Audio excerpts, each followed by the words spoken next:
2 people. Hey, kuna watu hawajui, so that's too serious. Now, we're going to do the opposite of that. Now, 4 people, in a way you like them, in a way you miss this person, miss. Now, walk around and give somebody a better high five, a hug. Miss. Yo, DJ, nipatie. Yes. Yani, sijamaliza hata kupeana instruction DJ. Mtu asharukiwa na hug. Kumbe hiyo ndio ulikuwa unangoja.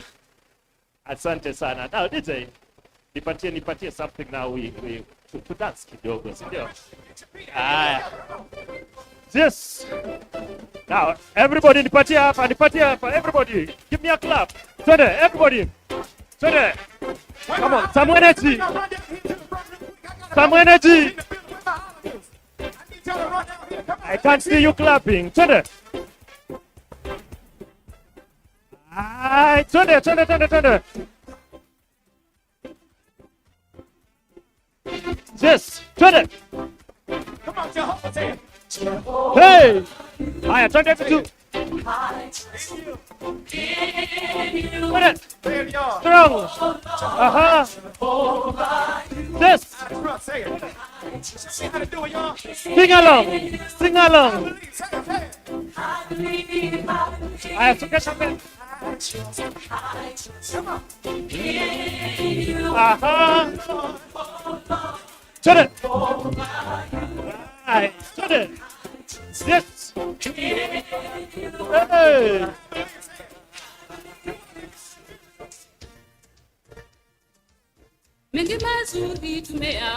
Turn everybody. Sioni.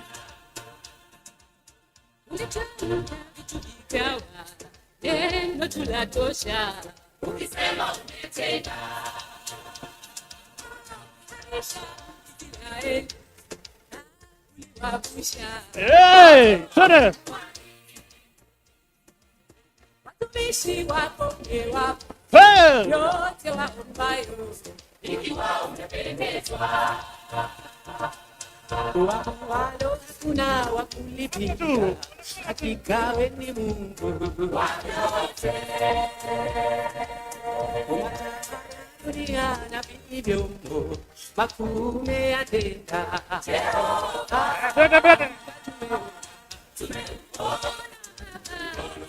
Hey.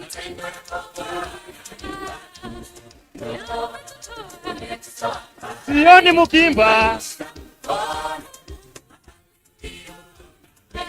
Haya, twende.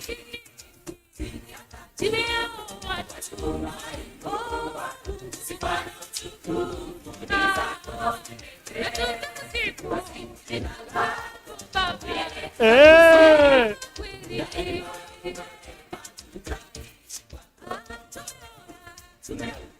How about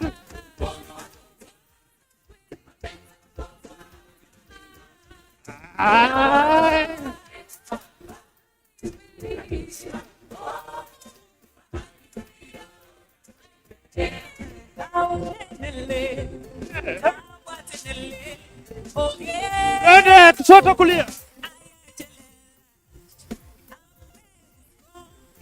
Twende. Twende pole pole. Twende. Pole pole.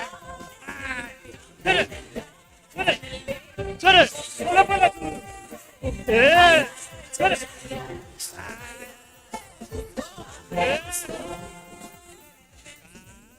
Sioni.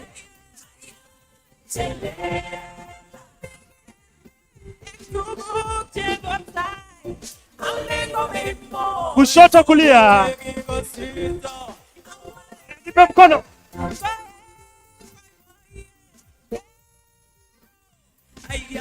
Hey.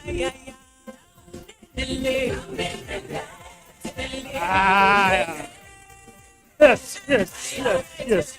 DJ. Hey, kuna ile yangu lazima tufanye. Let's appreciate ourselves, ladies and gentlemen. Let's appreciate ourselves. Nipatie moja shake mabega na tutarol. Si tunajua hii. One of my favorites.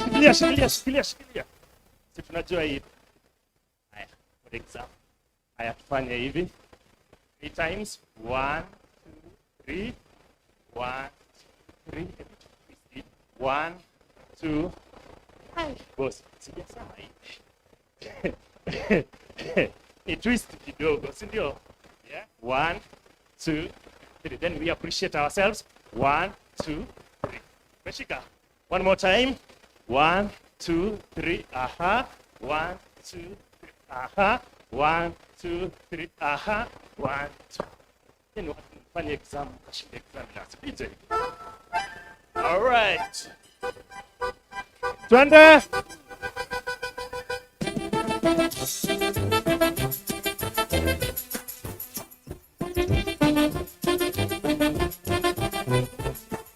Twende.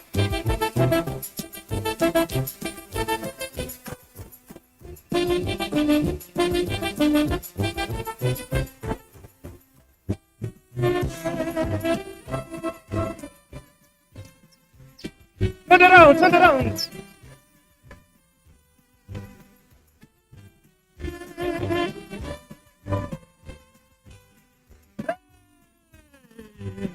And back to the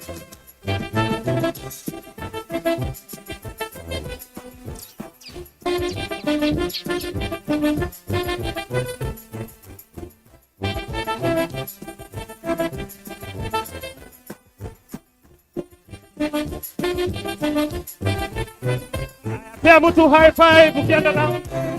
Pea mtu high five. Tere. Pea mtu high five. Ukimove round. Tere. Hey. Tere. Tere. And back. Tere.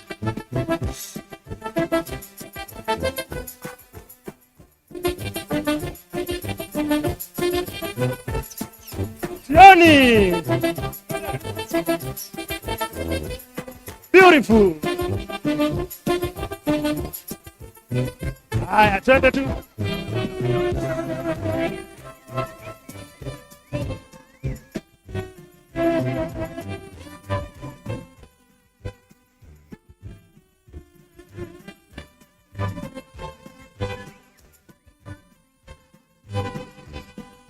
Alafu tumalize pole pole tu.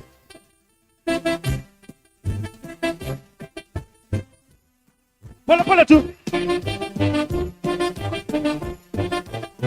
Haya, tuongeze.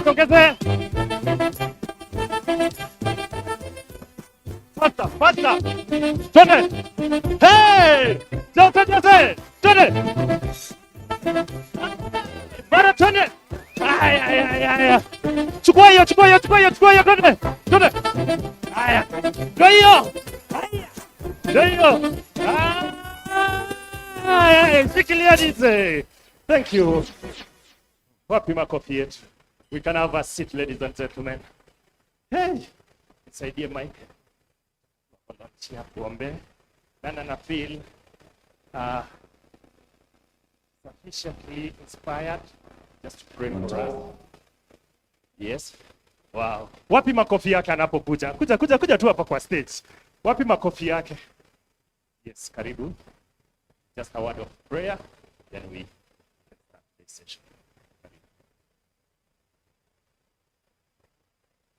Let us pray. Father Lord, we thank you for this beautiful worship that you have. For everyone in here, oh God.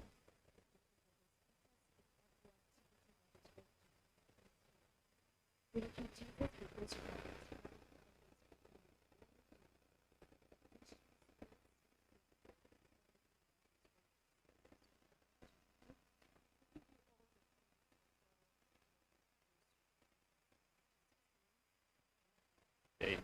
Thank you so much. Let's appreciate that, Father. Let's appreciate that. Thank you so much. So welcome to the second edition of the TechRun AI Digital and Sports Forum, courtesy of EldoHub. And at this particular point, you'll help me welcome my brother Jose. So nataka tumpigie makofi hadi afike hapa. Until he comes, nipatie makofi.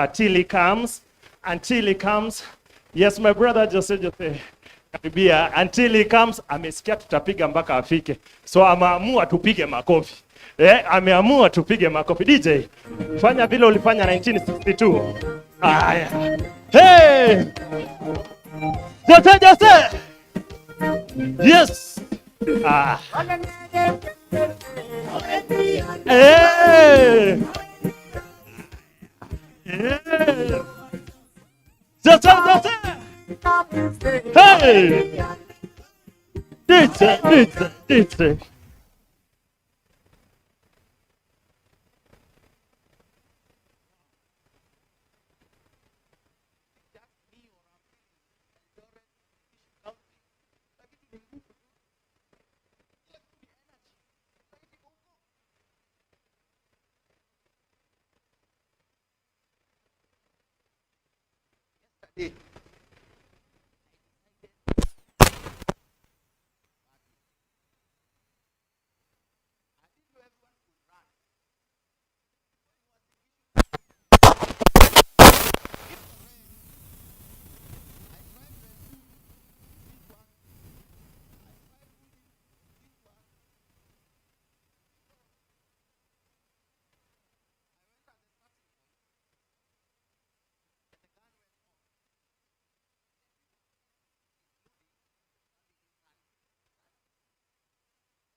So,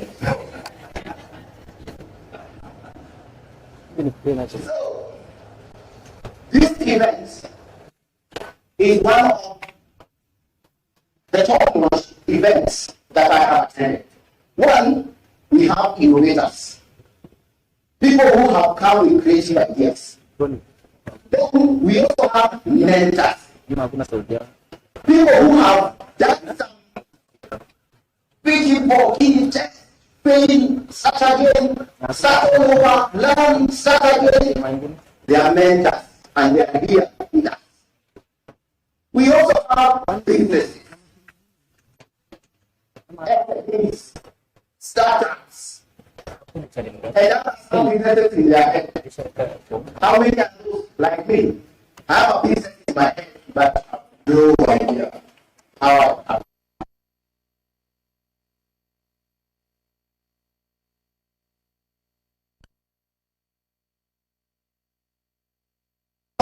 and learning from your business and organization, this is your work. To make this more easy for us, but shorthand, I like to see all those who are in business, any form of business, any form of business. You are selling rabbits, chicken like me. Any form of business, you're selling clothes, you're making peanut butter, you're adding value to managu, quite a lot of that, right? How many of you are in the tech space? Show of hand, tech space? Interesting. So we learned a lot from them. So this very opportune time, before we get the other activities of the day running, I'm pleased to mention that we have a number of innovators who will want to listen to them and some of the ideas that they are venturing into. And at the very same time, we are privileged to have some mentors. These are key point people who we can learn from. Okay? So I just want to take a moment and see who is available. I'll start with the mentor. And when I mention this is how we clap.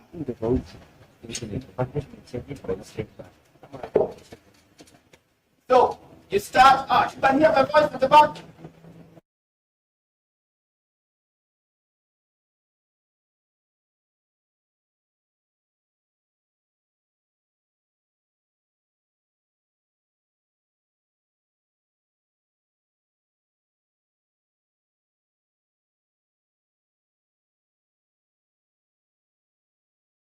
There.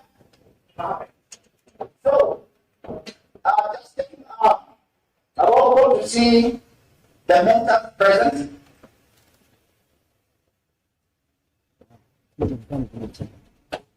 If you hear your name as a mentor, kindly raise your hand and we give the clapping information I've shared. So, Yasin Hassan, who is the business coach. 1, 2, 3, 1, 2, 3, 1, 2, 3, 1, 2, 3. Thank you so much. We also have Caleb Noiro. Caleb Noiro, who is a senior director of Zone 01 Lake Hub. That's not it, right? We also have Savio Wambugu.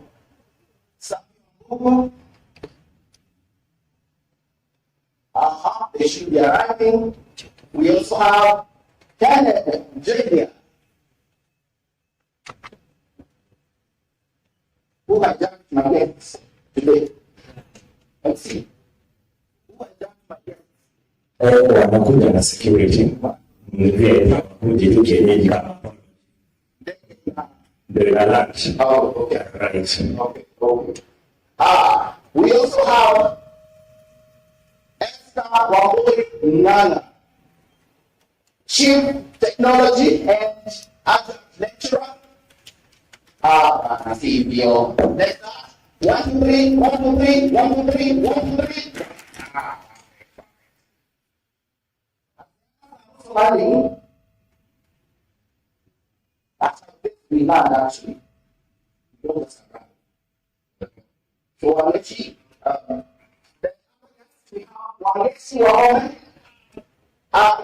Wangesi Wahome. Wangesi Wahome is the Chief Executive Officer and the village. We let you know what that is all about. We also have David Juki. David Juki, the National Projects Financial Officer, Human Program Owner. Local landing somewhere. And finally, we have Dennis Mambo, the Innovation Lead Founder.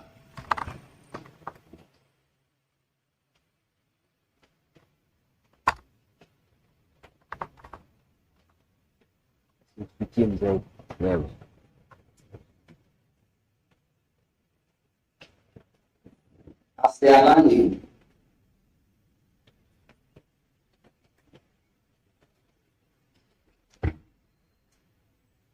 as my mentors are landing, I also want to recognize the presence of some innovators. I know we are quite a number in this room, but we have a few that we get started with. But as the program progresses, we'll also be inviting more investors in the economy. So just taking a quick round to see if some of these innovators have taken their seats and assets We have Samson Rock from MC Ventures. MC. Should we?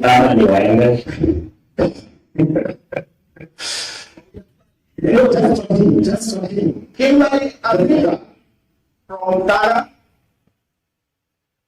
Kimberly Amira from Ghana. I think she stopped at the traffic lights. Kimoy Betts from Tech Sports Taking. Oh, Ronald is there. Oh, yes, now for Ronald, 1, 2, 3. Wow, thank you so much. You can come closer here. Ronald. Ronald. We also have another innovator. He's the innovator.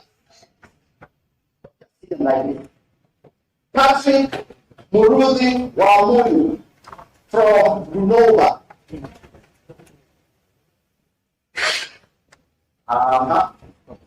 Starting traffic.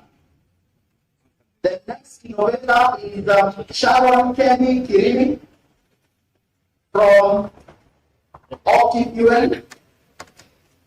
Sharon is here. Then give up now. 1, 2, 3. 1, 2, 3. 1, 2, 3. 1, 2, 3. Okay. Can sit next to Leona.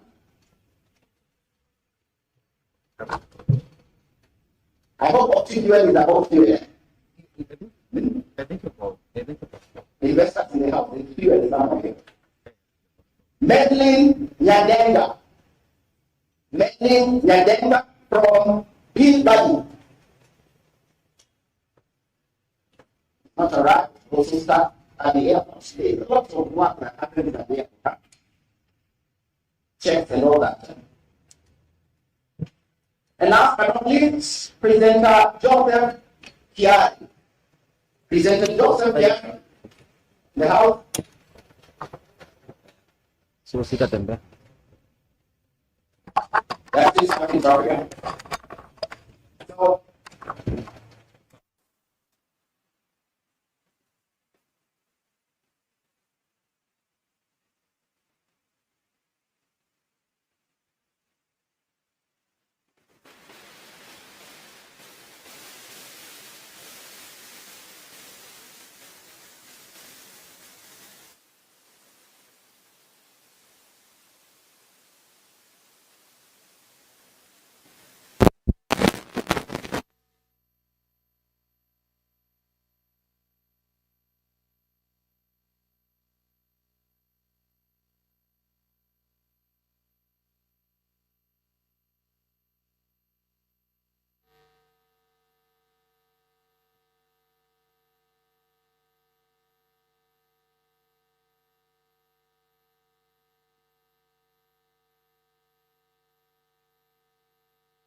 So, without too much taking time and we wait for those who are still landing, I think to invite our innovators to the stage kindly. Innovators, we can clap for them. Let's do something for them. All right. Let's welcome our innovators. Tafadhali. Bring our innovators in check. Wapi makofi yao tafadhali. Amazing. Alafu kunaingia kwa very good, very good, very good, very good. Amazing.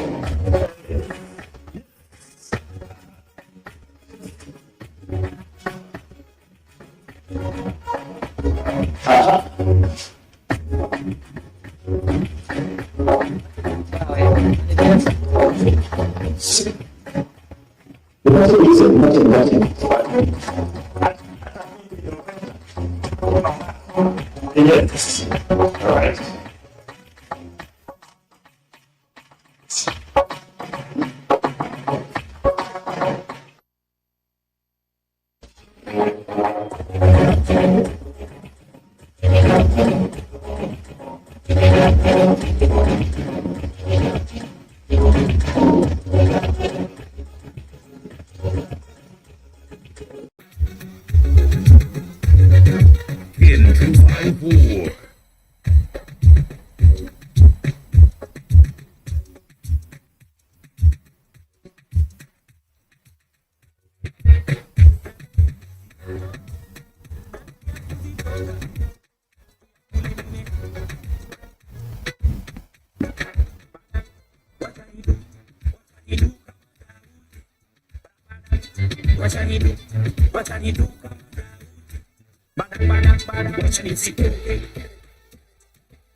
Nafikia niko haiti ndogo ni vile nimetoka family alinipata kwa mtaa kwa mangojo za maisha kama audio wacha nizitoke alinipata pale chini kwa matope wacha nizitoke kamkisina matope na mikono juu kama pasta shetani yako chini kama dasta singiza mvuka haina plasta tusitoke twende fast na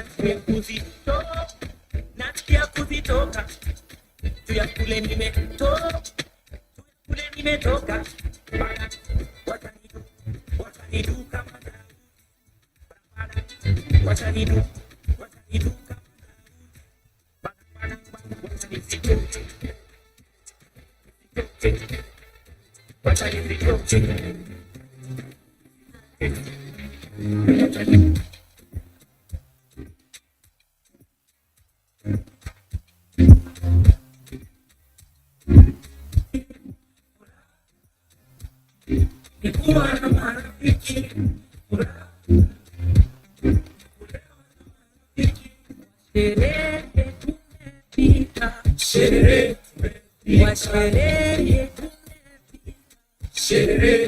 familia ndani wote tunajibamba marafiki majirani ndani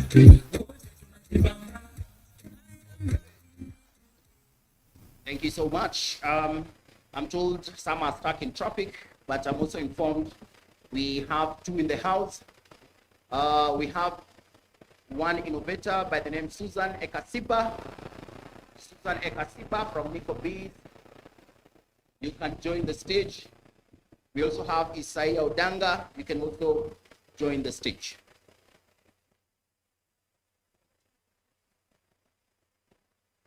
Now,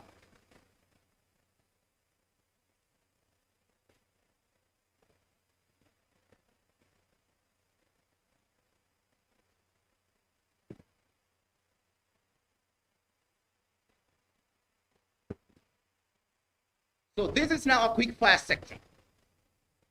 The innovators who are will be taking 5-6 minutes to tell us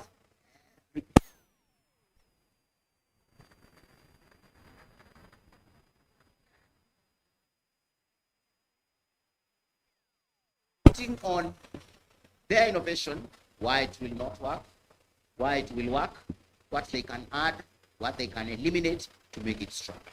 Yeah? So,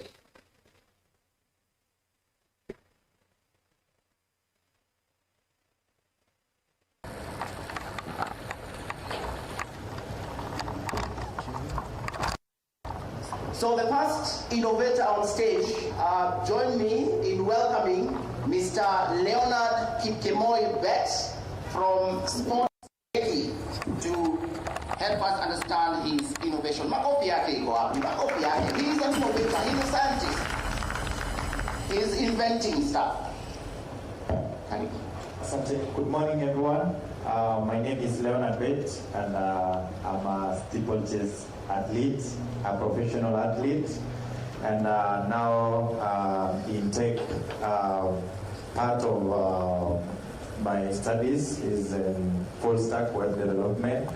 And since I'm an athlete, and I was able to, I've been able to run many races from 2017 as a world youth champion, and also silver medalist in 2018, 2019, 2020, 2021, 22, 23. I was in Budapest World Championships until this year, March, where I got an injury, a stress fracture injury, and I decided to venture into full stack web development, studying in EldoHub.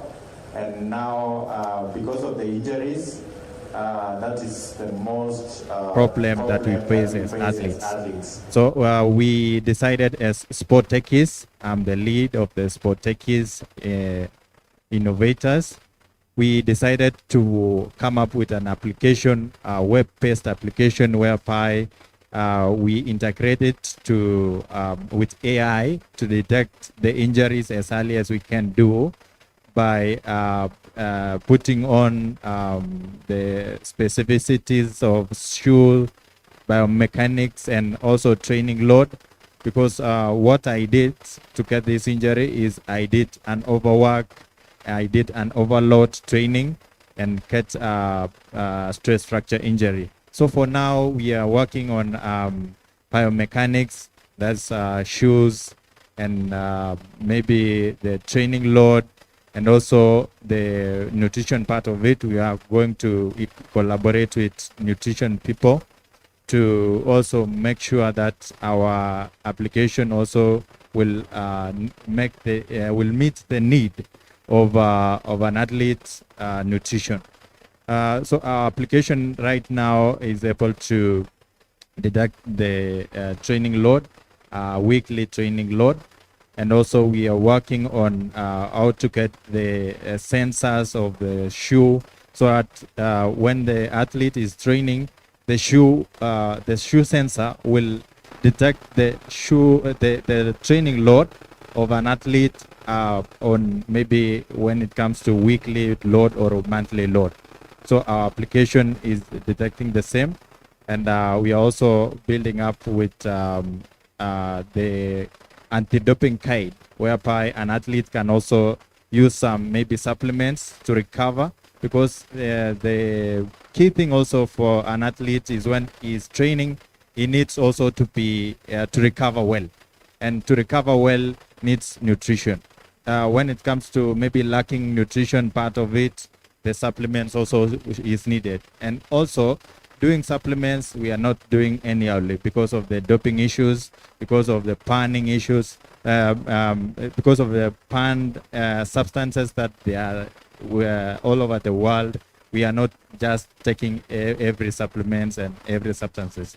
So we are also making our application to meet the correct supplements, whereby we are safe to use them. Thank you so much. My name is Leonard again. Thank you. Thank you so much, a clap for Leonard.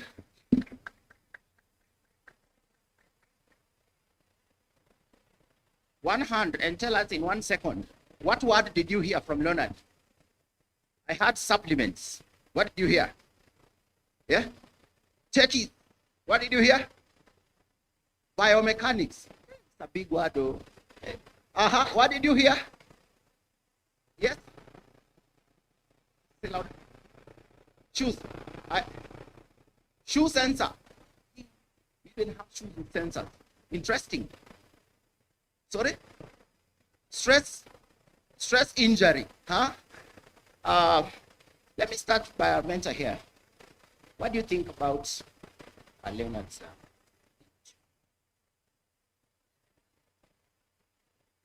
Thank you, Leonard, for that innovation that you are bringing to help meet the challenges that the athletes experience. And it's good you've mentioned that it's been motivated or inspired by the experience that you had. And I've listened to you and have heard that you really want to solve many problems in that one innovation. I don't know how practical that is. But I believe that you'll be able to push. But should there be a challenge, I would recommend that you probably reduce the areas that you're focusing in, so that you are able to be very impactful. Thinking about this innovation, I don't know at what level you are at. Is it already out there, or are you still working on it? And the question I would ask is, if it is not out there, how long would it take you to bring it out for the benefit of your colleagues? Thank you. My name is Dr. Wambui. I'm from University of Eldoret. Thank you. Thank you so much, Dr. Wambui. Interesting feedback there. What did you hear from Doctor? Any word? Any word you had? Out there. Out there. Ah, nice. I had. That's a good innovation. Anything you had? Yeah. Impact. Interesting. Anything else you had? You want to comment? Okay. 1 minute. Thank you so much. Maybe to comment on what we are dealing with. We are not trying to solve many problems, but the key thing now is to detect injuries. And now in future, we are going to collaborate with nutritionists and doctors who can maybe give us the what we need to do, also to integrate with AI, and AI will assist us. But now we are targeting biomechanics and training law only.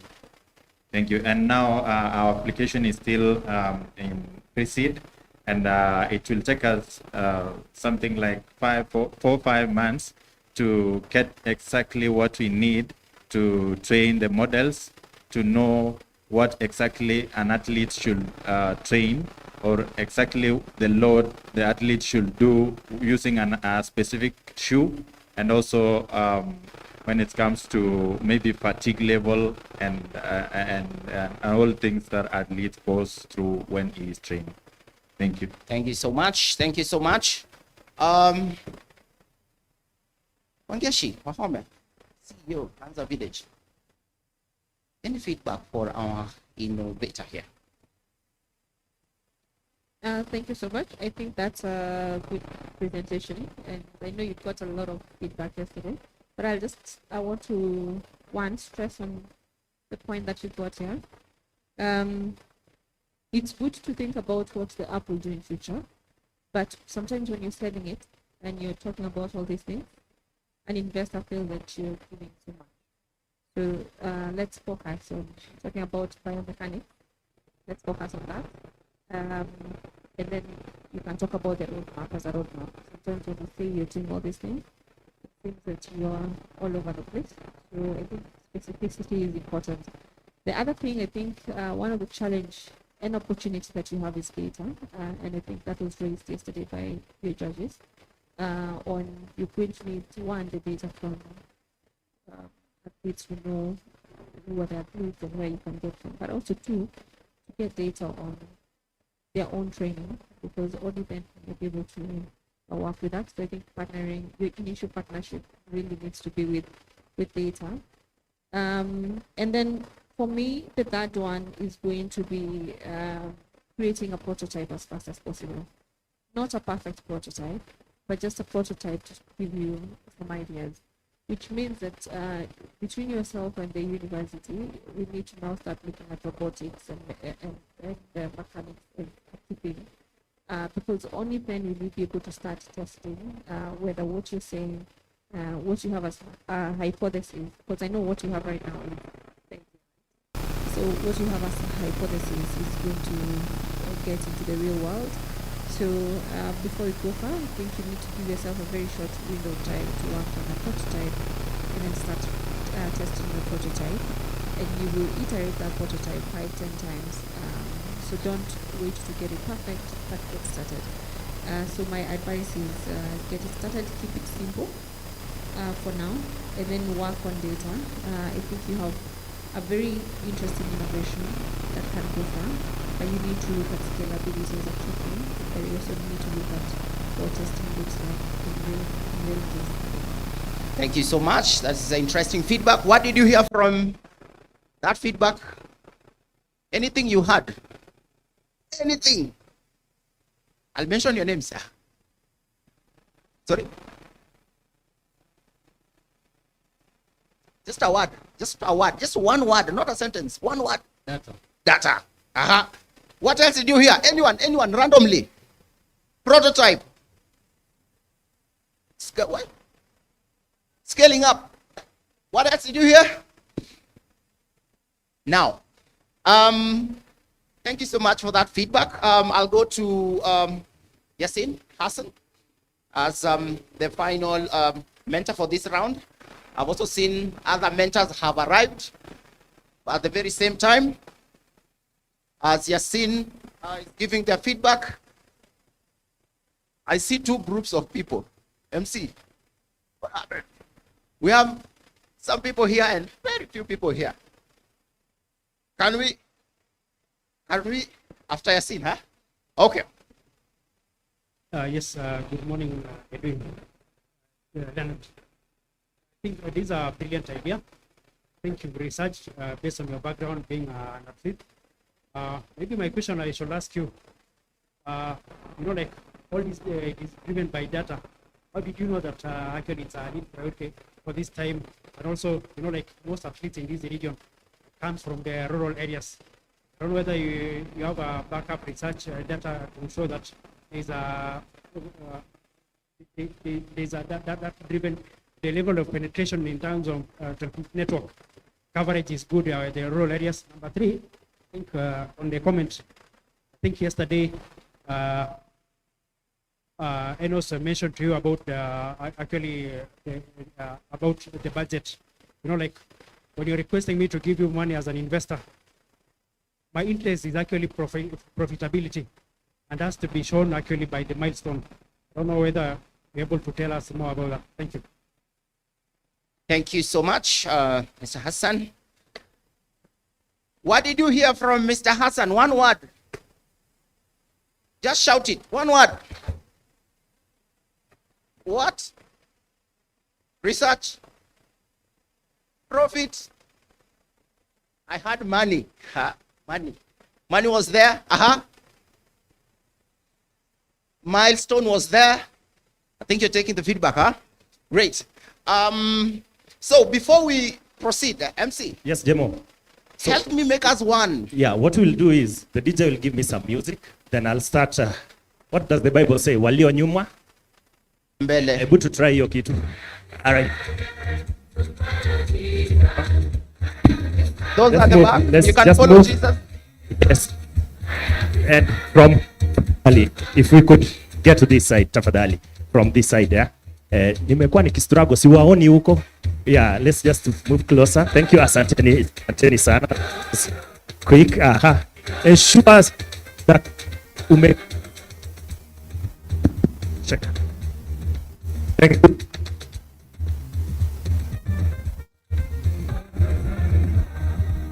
All right, let's move. Let's keep. Thank you. Tusonge kabisa. Tusonge mbele. Hakuna viti za watu wa Nairobi. Keti mbele tu, asante. Usitoe viatu. Asante. Rais, asante sana. Thank you. Tusonge tu kidogo tu, wale wameingia karibu. Tuwa pictographer. Are we there? Imeanza kukapcha vizuri. Or we still have some blank seats huku mbele. Sasa tufanye ya kusonga mbele, si ndio? Ensure there is no blank seat in front of you. Yeah, so tukuje tu mbele. Just come. There's no blank seat. DJ, wewe ni kumotivate watu. Yes. Just decide. Follow what I'm saying. Just decide. Yeah, beautiful. This one. This one. Very good. Thank you. Yes. Endelea. We are deciding. Yes. Let's just move. Tulikuwa wengi. Hey. What happened hapa? Munaogopa daktari? Yes. Songa tu mbele. I know. Wow. Karibu. Thank you. Welcome. DJ, we are almost there. Yes. Good. Wale wako nje tafadhali, those who are outside, kindly get in. You don't need to miss this session. All right. Yes. Thank you. All right. DJ, shikilia. Hata mimi sawa, acha nikae mahali watu wa keyboard. Great. I also James, see karibu. Presenter Joseph Kiari, who arrived. One of our innovators there. Thank you so much, DJ, and everyone followed, eh? Thank you so much. Everybody followed, eh? I think that's the best song to. Great. Thank you so much. Those who are still arriving, What is happening right now is in front of us, we have innovators. These are people with great ideas. Some have activated, some are in concept stage, some may be in thinking stage.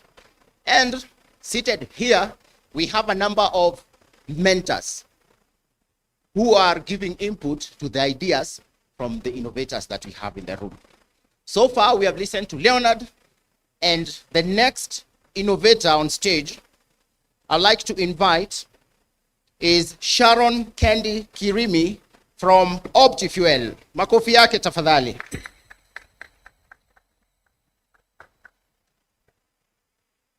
Good morning, everyone.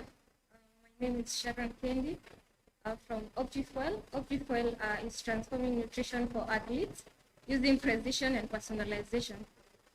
So I am also a physiotherapy student, and as you know, we do sports physiotherapy.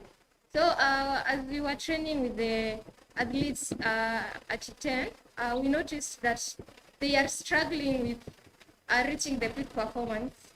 You see, someone is doing the long distance, but now for them to be the best, their endurance should be high. But now you see, you find them getting fatigued easily. So we did a research, and we noticed that this is not because of the discipline or their talent. We noticed it lies in the nutrition that they take. So we noticed these athletes use the generic nutrition, which does not fully meet the body needs. So OptiFuel was designed now to come up with a personalized meal plan for these athletes. We also noticed that in the nutrition advice, the market is using mostly the foreign foods, which are expensive and sometimes inaccessible to the athletes. So our innovation is focusing on the locally available foods, which also saves on their money, and it's accessible for them. So for OptiFuel, we are using the athletes' body metrics, their training load, and their recovery period now to generate this personalized meal plan, which will boost their performance. Not only does it use these locally available foods. I know someone asked, I have this app and I'm in Kenya, but I've been selected to represent Kenya in an Olympic or a World Championship. So how will this app help me since I'm not here? Because you're saying locally available. So if we say locally available, does not generally mean that the Kenyan market. It also means that the geographical location that you are in. If you are from Kenya and you're representing Kenya in Spain or in France, it will give you meal suggestions focusing on the ingredients or the meals that are available in that specific country that you are in. So our app in development, we are focusing to introduce the geospatial, the geomapping, and then we'll also focus on the natural language processor. So our app works by checking the activity, that is by linking the open source APIs with the wearables such as smartwatches. So like it's working in real time, not passive. You don't have like to feed the app with whatever schedule that you have. As long as you've logged into our app, it tracks your movement, your routine. Yeah. So if you've gone for a run, it will track the number of kilometers that you've covered, and then it calculates and knows the calories that you burned and the energy deficit that you need. And now after that, you don't have to log into the app to see the meal that you have to take. It now gives you like a reminder or the notification telling you it's maybe 7 a.m. You should take this for breakfast. In our app, we have also introduced the section for preference and allergies. If you are a vegan or a vegetarian, you'll be getting such foods. And if you are allergic to something, you'll never get it from the suggestion. And then you also have a number of activities that you can do with the app. That's logging in the meal. If you've taken, let's say, ugali, sukuma wiki, and nyama, you can log in that, and it calculates everything, and then it tells you it now tracks your progress. With time, you'll be getting your reports, and then you'll know if you've improved and what areas to focus on next. Yes, thank you. Thank you so much. Sharon, a clap for Sharon. A clap for Sharon. Which word did you hear? One word you had? You had what? Meal plan, food, balanced diet, suggestions, calcium. Eaten. Eaten. Thank you. I'd like us to put a full stop, or it's a comma. A comma. The one that looks like this. We want to put that one that looks like this, called a comma, to this conversation. But this conversation will go on. Okay? We want to flip a little bit and welcome EldoHub CEO, Magdalene. Wapi makofi ya CEO EldoHub tafadhali. Wapi makofi yake? All right. Magdalene. CEO EldoHub. Asante sana. Karibu. Thank you so much, everyone. Thanks for coming. I can see so many guests also are still coming, but we are happy to start now. Start the event now, especially working, getting to know most of the thing. But we will go directly to the keynote address. Our guest is already here. Let's appreciate the Vice Chancellor, Strathmore University, as he comes in. He's our keynote speaker. Yes, karibu sana. And if you also don't know, I am an alumni of Strathmore University. Yeah, asanteni sana. Thank you. So now we are set and we are very ready to start our event, the TechRun for AI, Digital and Sports Forum. So ladies and gentlemen, first of all, I would like to recognize the British High Commissioner and the British High Commission team. Thank you so much for joining us today. I would also want to recognize the county government of Uasin Gishu, led by Arap Kemei. I wanted to say His Excellency Arap Kemei. Then I decided, let me just say Arap Kemei. So thank you so much for coming. He's in charge of ICT, sports department, is the CECM, and all the other team from the county. I want to recognize the UK Kenya Tech Hub. I want also to recognize, of course, our keynote speaker, the Strathmore University, and partners, innovators, friends. Good morning, everyone. It's my honor on behalf of EldoHub to welcome you to the second edition of the TechRun, focusing on AI, Digital and Sports Forum 2025 under the theme Accelerating Digital Transformation from Endurance to Excellence. EldoHub was founded with a simple but powerful conviction that Africa youth and women are not just potential beneficiaries, they are the drivers of the digital future. Through skills development, entrepreneurship support, mentorship, and digital inclusion, we transform underutilized talent into change makers. One of our flagship vehicles for this transformation is the EldoHub Tech Academy. And today in the afternoon, we have a very good ceremony where we are going to graduate over 150 of them through the academy. We offer practical industry-aligned program through training on software development, data science, cybersecurity, digital marketing, mobile app development, UI, UX, and among other training programs, including soft skills, those skills that are not necessarily tech, but are needed to grow your career. That's, we want to equip individuals with technical and soft skills they need to success.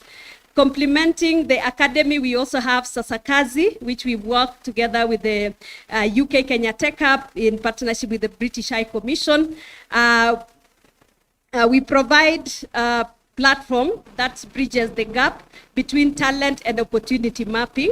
matching skills tech professionals to business, especially SMEs that need digital skills and also digitization. And this we've done, we have a platform, the Sasakazi digital platform, which has over 10,000 users. Through digital apprenticeships, mentorship and placement, Sasakazi offer a pathway into real-world tech work and contributes to closing the digital skills gap in Kenya. Beyond training and placement, EldoHub has run diverse programs fostering entrepreneurship and inclusion, from digitizing women-led businesses, supporting agri-tech startups, incubating MSMEs to outreach through Tech Lab Mashinani and other community engagements across different counties. In general, we've worked in over 40 counties, including Turkana County, Garissa County, where we are supporting decent digital jobs for refugees, as well as also the host community. And also we've done and run the NikoBiz project together with our partners, especially the UK Kenya Tech Hub. So TechRun epitomizes this vision, bringing together the endurance of athletics and the ambition of tech, signaling the building innovation is a marathon, not a sprint, designed to run for the 3 days. We started yesterday with a run. I think you also, including the elite runners, we had Julia Siego, Dr. Faith and Paris, among other key athletes. And we had so many elite athletes participating in this year's race, including even the women elite. We actually doubled the number from last year. And as you can see, there is a lot of growth in ensuring that, we run the tech run. Our vision is very clear. Last year was a pilot. This year, we want to make it even way better. And in 2026, I'm sure the lessons learned will be implemented to ensure the tech run become amazing. So through elite runs, you saw that, fundraisers, startup showcases, AI and digital transformation panels, innovation demos, founders circle, and networking. We seek to cultivate a community of entrepreneurs, technologies, investors, policymakers, and youths, united in building Kenya's digital future. As we look ahead, our ambition is clear: to scale up EldoHub's impact, deepen reach into rural and underserved communities, expand the talent pool, and create enabling pathways for youth, especially women, to become digital leaders, entrepreneurs, and problem solvers. TechRun will grow into a flagship national, regional, and global platform where talent meets opportunity, ideas become ventures, and communities are transformed through technology. And that is why when we started last year, we said it starts with a TechRun. We need to borrow the values that the athletes have. They are very resilient. Sometimes they fail. You've seen Kipchoge rise. You've seen sometimes there's setbacks, but you have to keep going. That is also what happens when you are running a business. When you are running an innovation, it is not something that you wake up and it's an overnight success. So when we see young people here coming on stage, panicking, sharing their stories, it is the start. We were there one day. I was here one day. I even didn't know what EldoHub was. So I want to encourage all of us that, it starts somewhere. And that is why the objective of TechRun is really to support and to ensure that, we are bringing in the stakeholders from the government, from the academia. Yes, we had Baraton University, University of Eldoret, Moi University, and all the other key partners, so that we come together and push for these ideas. And of course, without forgetting the sports, and today even we have a sports cluster. Sports is very key as well. There is the athletes, this is what we are best in. And we want to incorporate those, and including tech investments. So AI, digital transformation, as well as tech investments. So I extend our gratitude to our partners who collaborate. Collaboration has made this journey possible. Of course, starting with the British High Commission, thank you so much for the support. The UK Kenya Tech Hub, we co-created the TechRun together with the UK Kenya Tech Hub, and you've seen how far it has gone. I want to recognize also the Kenya National Innovation Agency, represented by Dr. Tony Omwanza, the Uasin Gishu County government and the leadership. They really supported us where we are. They were even part of the planning committee when we started planning the TechRun. We even launched, and Arab Kemei was there to launch the TechRun, and you can see the fruits. You know, it's getting better. We are getting the numbers in terms of the run. Of course, under the leadership of the His Excellency, the Governor, Jonathan Chelilim. The athletes, especially Athletics Kenya, the Ministry of ICT, the Ministry of Sports, and all the key stakeholders that have supported us, including AAR and all the other partners that I'm not going to mention, but you know, we really appreciate that. Your commitment to innovation, inclusion, and youth empowerment drives our shared success. So that's our welcome remarks, and I would like to stop at that and say again, karibuni, and for our visitors from Nairobi, welcome to Uasin Gishu County, the city of champions.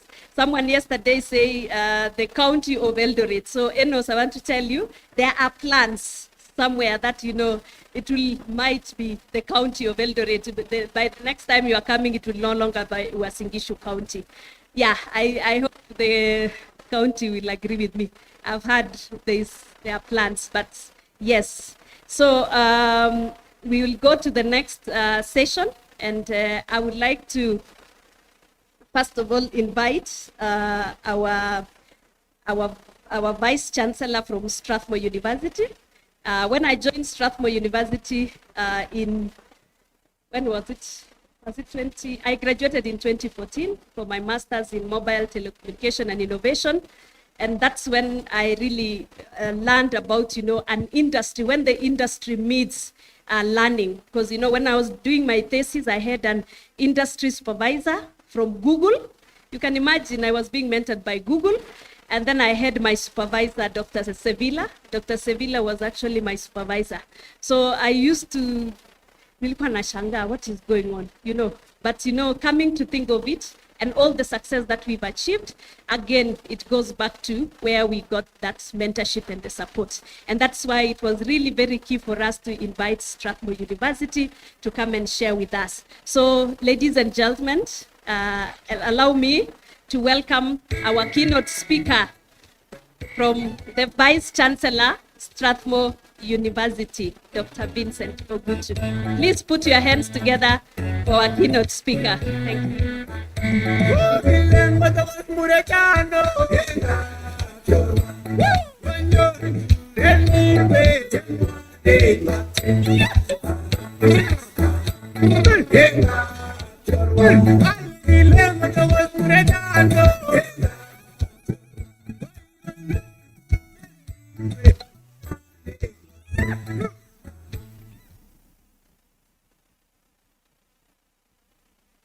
Please allow me to stand on the protocols that have already been observed.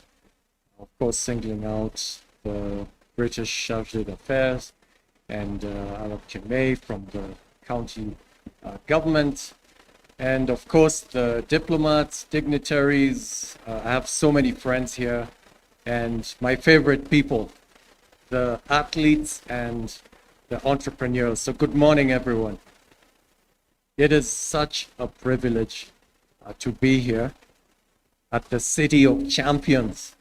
It is such a privilege. And we talk of tribes in Kenya and how tribes are a bad thing. But I always say entrepreneurs and athletes are my tribe. And that's a good tribe. So I'm really excited to be among my own and hopefully sharing something that you can use on your journey.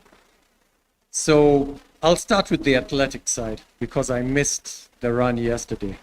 I really wanted to be here, couldn't make it, and my friends were telling me what they were doing. So Tony Omwansa, CEO of Kenya Innovation Agency, so he told me I'm going to run. I didn't believe it. I even asked him, did you run all 10 kilometers, like all 10? And he said, did you take any shortcuts? And he said, no, I even did 13. I'm still going to interrogate how he did 13 in a 10-kilometer race. And then is Enos here? Enos is here. So Enos told me, I told him I'm rooting for you to win the 10 kilometers. And he told me I need to win it because there's this prize money which I could use as seed funding for my innovations. Enos, what happened? We're gonna need a plan B. But it's okay, there's a session on how to get funding. So Enos, I think you need to attend that session. Since our plan A didn't work, I really wanted you to win the 10 kilometers, but it didn't happen. All right, so many years ago, when I was a student, as many of you are, in university. So I was at the University of Nairobi at the time, doing a Bachelor of Arts in Economics. And at that time, they talked about what you needed to make things happen. So they call them the factors of production. So if you want to produce, you want to develop, you needed these three things. So they talked of land, labor, and capital. But that was then. Later on, Schumpeter came and said, oh, you guys forgot something. You forgot the one person who's going to put it all together, because the land, labor, and capital are not going to organize themselves. Somebody has to think about how to put it all together. And that's a factor of production as well. And so we started talking about entrepreneurship in economics. And that's what most of you are. You're that magical factor, that ingredient, without which nothing happens. The reason I love entrepreneurs is because you see a problem, everyone sees the problem, everyone experiences it. But most people will just complain and say, oh, I wish the government could do something. Why doesn't somebody do something? Why doesn't anyone do something about this? But they won't move a finger to change anything. I don't exactly blame them because they don't think they can. So they need to help us. Who's going to step in the gap and solve this problem? And that's where you guys come in. So an entrepreneur comes and says, okay, there's a problem here. And then you'll say, why are people just sitting here suffering? Why isn't anyone doing anything? Hasn't the government done something? Hasn't anyone seen an opportunity here? And the answer is no, no one's done anything. And then you say, well, I'm not just going to sit here. This can't continue like this. There's a certain impatience that you have as an entrepreneur, a certain intolerance for problems. You can't live in a situation like that. And so you decide, I'm gonna do something about it. Now the question is, at the time you make that decision, do you know what you're going to do? You don't. And yet you're different from the others who are saying, why doesn't someone do something about this? You're saying, I'm gonna do something about it. I still don't know what I will do, but I know I will do something and I will make this problem disappear because I can't live like this. And there's a certain confidence you have that you can make it happen, which is uncommon. Very few people have that quality where they can just walk into a situation and be confident that they can do something about it. What gives you that confidence? I think it's your creativity, your ability to innovate, your belief that a solution actually exists. It's floating in the air. It's just waiting for someone brave enough to grab it and bring it into reality. And that's what entrepreneurs do. You actually believe there's a solution. There's got to be a solution. We can't live like this. It's somewhere waiting for somebody to imagine it. And I'll be that person. I will see it floating in the air. I'll grab it. And then I'll show everyone. Can't you see this is what we needed to do all along? It was just waiting for us to do it. And in fact, most people when they look at the solution you bring, they'll be kicking themselves. They'll be saying, oh, I could have figured that out. Or you mean it was that easy? But of course, there's a barrier that blocks them from accessing it. They're not entrepreneurs. They don't have that confidence, that belief that the solution exists. Maybe they've totally given up. But you have that extra quality. You believe that a solution exists. You believe you have a pathway to get it. And you believe you can present it to the world. You can point them in the right direction. Maybe it's a path and everyone was lost and they know where they want to get to. They don't know how to get there. And you told them, but it's there. It's in that clearing over there. If you go through there, you'll get to your destination. You're the one who looks for these paths, finds them, and shows them to the world. And that's why I love entrepreneurs so much. Because of your courage, your reluctance to just conform and give in and give up, and your ability to actually see where no one else sees. And that's actually amazing. Now, I did not realize that I could do it myself. I was just like the majority of people who will wish that somebody does something and who sort of admired these geniuses as I saw them, who could see these solutions. What gave them that special power? I wanted to know, but I somehow thought, but that's not for me. I don't have that special quality. How could I? I'm just an ordinary person. Grew up in Eastlands, for those of you who know Nairobi. So the poorest part of Nairobi. Most people don't believe that. When they see me, they assume I grew up in the leafy suburbs of Nairobi, maybe Karen, maybe Runda, you know, Lavington, places like that. I did not grow up there. So I grew up in the ghetto. And if I speak Swahili now, from just my accent, you'll know, Unim sewamtam, shaskia. Siezi ongea hivyo kama nimetoka majuu. Mimi msee wa ghetto, jo. Mkinicheki, hamwezi nichezea. Anyway, so that's just to prove to you that I'm actually from the hood. I was born there, raised there, and got lucky, got scholarships, went to higher places, went to study in the States as well, did my master's with the University of London and my PhD at Rutgers in the US. And all these were just scholarships that were coming my way, and I learned a lot. But I still considered myself an ordinary person, incapable of innovating. And then something happened. I was living in New York, and I was studying entrepreneurs. Their lives fascinated me, I've already told you that. And I wanted specifically to understand what gave them so much purpose in life, what made them so focused, you know, what gave them so much meaning. Because my specialty is the psychology of meaning at work. How do some people live these exceptional lives where they find so much meaning in what they do at work every day? And I was asked by my supervisors, who are you going to study? Who are these people who live such meaningful lives? And I looked around, I saw missionaries, and yes, they're very dedicated people. They give their lives and dedicate themselves to causes. But I was coming from the economics business background. I didn't want to leave that. I wanted to be with the majority. Missionaries are a very, very tiny fraction of the population. And yes, they are exceptional.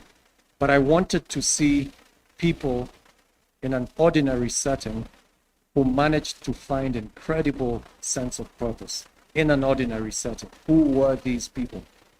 And I discovered it's entrepreneurs like yourselves. You just won't rest. You'll see a problem and you'll say, I've got to do something. And if I die, it's the last thing I'll do. I'll die trying. You know, I'm not going to settle. And so I started studying these guys to understand where they got it from, this sense of purpose. Were they just lucky they were born that way? They're exceptional from birth? Were they socialized into it? And what specifically gave them the power to solve problems? I wanted to understand it. And so I started hanging out with them, going to places like EldoHub, but in the city, in New York, in New Jersey, Connecticut. So I was just going from one accelerator to another, from one incubator to another. I was attending hackathons.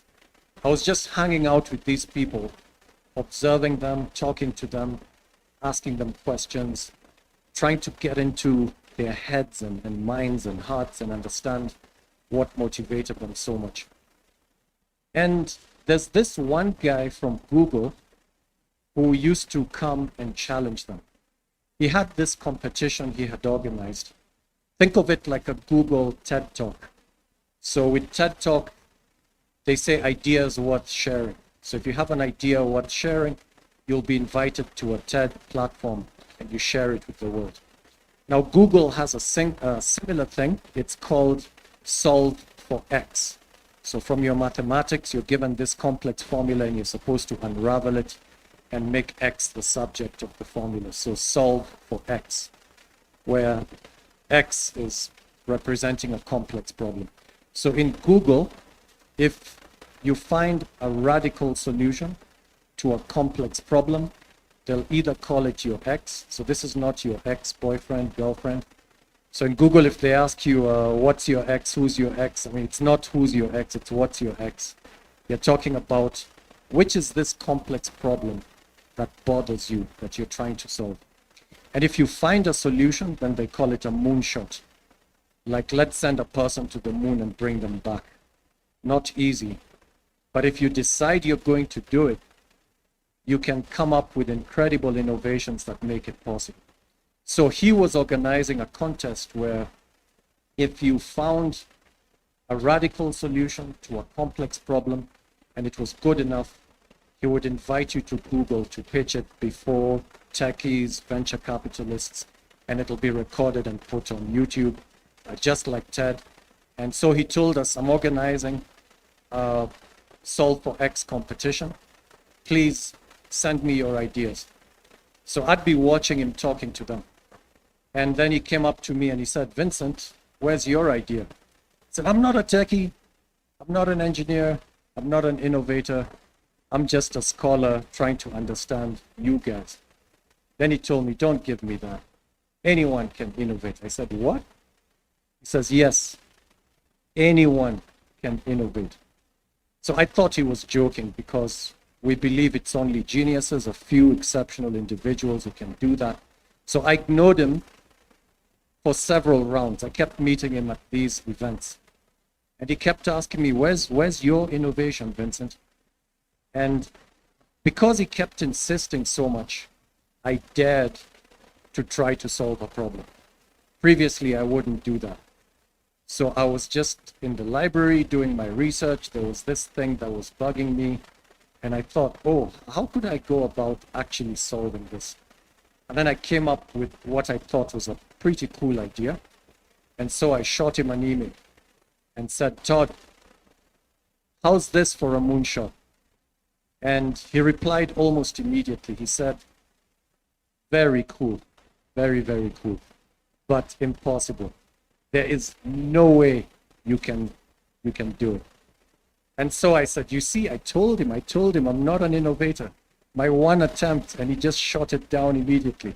So I went back to my research. And then 3 hours later, I see another email from Todd Nakamura. And he says, Vince, you won't believe this. I've just gone to the Google office in New York, and they asked me, what are the crazy ideas you've been hearing from people this week? And I mentioned your idea, and they were so excited.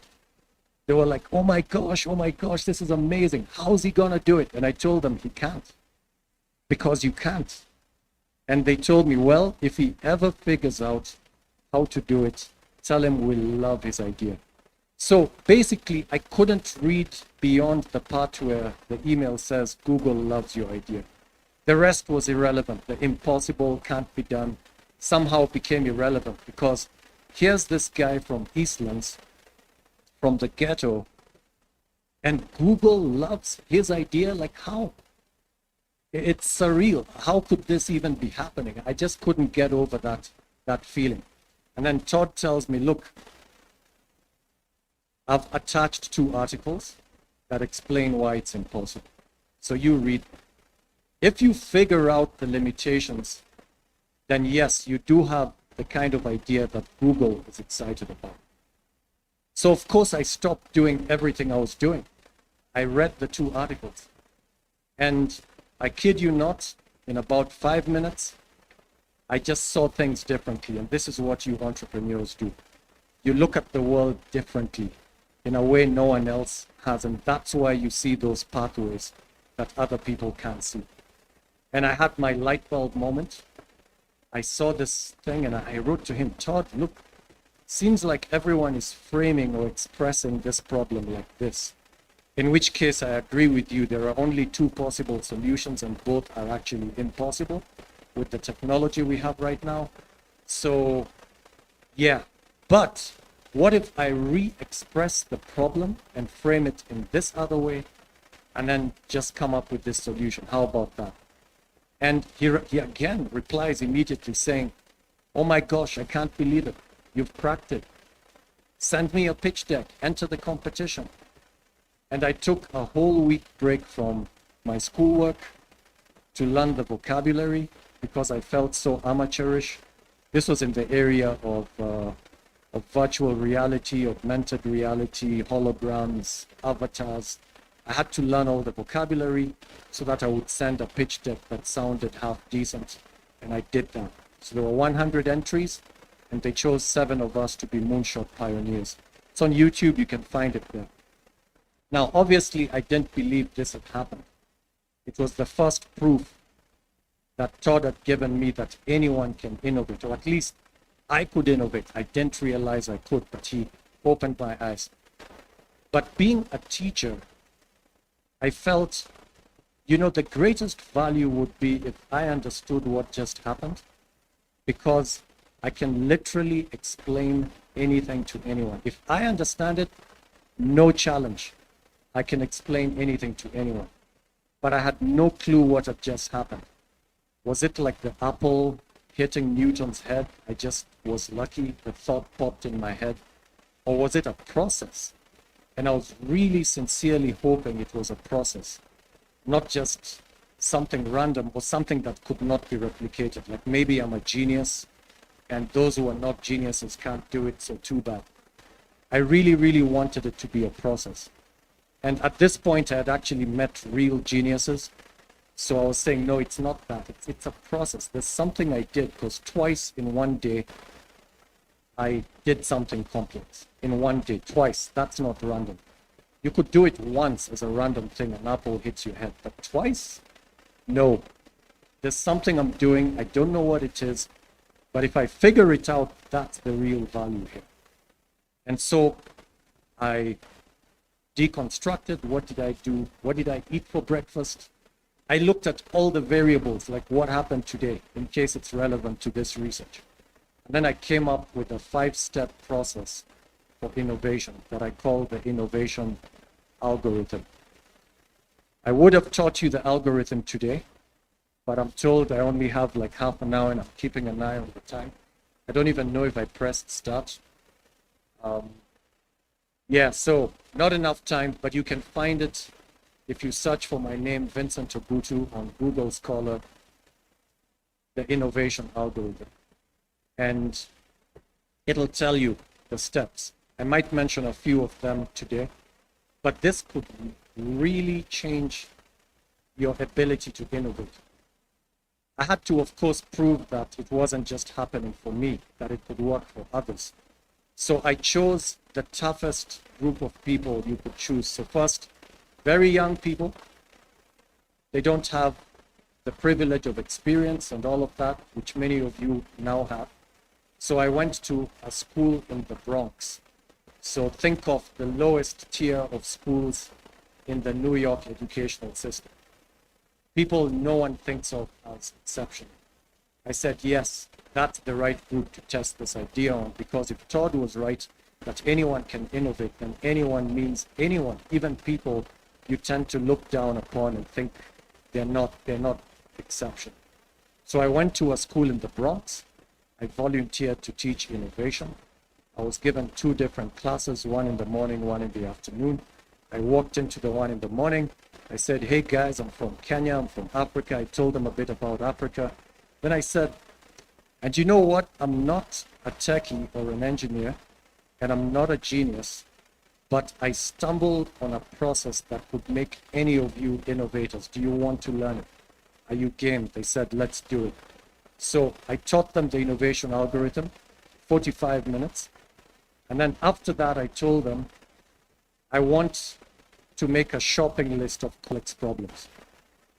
I don't want things that have been solved before, so please don't test me by giving me something that's already been solved. I want complex problems. I don't care if people in Harvard, Stanford, Cambridge, wherever have never solved it. Those are the kind of problems I want in this shopping list. So what are the complex problems that bother you? So we wrote them, we wrote like 5. And then I said, and which one do you want to solve? Which of these 5? And they picked one. Then I said, let's apply the algorithm. And within a few minutes, this young Hispanic boy jumps up and says, I could do this and that. And I looked at him and said, what? And then he rushed to the front of the class. We started drawing it in the air. So are you telling me that you do this and that, this thing pops out of the machine and this happens? He says, yes, yes. Then the whole class, everyone's staring at him. And I just said, honestly, I can't believe no one's ever thought of that. Like, it's so simple. The way you just put it, it's so simple. Never thought of this before. I asked him for permission to speak about it. He said, no, they'll steal my idea. I said, fine. I went for lunch, came back, taught the other class. I was now super confident. I asked them, do you want to learn how to innovate? Did the same thing, 45 minutes, shopping list. And this time they allowed me to talk about their idea. This was a girl this time, 14-year-old girl. What problem was she trying to solve? She said the police are shooting people in error, especially minorities, because they suspect them to be armed, and then they'll shoot and find out, oh, the person wasn't armed. And then you'll have riots in these cities in the US, and it's a mess. And I wish I could stop that. So we said, great, what are we going to do about it? So she started at first by, it was, iteration. You always pivot and you know the process. So she starts with, I'll make a gun that needs permission from the precinct or the police station before you can shoot them. Her own classmate says, no, that doesn't work. There's not enough time. When you have to shoot, you shoot. You literally have 1 second or less to think. You can't be waiting. Fine. She started adding things to this gun that already had a camera that could see what's happening. Then she threw in an element of AI. So it can detect the soft spot. So maybe the fellow is wearing body armor, but there'll always be some exposed section. And then it can aim for that section. This is the type of gun you don't need to be a sniper to use. And then it doesn't fire bullets, it's firing tranquilizer darts like the ones we use to capture an animal that's escaped from the national park. So all I ever have to do is point and shoot. I can't be so bad that I'll miss you. I know I'm getting you generally. I don't know which part of you I'm getting, but it's you I want. And then I just press the trigger. Then the gun does the rest because it knows you're the target. It'll look for the soft spots. I don't need to be a sniper because it's sending a trajectory that is laser guided or whatever, and it'll hit the soft spot and you're out like a light. And the most you can accuse me of is embarrassing you in public because I made you pass out for no good reason and made you look like a criminal. But you're still alive, so the problem is solved. And I looked at her, I said, wow, I think you should just go to Obama, because Obama was the president at the time, and just tell him, look, I've got a solution to your problem. I'll need a team of ballistic experts. I'll need people who do laser-guided missiles, biologists, AI guys, and you know, I'll put them all together, and this is the concept. They can actually, the rest is really just operationalizing an idea I came up with. She'd already thought outside the box. A smart gun, a gun that can do the sort of things that I've described. And her classmates said, no, don't give it to Obama. You could make a lot of money, so you need to take a patent, and you could be rich. And then she looks at me, and I tell her, yeah, they're right. You could take a patent on this, and you could require NYPD, LAPD, you know, the London police, the London police, LA police, New York police, to pay you to use this, and you'd be rich. They're right. But is that what made you come up with this innovation? Were you trying to be rich? What were you trying to do? She said, I was trying to save lives. So now other cities that can't afford your innovation will just keep experiencing the same chaos because you suddenly decided you want to be rich and you withheld a solution that could save the world. So I think you should just give it for free. And the class were looking at her saying, no. Then I asked them, okay, why shouldn't she give it away for free? And they said, because she'll never have another big idea like this in her life, like never. Then I asked her, look, did you know you could have a big idea like this 1 hour ago, like precisely 1 hour ago? She says, no. So what changed? What gave you the capability? And it was the algorithm. Then I asked her, so what's to prevent you from doing it again anytime you want? So this first one, you do it for free. And anytime you decide that being rich is a priority for you, you can do it for that. But right now, the main thing that actually motivated you to innovate was your great desire to solve a complex problem. So that's where it all starts. And so I'm challenging you to focus on the problem. I know many of you want to be rich. Nothing wrong with that. But if you set that as a target, you're probably not going to succeed as fast as if you make your target finding a solution to problems that plague people. If your goal is to solve complex problems, you will make the money and you will actually innovate. If you want to be rich, I don't think it's enough of a motivation to sort of like wake up those creative juices in you. What really triggers that is a complex problem, feeling the pain of the people who are going through it, and determining I will do something about it. And that's part of my algorithm. It's actually step one. Create a deep emotional connection between you and the problem. This is about you and the problem, okay? So I'm not talking of design thinking, empathy, where you put yourself in the shoes of the people. What pain are they feeling? You kind of need to know that, but I'm bringing it home. What would it mean to you if you found a solution to this? Like, what would that feel like? And that's kind of what I experienced when I was told Google loves your idea. I was like, who, me? What? Google would love for me to find a solution? Google? Okay, I'm finding the solution. So there was this huge personal motivation. And I encourage you to pick a meaningful motivation. Like deeply meaningful. Not that, oh, I should look for an innovation that will make me rich. It won't work. But I should look for an innovation that solves this problem, and then the world will be different, and I'll have had a role to play in that. That is much more powerful and will actually trigger innovation in you.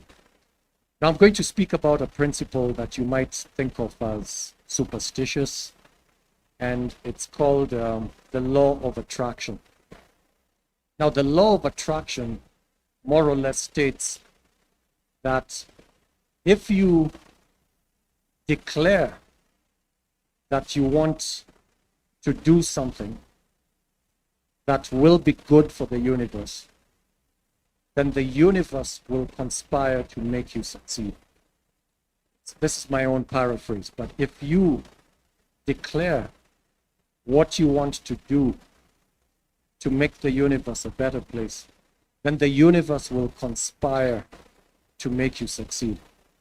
So in other words, you will actually attract luck, what other people might look at as luck. I don't look at it as luck because I have a scientific training, and I could probably explain why the law of attraction would work. So once you declare to everyone, so not just to yourself, you tell people, there's this problem, it needs to be solved, I want to solve it, and I'll just not rest until I solve it. Now everyone knows you're trying to solve this problem. Anytime they hear of an opportunity, they hear of somebody who's doing something similar, they read an article, they see a video, they're going to send it to you. So you've got eyes all over the place. It's no longer just you looking for this solution. They'll send you the resources. That's what some people might think of as luck. I don't think it's luck. You declared what you wanted to do. It's inspirational. People agree with you. The resources will come your way. Doors will open. And most importantly, you'll fire up your brain. You'll get it working. And that's part of what the algorithm explains to you. So it's partly a logical algorithm, certain things you need to do before certain things. And it's also a psychological tool. It understands what turns on your brain. So you basically need to turn on your brain, and you need to make it move at turbo speed. So turning on your brain is just declaring, I want to solve this problem. I need to solve this problem. This just has to happen. That's turning on your brain. Now moving it to turbo, you might think, no, again, you're just a public speaker and you're making all this stuff up. There's no truth to this. There's no such thing as a switch that can turn your brain to turbo and you're moving at turbo speed. I beg to differ. Most of you are students. You know how it is when you start the semester, like New Year's resolution. I'll be a good student this semester. I'll actually go to the library on day one. I'm gonna get an A in a first class honors and I'm going to the library today. Good luck with that. You go to the library, you sit down, your brain refuses to do the work. Your reading page, you've been reading it like 5-10 times for the past half hour, nothing's entering. And you're telling your brain, come on, work. It says, why? It's because we're getting an A this semester. Yeah, sure, but why should I study now? It says, because we need to start early. And I'm starting today on day one. And your brain says, but the exam is like 13 weeks away. It says, no, forget that. You just study. Your brain says, no, I've got better things to do. Like, I'm not going to do this. And it refuses. 2 weeks to the exam, your brain wakes up. Now you tell it, let's study. Yeah. It agrees. It starts studying. Much better than on day one of the semester. Now, how about 2 hours to the exam? Somebody walks up to you and says, have you studied chapter 13? Said, no. We were supposed to go up to chapter 12. It's in the course outline. Says, did you attend Friday's class, like the last class of the semester? Says, no, I Skyped the class. I went to watch the movies or something. Well, he said, I'm including chapter 13. Why would he say that if it's not coming? In fact, if there's any chapter we are sure is coming in this exam, it's chapter 13. The one chapter you've not studied at all. You have 2 hours to the exam. Your guess is as good as mine. You're definitely going to read chapter 13. You will understand chapter 13. You will memorize chapter 13. And you'll be answering questions on chapter 13 in 2 hours' time. Why? Because your brain switched to turbo. Why? Because that's what you needed to do. You so badly wanted to get that A. You knew which chapter is coming. You hadn't studied it, and you told your brain, I need you to master this in record time, which means you have to switch to turbo and move at lightning speed, and it did it. Your brain do that. You can trick it into doing that, and that's psychological. That's why we say necessity is the mother of invention. When you really need to do something, that's when you're likely to innovate. That's when you're likely to come up with these amazing solutions. So you have to spend time just thinking about it for you to find these solutions. And I'll tell them, you can't shoot me. They'll say, oh, sure, I can. Like, okay, go ahead. And then they'll invent a gun on the spot. They literally come up with solutions every second. And you can do that if you decide to live in the imaginary world that kids live in, where there are no limitations, like there's no capital, the technology hasn't been invented yet. You sort of stop yourself just when you're ideating. Don't do that. Live in this imaginary world where everything's possible. Create the magical pathways. And only afterwards should you now check if it's feasible.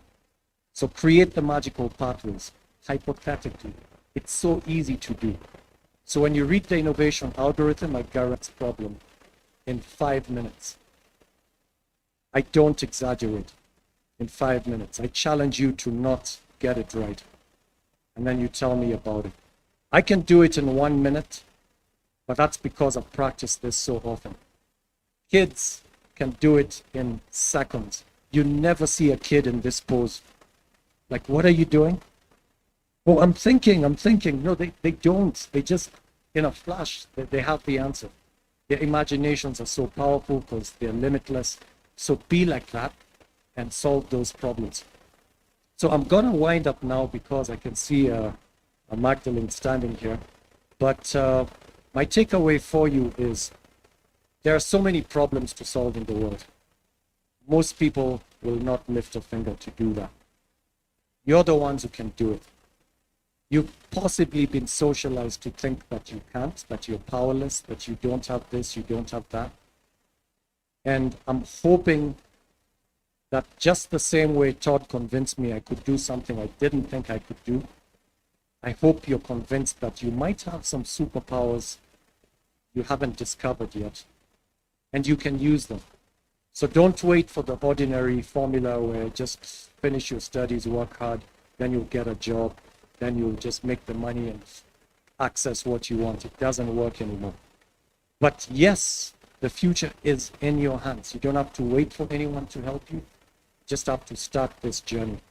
So with that, I wish you all the very best. I don't know if Magdalene has time for Q&A, but it's really been a privilege to be here with all of you and to share something I think would set you on fire and get you started doing great things. Thank you very much.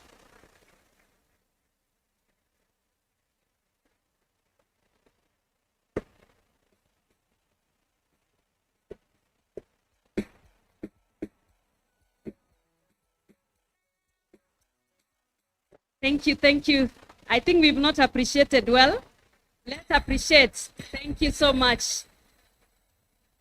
That is the Vice Chancellor of Strathmore University, Dr. Vincent Ogutu, is widely celebrated for his ability to connect education with society needs. He advocates for innovation as a tool for economic growth and emphasizes the critical role of young people in shaping Africa. And I think you've all seen how he's very passionate about this. And one thing that I learned when I was in Strathmore is that the simplicity, it is not about the complexity. And that is what Enos was telling us in design thinking. When you are told, put a giraffe in the fridge, people start thinking, oh, should I cut the giraffe? What should I do by the time I still remember. What do I do? You've not been told, is the fridge bigger? Your role is just put the giraffe in the fridge. Anyway, so that's on a lighter note. I would like to invite the county, just to invite the British High Commissioner. So please, the county government of Uasin-Gishu, please. And also let's give more time. I know we'll have more discussion to discuss and the county also is involved, but let's invite the director to welcome our keynote speaker. Please, let's appreciate. Piga makofi. Asante. Karibu sana.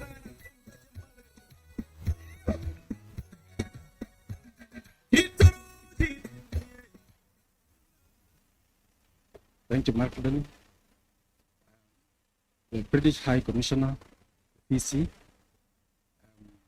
all leaders, ladies and gentlemen, good morning. How are you?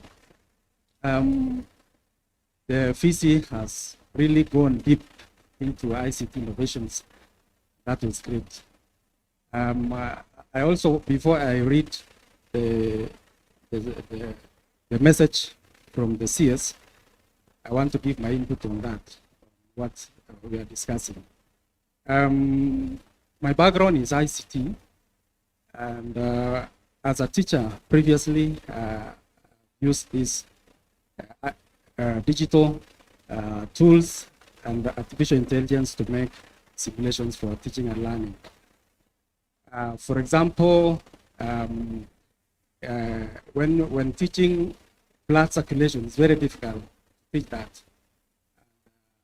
AI and digital makes it very simple. Use those tools to be able to make, to enable the platform to show the blood circulating in the body, which is very difficult to do it in the normal way. So thank you, EldoHub, for bringing this home. Thank you for organizing this symposium. And we are not, as Kenya, we are very high on this, ICT, so we are not doing the catch-up. Thank you so much for bringing everybody, particularly the athletes, the entrepreneurs, and everyone, so that we are not doing the catching up. In our county, we use digital self-service revenue systems. Our customers do self-service for parking. They're able to park on their own without assistance using the platform. It's online. And also on projects, we use the GIS system to locate those projects wherever they are using the digital platforms. So in Wasingishu, you can say we are ahead also on this. ICTs and AI. I know our people have this in their phones, and you have interacted with them now. The AI, which all of us are familiar, and it is very fascinating. So, thank you for bringing all of us here so that we're able to have inclusion. Let me read the County Secretary message. Brief on TechRun, AI, Sports and Digital Forum 2025. TechRun 2025 is a premier event combining sports, technology, and innovation. This position was in Gishu County as a regional hub for AI, digital transformation, and athletics. The event highlights Eldoret's dual identity as the home of champions and a growing center for tech talent and investment. Scheduled for November 30th to December 2nd, 2025 at the Central Primary Grounds. The theme of the event is accelerating digital transformation from endurance to excellence. The run kicked off on Sunday for various categories, including 10 kilometers elite, men and women, and 5 kilometers fun run with over 5,000 athletes participating, including world champions such as Faith, among others. The event was graced by His Excellency the DG, Deputy Governor, and other dignitaries. The two-day forum to be graced by the British High Commissioner to Kenya, Neil Wigan, and His Excellency the Governor on first and second brings together senior government officials, sportsmen and women, business community, tech experts, and the private sector to discuss AI and digital transformation that will lead to long-lasting and scalable tech innovations. The conference features AI showcasing, demo zones with robotics, artificial AI of things, and digital solutions, roundtable discussions on AI ethics, governance, and digital transformation, startup pitching sessions, investor deal rooms, and collaboration forums. Hackathons innovations, challenges, and youth competitions. EldoHub Tech Academy and the AI of Things program graduations celebrating over 200 trained learners. Objectives of the TechRun: 1, to position Wazingishu as a hub for AI-driven digital transformation and investments. 2, to provide a platform for startups and innovators to showcase cutting-edge solutions in AI of things, robotics, and digital transformation. 3, to facilitate investor startup linkages through deal rooms, pitching sessions, and networking opportunities. 4, to foster meaningful dialogues between policymakers, private sector leaders, and development partners on AI ethics, governance, and enabling policy frameworks. Number 5, to inspire youth participation in digital innovations through competitions, challenges, and mentorship opportunities. Youth innovators and entrepreneurs. Number 6, to celebrate Kenya's global identity in athletics by aligning endurance with entrepreneurship and innovation. Participants, investors, VCs, angel investors, accelerators, DFIs, development partners, and international organizations, startups and innovators, AI, digital transformation, robotics, and AI of things, academia, research institutions, corporates, and tech. Significance of the county.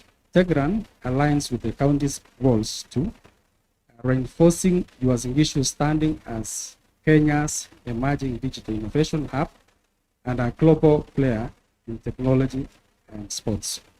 Support youth employment and innovation. Expand opportunities in digital and sports economies for youth and athletes. Attract national and international partnerships and investments. Promote health, wellness, and community unity. Improving collaboration between tech institutions, academia, athletics bodies, development partners, and the private sector. Increasing economic activity through hospitality, transport, local suppliers, and business services during and after the event. Accelerating the county's agenda on digital adoption among businesses, institutions, and communities. Thank you so much. That was a message from the County Secretary of Wazingishu. My name is Charles Pierre. I'm the Director of Governance for Eldoret. I wish at this point, to welcome the CC in charge of ICT.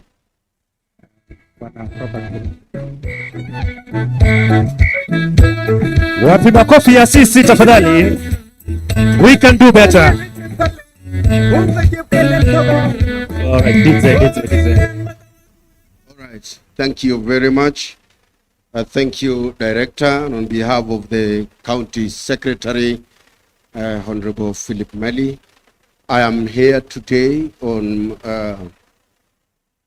as the CC for ICT and Innovation, Youth Affairs and Sports. Now, first of all, I will read on behalf of the Governor of Wazingishu, Honorable Dr. Jonathan B. Chalilim. Then thereafter, I'll make my own remarks before I welcome our keynote speaker today. So, ladies and gentlemen, Dr. Ed Burnett, Charge the Affairs, British High Commissioner, the Office of the ICT and Digital Economy officers who are here, our Vice Chancellor, Dr. Vincent Ogutu from Strathmore University, and EldoHub CEO, Magdalene Chepkemoi, and all the other invited guests. Good morning.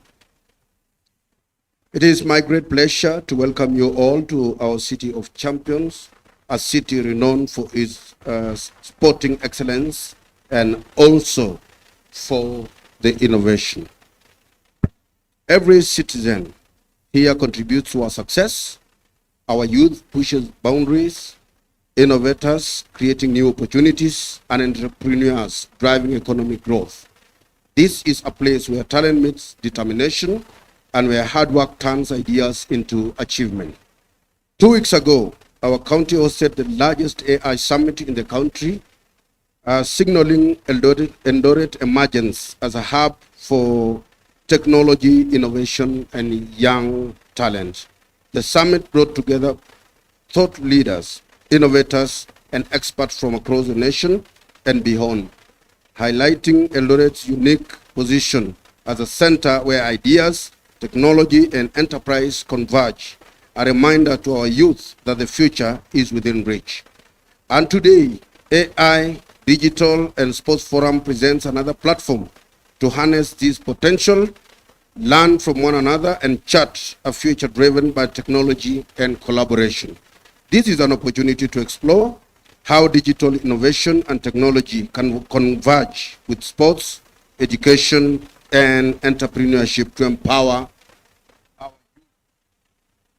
strengthen the economy, and position our county as a national and on the momentum of the AI Summit and yesterday's sporting event, providing that champions are also those who innovate and collaborate.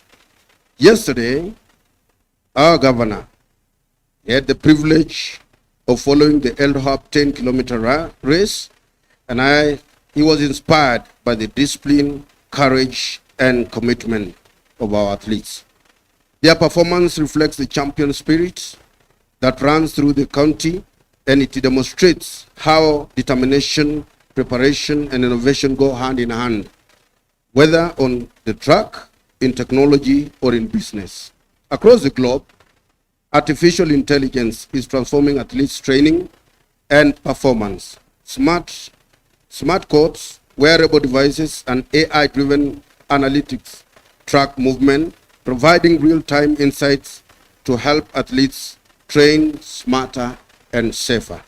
For our sporting counties, integrating AI tools into training programs will enhance performance and give our athletes a competitive edge on national and global stage. AI is also revolutionizing talent, scouting, and youth development. Advanced algorithms analyze performance data and growth potential to identify promising athletes early, even at grassroots levels. This means that hidden talent in our county can be discovered, nurtured, and supported to reach its full potential. By combining AI, mentorship, and digital hubs, we can equip our youth to compete globally, promoting our new generation of champions, both on and off the field. As a county, we are taking deliberate steps to harness this potential. We are providing platforms for youth to showcase talent, and we are partnering with innovation hubs such as EldoHub to equip young people with digital skills, mentorship, and collaborative growth. In conclusion, we must act decisively, embrace technology, and work together to turn ideas into reality.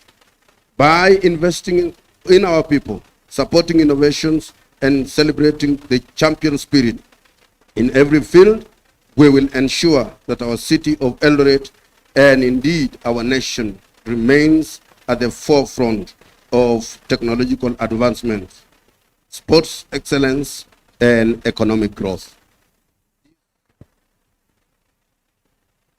So thank you. God bless you. God bless Uasin Gishu. That was a speech from His Excellency, the Governor of Uasin Gishu.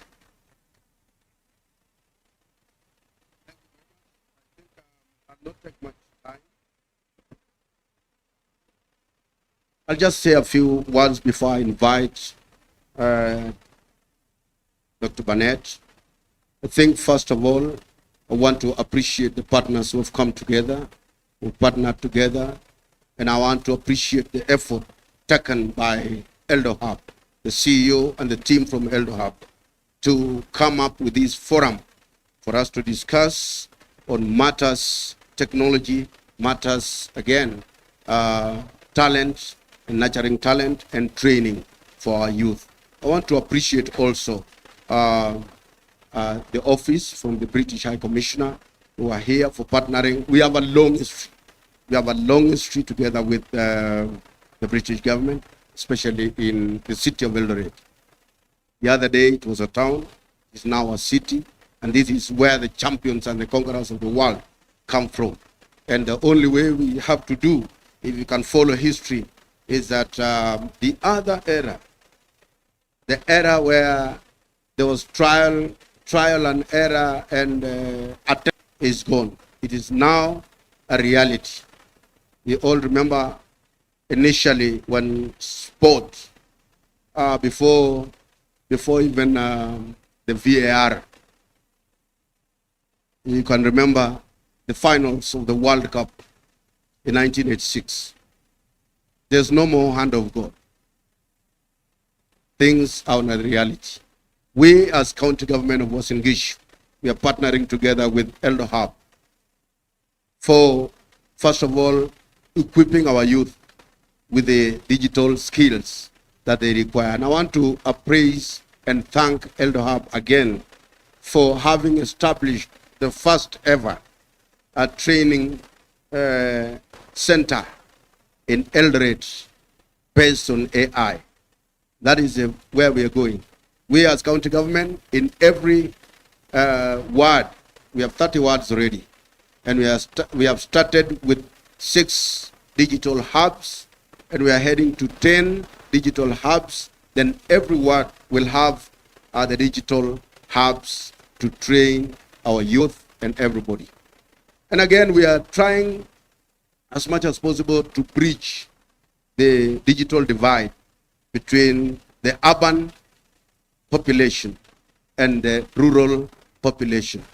And together we are partnering again with EldoHub in making sure that we bridge that divide. We as a county government, as the director said, all our services, the e-government services and the platforms that we've created, is that you can do everything with the reach of your phone digitally. So I think I will just say that moving forward from here, everything is digital. Moving ahead from here, we've also created sports for our business community in every local center so that they can have also, they are uploaded to the digital live and digital divide. I want to congratulate each and everyone. Thank you for the partners who are here. Thank you again, Athletics Kenya. That is the body that drives our athletes in this country. And believe you me, that this is the county that nurtures talent. And we want to bring all these people so that they can also, in one way or the other, use technology to train themselves. This week we'll be participating in Chepsaita International Cross Country around this county. So we also expect you to come and watch this spectacular race that will happen on 6th as preparation goes by. And we are training also the youth so that they can gain a lot from the recent summit, the AI summit that we had, and the first of its own that was held in this city of Eldoret. Thank you very much for the UK Kenya Tech Hub.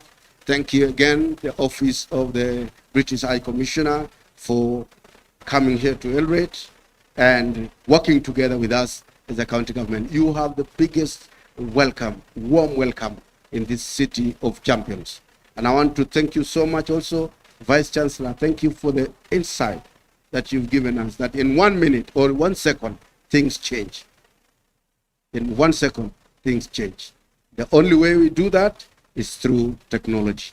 I want to appreciate you so much. Thank you also from the Ministry of ICT and Digital Economy for focusing on our city and allowing us to hold the forums and the summit in this county. Much welcome from the governor.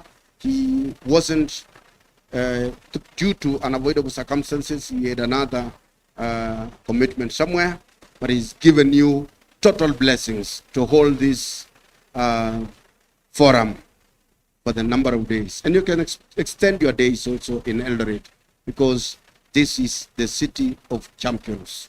And everybody here is an athlete, including myself. Let's appreciate each other. Now it's my welcome British High Commissioner Kenya to give us his address. Let's all appreciate. Tumpigie makofi. Karibu sana. Let's appreciate. Everybody be upstanding.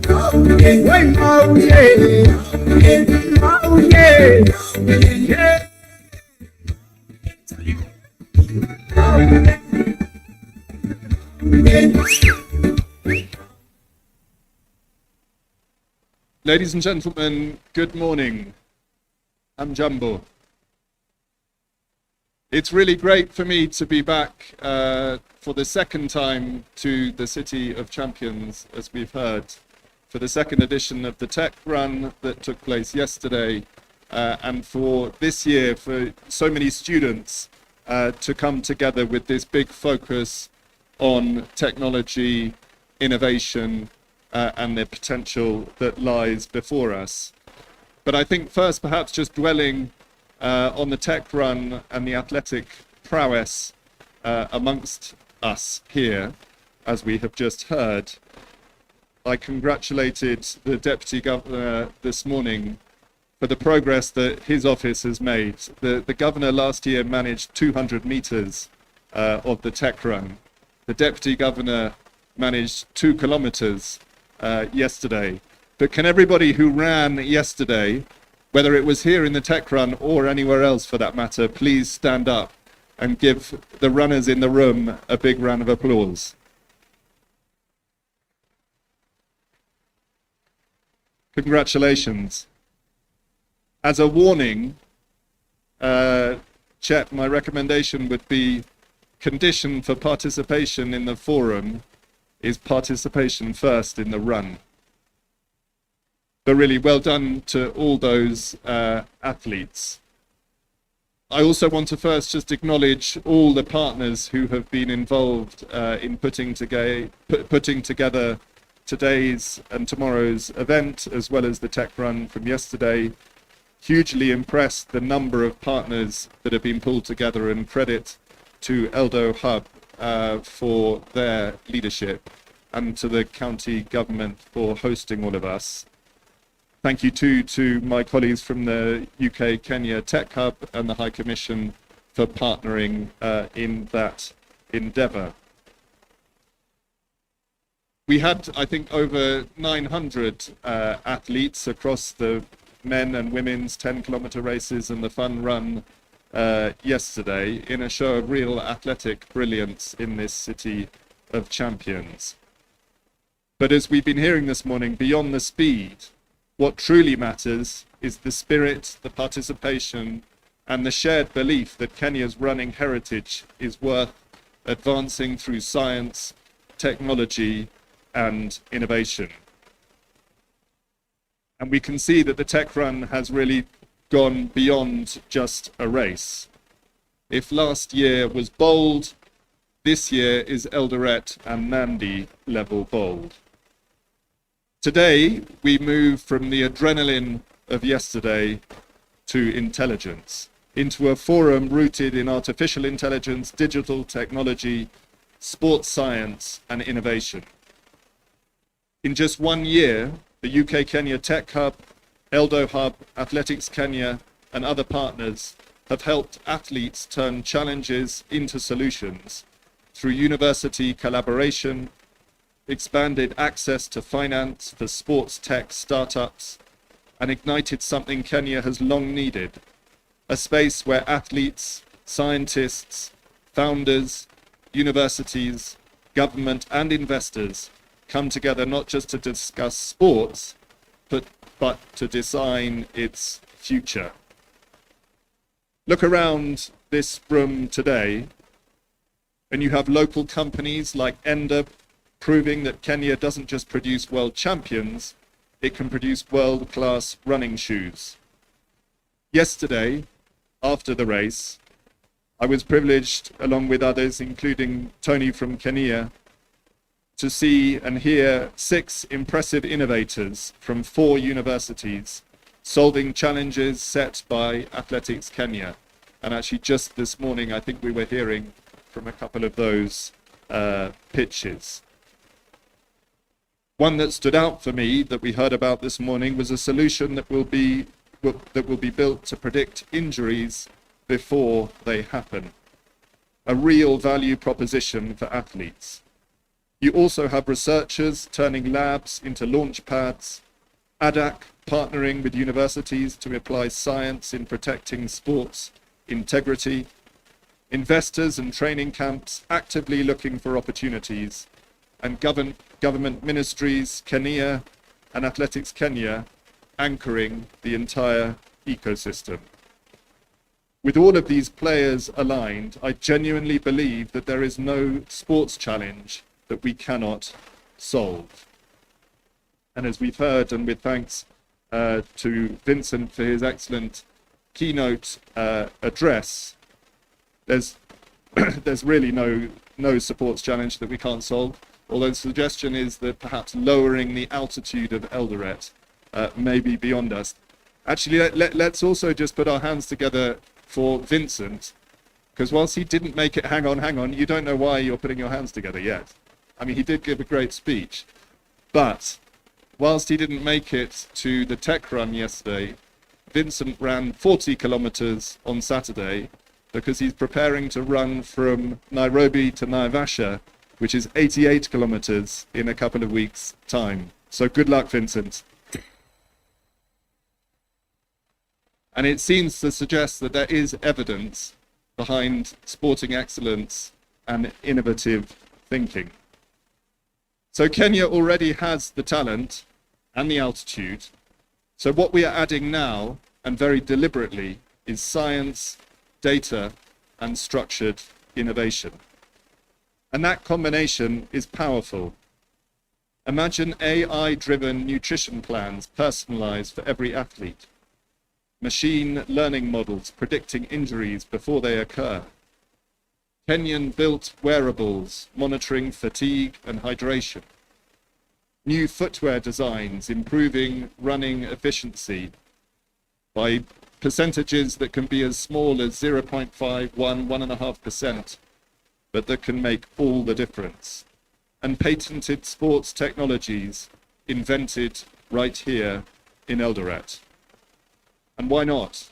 Kenya has conquered global podiums. It's time to conquer global patent registries as well. At the heart of this forum, and we've heard a lot about this morning, is inspiration. Somewhere in this room is the student who will build the next performance wearable. Somewhere in a training camp is a young runner whose career will be extended because of a solution invented in Eldoret. Somewhere in a university is a researcher whose work will redefine endurance science.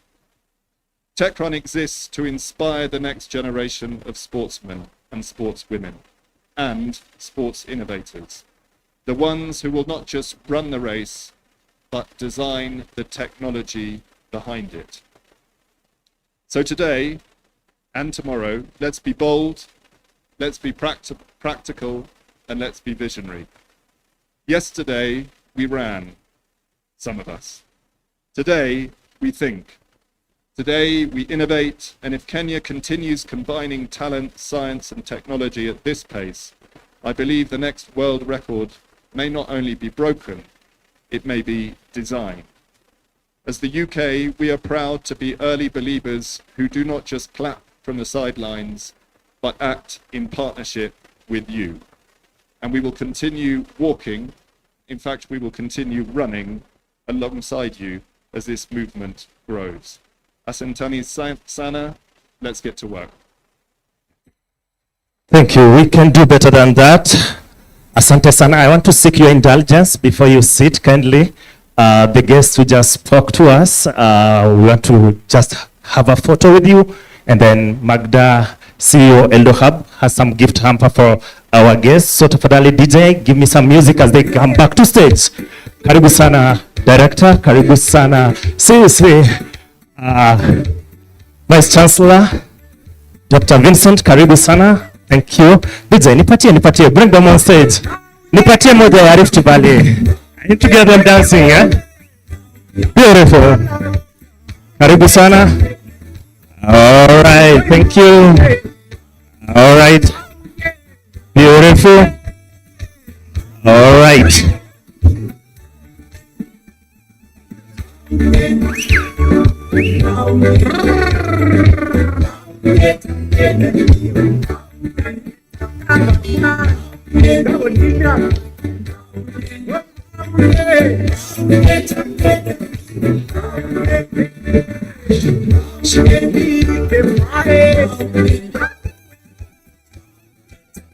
All right. Usiboeke hapo. Nipatie tu kama kopi tu. Pole pole tu. Nipatie. Pole pole tu where you are. Yes. One more time. Haya, vile tulifanya ukiwa umeketi hapo. Everybody. Where you are seated, push your hand. Some minutes. Beautiful.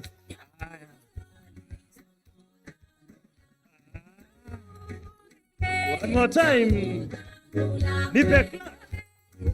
Thank you so much. Thank you so much, our guest. Request Magdalene and the gift campus. All right. Thank you so much. The VC Strathmore University, Dr. Vincent. Amesema pia ni msee wa ghetto. Islando. Thank you so much. CC. Thank you so much. Asante sana. Dr. Ed. Thank you so much. Beautiful. Courtesy of EldoHub. Asante sana director. Thank you so much. Tunashukuru for partnership from the county. Asante sana. All right. Thank you so much. Asante sana. Right. Thank you. All right.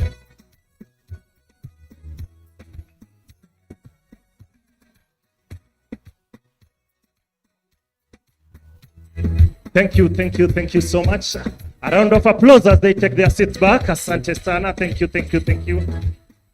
All right, karibu sana.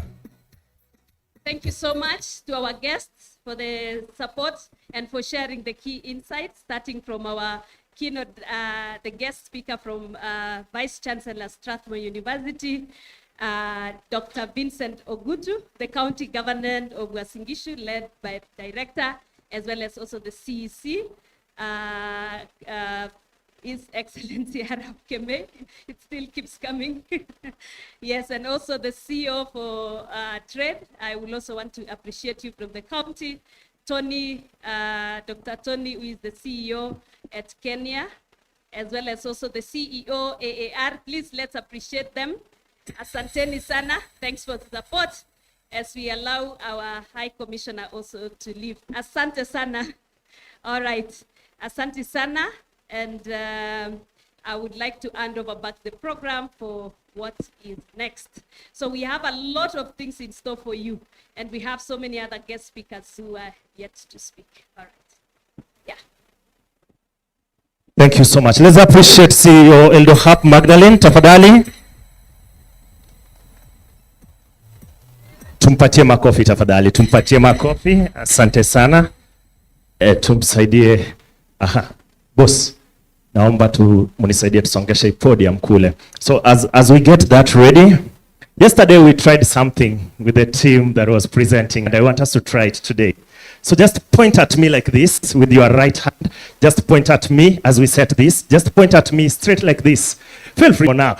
Just point me like this. Good. And then the left hand, give me a thumb. Give me a thumb.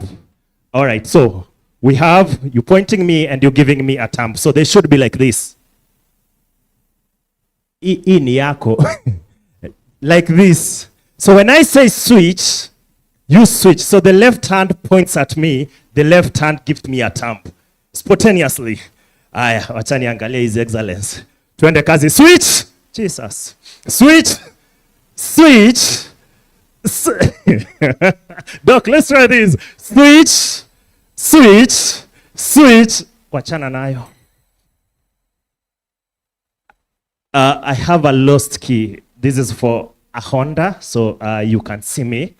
And I also have an envelope. Someone just dropped an envelope full of certificates. I know this is an opportunity to give somebody your CV, so kindly you can pick them from the DJ table. Now, at this particular juncture, you will allow me to call upon the CEO, AAR Group, just to speak to us. Wapi makofi yake anapokuja? DJ, nipatie makofi ya CEO tafadhali. Hadi afike DJ. Nipatie makofi tafadhali. Thank you. Aha. Thank you. Thank you, thank you, thank you.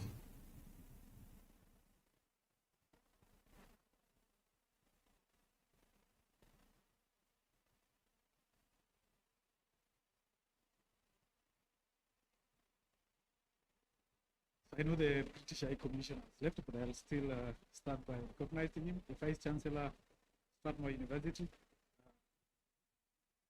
leaders from the national and county governments, business leaders, all dignitaries are present, all protocols observed.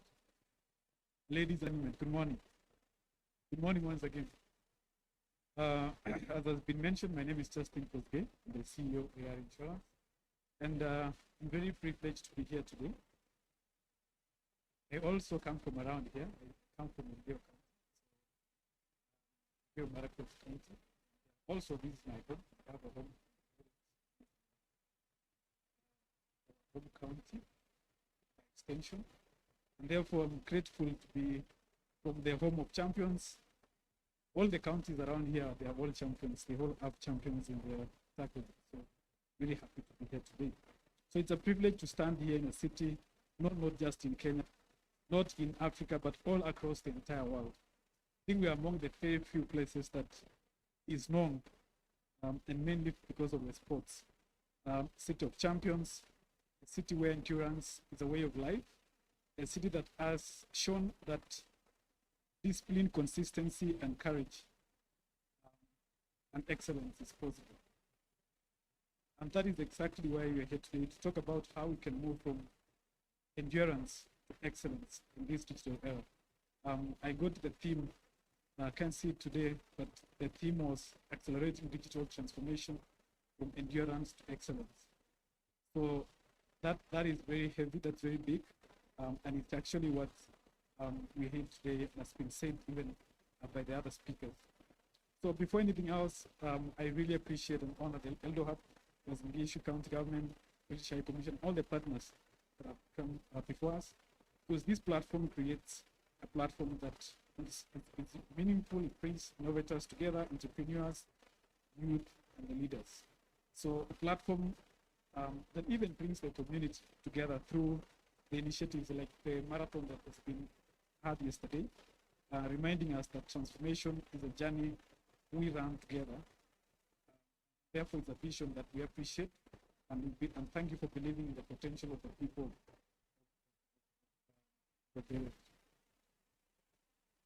For the specific theme that we have, it speaks heavily and really directly to the youth. So to the young people, AI, technology, digital transformation is no longer a buzzword, it's now happening. You are growing in one of the most exciting moments in human history. Technology has broken all barriers. With just a smartphone and ambition, you can build something powerful. An app, a business, even a movement. And I think we've seen all that happen in the past few years. The same discipline that takes an athlete from a village to track the global body is the same discipline that will take you as the youth from an idea to a global digital brand. You're not waiting for the future, you're shaping it. So let's encourage our youth to dream big, start small, and move really fast. The businesses that we have, big and small, especially the SMEs, every business adopts, must adopt digital tools now to become strong. It's no longer about gadgets, it's about growth. So with the research capabilities that we have, the partners such as EldoHub, technology can be adopted by businesses to reach more customers, control costs, build trust, become more reachable, running efficiently. Therefore, in this region, we encourage businesses that you can compete with giants across the country because digital removes size barriers. You have to have technology keeps you going. To our community around here, technology is not an enemy of culture, it's an enabler of progress. It helps farmers get fair prices. We always see stories about bountiful harvest happening around our community here. But then prices become an issue.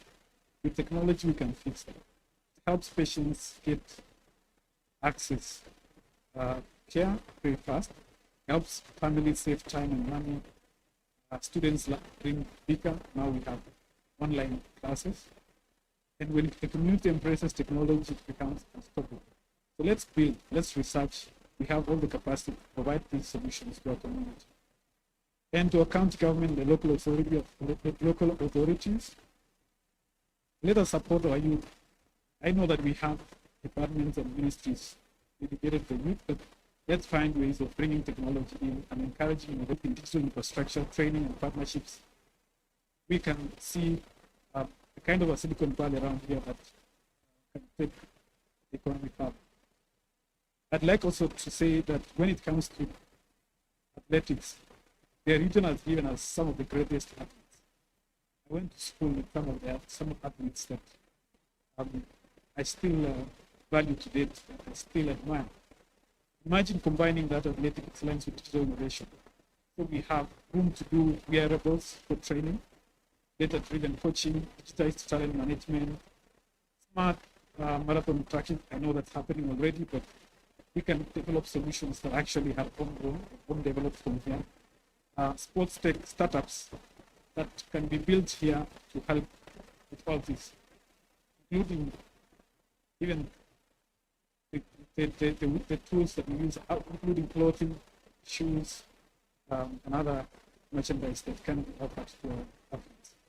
So as AR Insurance that I lead, so we support businesses, SMEs across East Africa, and work with you as you build your dreams. So we have value. We make healthcare digitally accessible. We're glad that we're sharing almost any major institution around all the 3 or 4 countries around here. We believe that we provide value. We use data to improve wellness. We support SMEs with flexible, affordable insurance. We come here every year, at least twice, the business forums that we sponsor. We've seen significant growth in those businesses that we work closely with. We partner with counties to strengthen community health systems. So our mission goes beyond insurance. We want to enable progress, confidence, and opportunity. Awesome, ladies and gentlemen, Eldoret has always shown Kenya what insurance looks like. Now it's time to show the world what excellence looks like in the digital era. So we have to mature, evolve, without losing the core of what we already have. Let us embrace technology with courage. Let us build the businesses with determination. Let us dream big without limits. And so we become more the home of champions, but also the home of innovators, creators, and digital trailblazers. So the future has started, and we are ready. Thank you, and let's run this race together. A round of applause, ladies and gentlemen. Thank you so much, Bwana Justin Kosgei, CEO, AAR Insurance Kenya. We appreciate your partnership. Tumpatie makofi tafadhali, ladies and gentlemen. Now the next segment, wow, sema wow. It's about to go down. And this one, I'm calling upon a gentleman. One interesting gentleman. DJ, get something for this gentleman.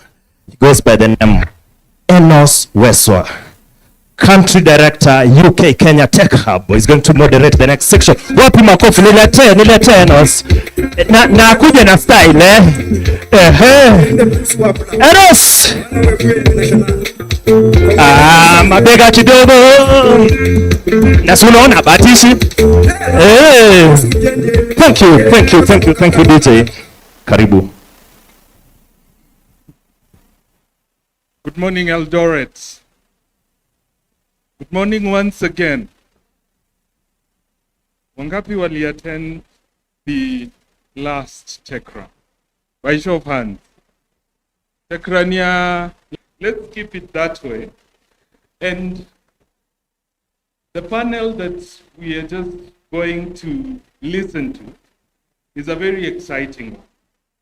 And when we were thinking about how do we grow the next level of conversation in the TechRun, one of the things that we figure out is we need to think high level, okay? So the name of the panel is Science, Research, and Sports Innovation. And the theme is Leadership that Fuels Talent to Data-Driven Sporting Excellence, okay? So I want you to repeat some keywords, okay? I want you to repeat some keywords in this panel, and we'll see if we'll actually achieve our ambition to actually deliver the message and even make commitment. So first, say leadership. Semeni leadership. Unajua wazito wakikua, ukipeana mswada itafuatiliwa. So we decided we are going to bring wazito. Semeni wazito. Wenye wataongea kuhusu leadership. And then the other keyword is talent. Clearly we have talent. So say talent. And then data-driven. And the last one is sporting excellence. So without further ado, allow me to first introduce my panelists, and I will tell them to walk to the stage and take their seats.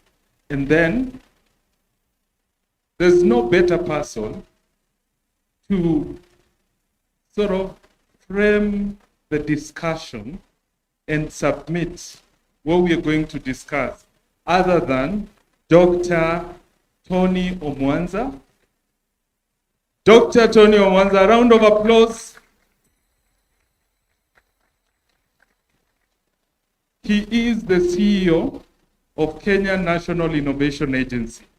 How many of you know Kenya National Innovation Agency? By show of hands? Hey, watu wa mbele mlienda shule. Anyway, but it's a good opportunity to talk about what Kenya National Innovation Agency does. So you can have a seat and then you will come to the podium. Let me just also have the rest of the panel come. We have niliwambia wazito. So I also have my boss in this panel, okay? So we have Mr. Colin Sykes, okay? He is the Science, Innovation, Tech, and Digital Counselor at the British High Commission. Makofi tafadhali. Makofi ya uzito. Thank you. We have a very interesting partner, and you will see what we are trying to cook here. So we have Professor Mweni Nduku, the Dean of School of Nursing and Health Sciences, the University of East Africa, Baraton. Asanteni kwa makofi. We have Charlotte Kurgor. Charlotte Kurgor. Did he make it? All right. So Charlotte is not available, but we will work with what we have. So Charlotte was supposed to represent ADAC. ADAC have been our partner in this conversation, and ADAC is the Anti-Doping Agency of Kenya. Okay? Last but not least, I'm not so sure if also they've arrived, Susan Kamau, CAO, Athletics Kenya. All right? Looks like they have not arrived, but well. So this conversation is about what we call the Sports Innovation Cluster.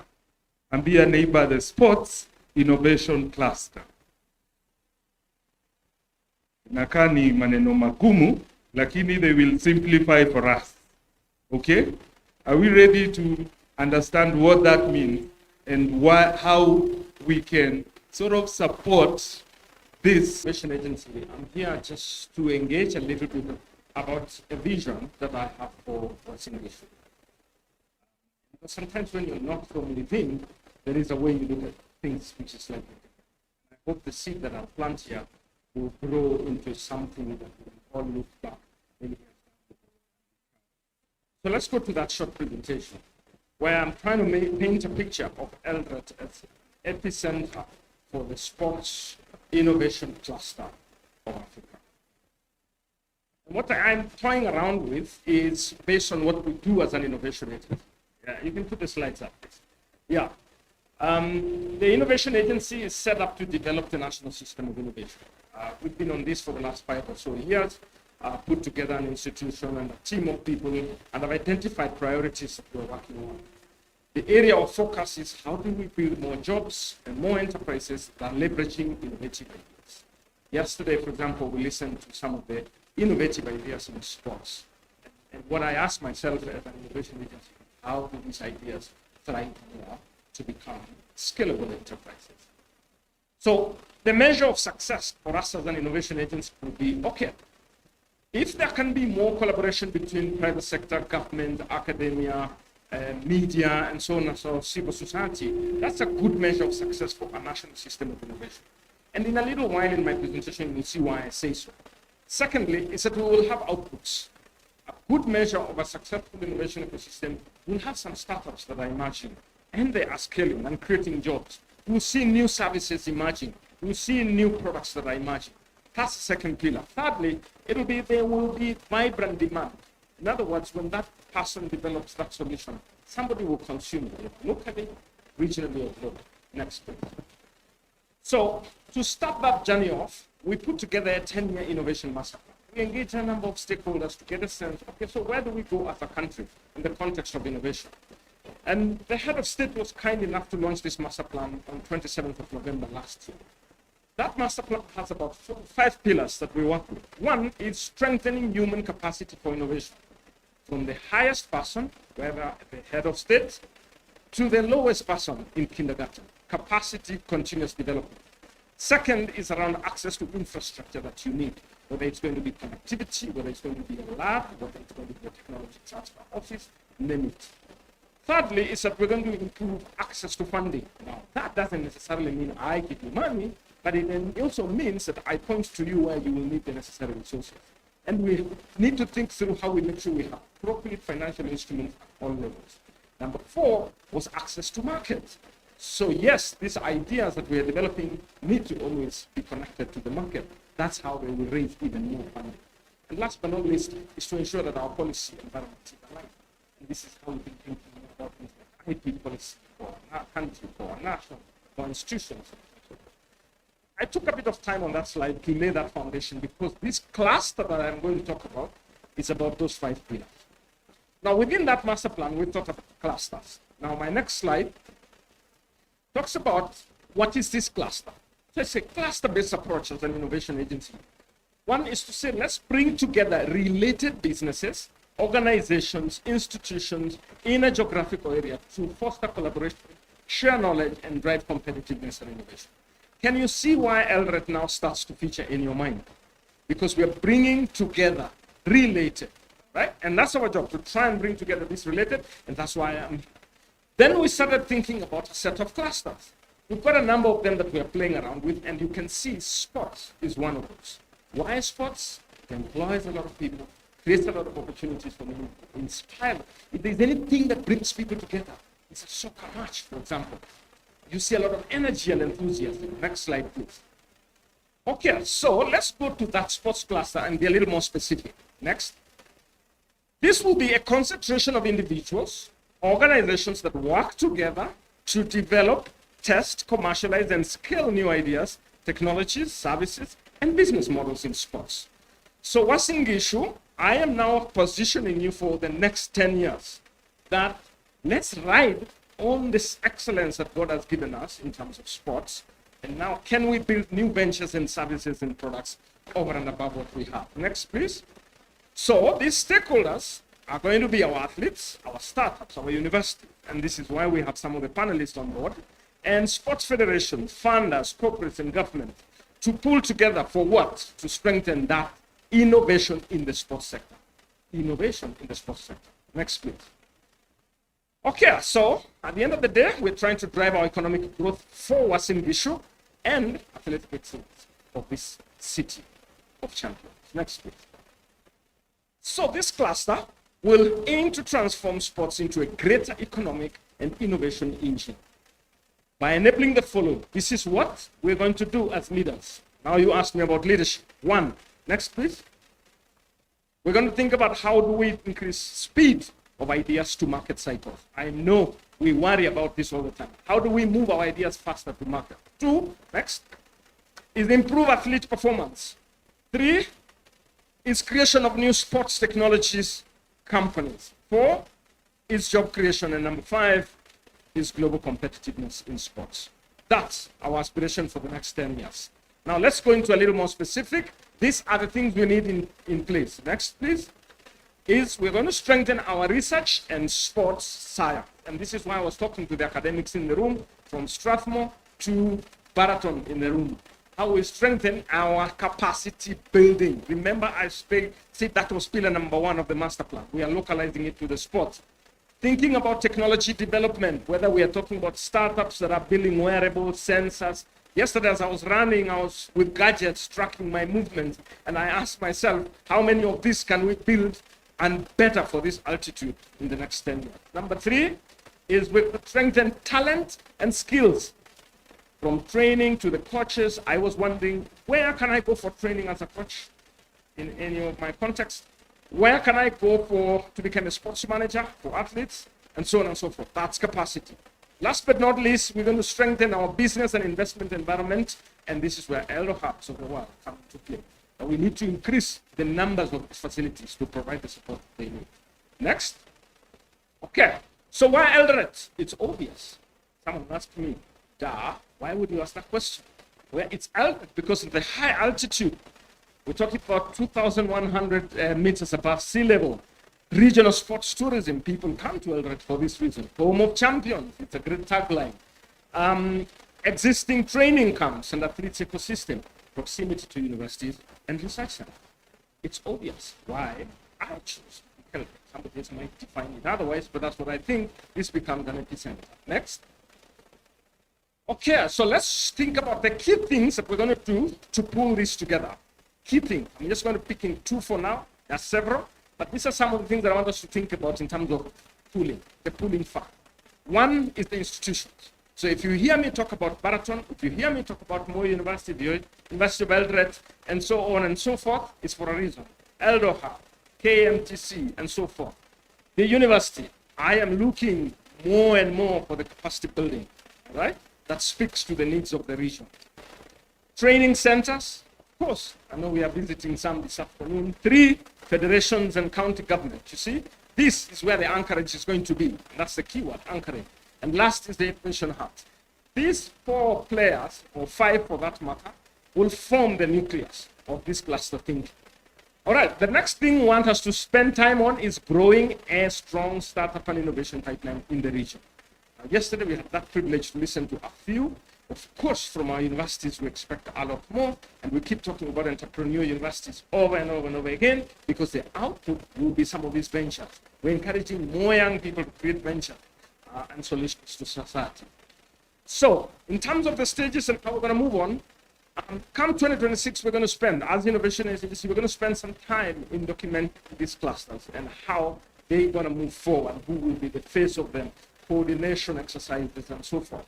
As for the sports cluster, we are thinking we will champion 3 bullet points. 1, awareness and opportunity identification. Part of being here is actually awareness and opportunity identification. Secondly is mobilization and coalition building.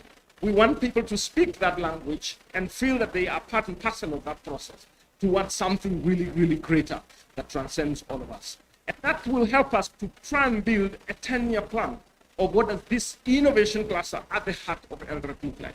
And we will be back here to launch this roadmap as we continue with all the efforts. And what are these efforts? Infrastructure and platform enhancement, aligned pilot and scale-up projects, as well as continuous evolution and diversification. That which we are doing here, hosting what builds this class. Thanks very much.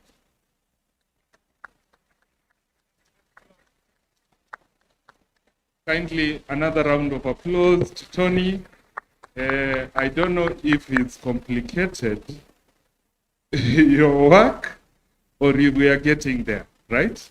We are getting really excited about today's conversation because you've said we are coming back to launch something. I don't know, you are giving us away or you are committing on our behalf, but we take it. We'll come and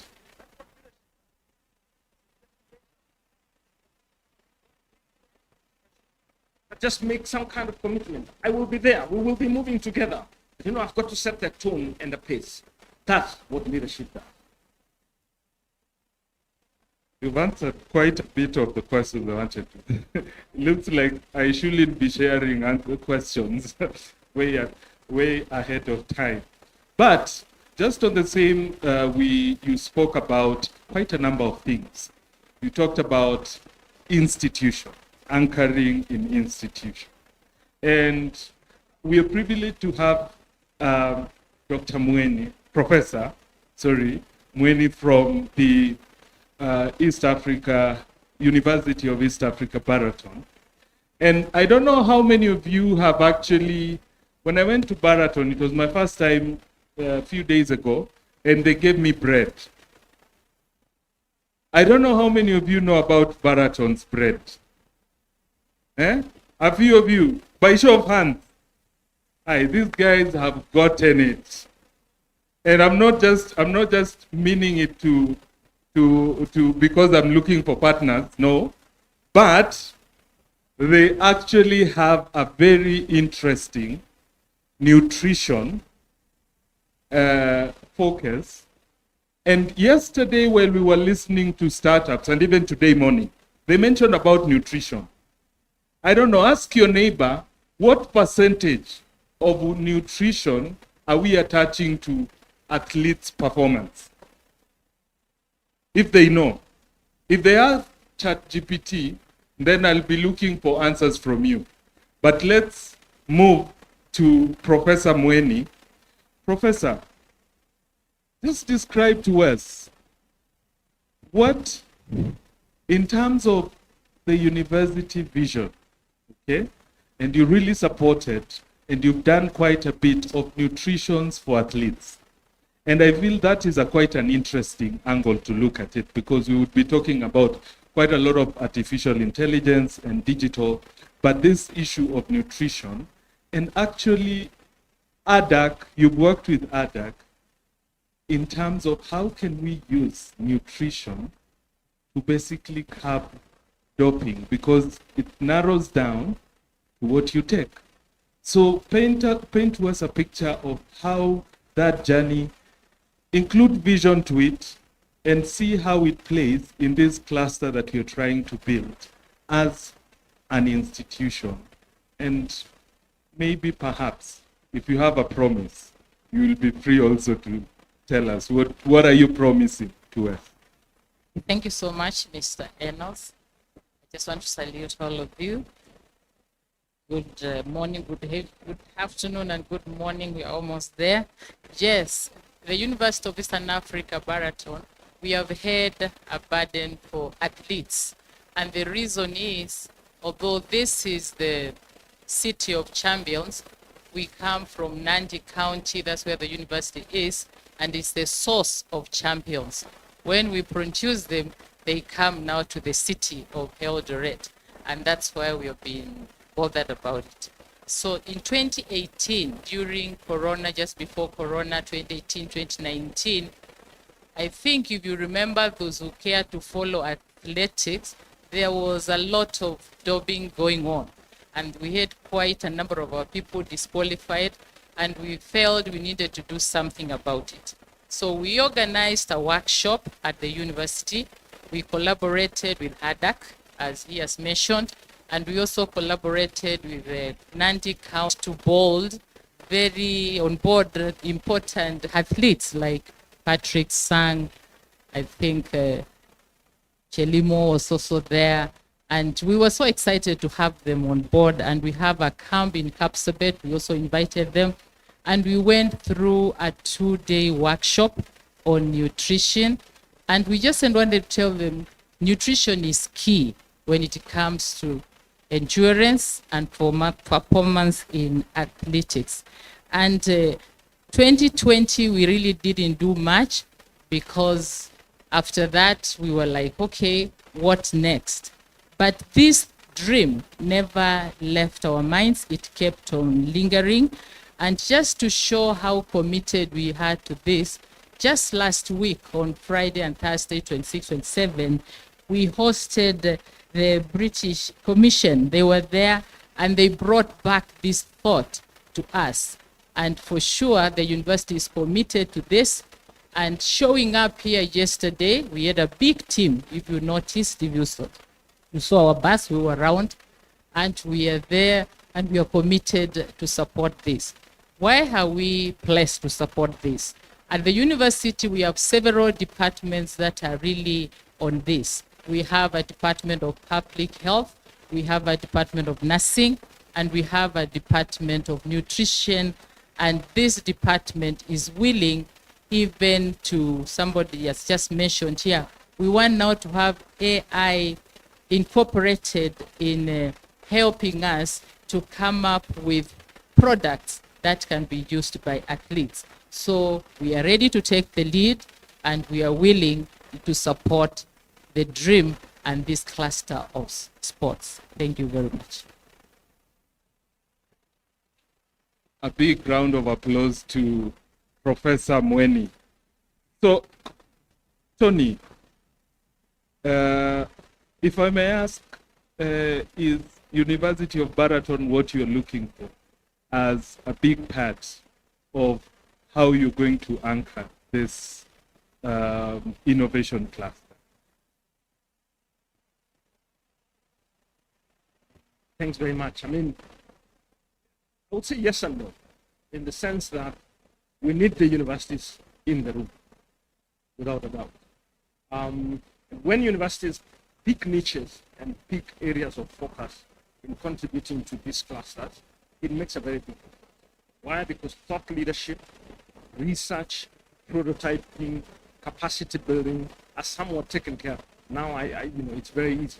For example, athletes can go to University of East Africa Baraton for training on financial management. It can be a course of 3 months, 3 weeks. Or if I want to become a coach or I want to improve my coaching skills, or I want to understand nutrition and how it affects me, I go for training, things like that. Now, of course, it doesn't have to be University of East African Baraton alone. Different universities in the region and even in the country will play a role. Because it doesn't mean that the cluster will only function in Eldoret or in Western Gishu or in the Rift Valley. It's a national cluster. And I started by saying epicenter for a Pan-African. You see what I mean?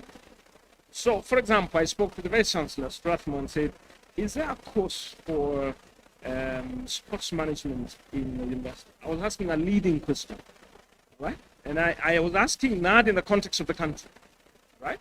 Because we need to keep building the right partnerships globally to strengthen our capacity. So the point would therefore be, in the region, what space does East Africa Baraton want to play in shaping the innovation in sports cluster? That's a question I'll bounce back to the university.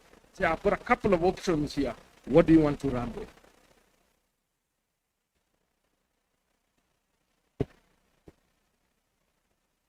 Thank you, Tony. I think I love the fact that you've actually asked the question on my behalf, and we'll follow that very soon.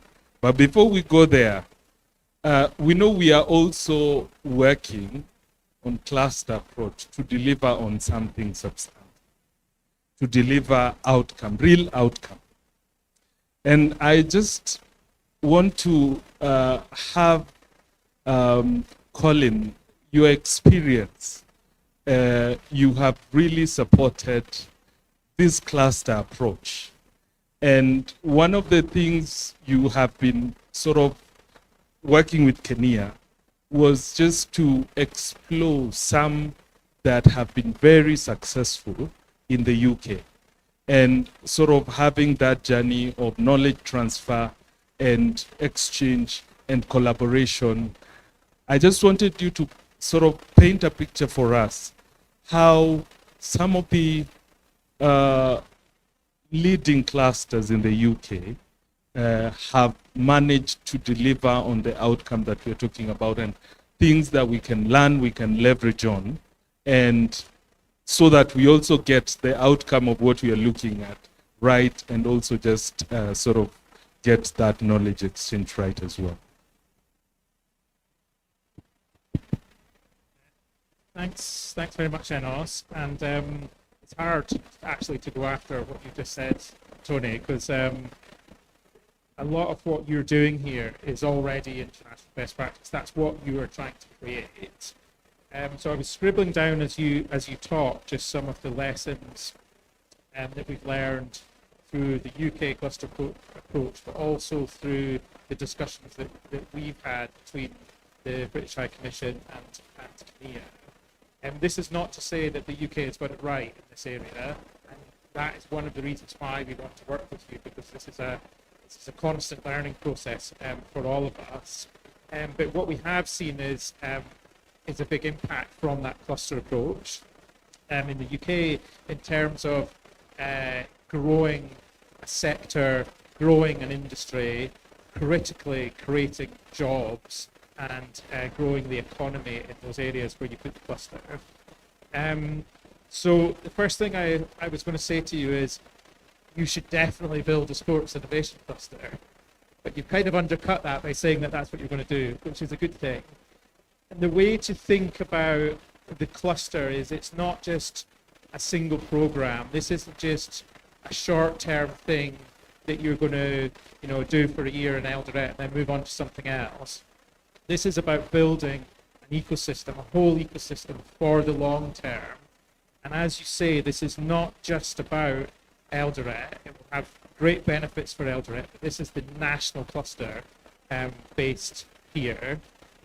The key to all of this is who you bring together, right?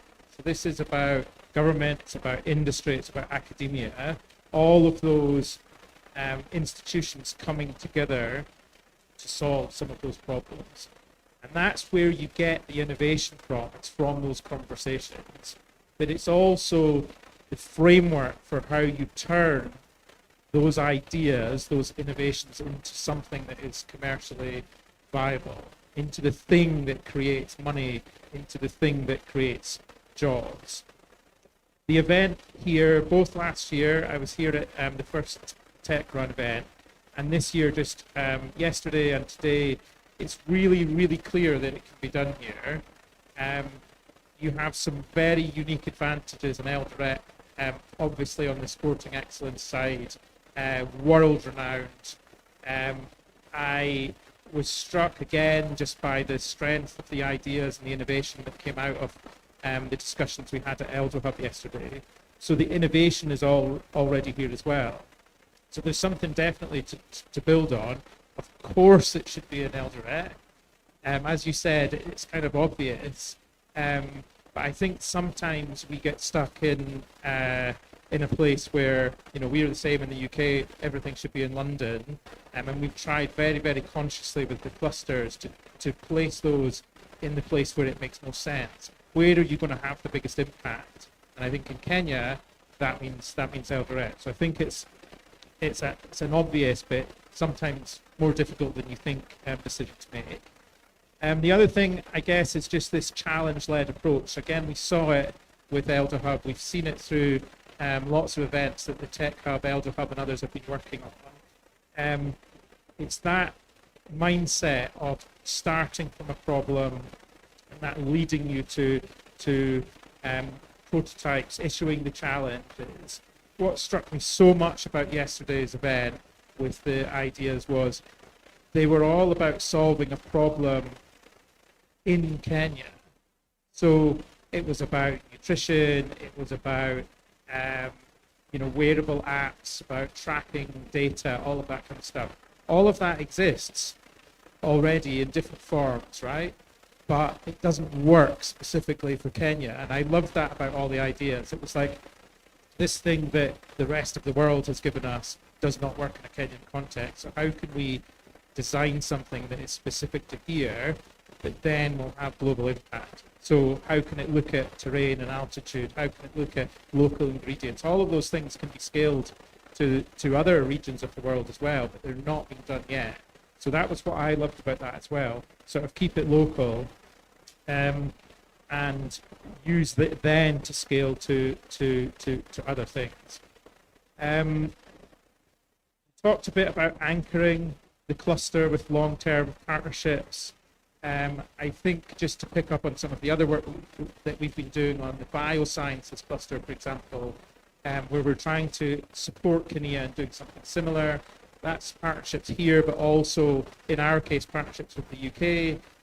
So we were able to take some bioscience researchers plus Kenya back to the UK to see how our biosciences cluster at the University of Oxford runs, but not just to show it, but actually also to look at how we can partner across borders. What can we do to support the emerging cluster here now and going into the future?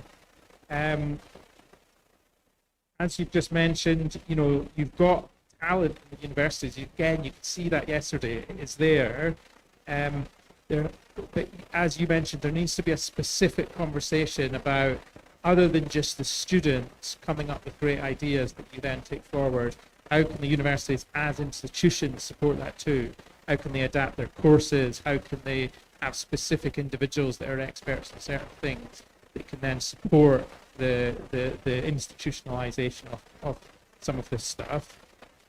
It then allows you, I think, to think about spin-offs and startups that are housed in universities, and with a specific sports tech angle to this.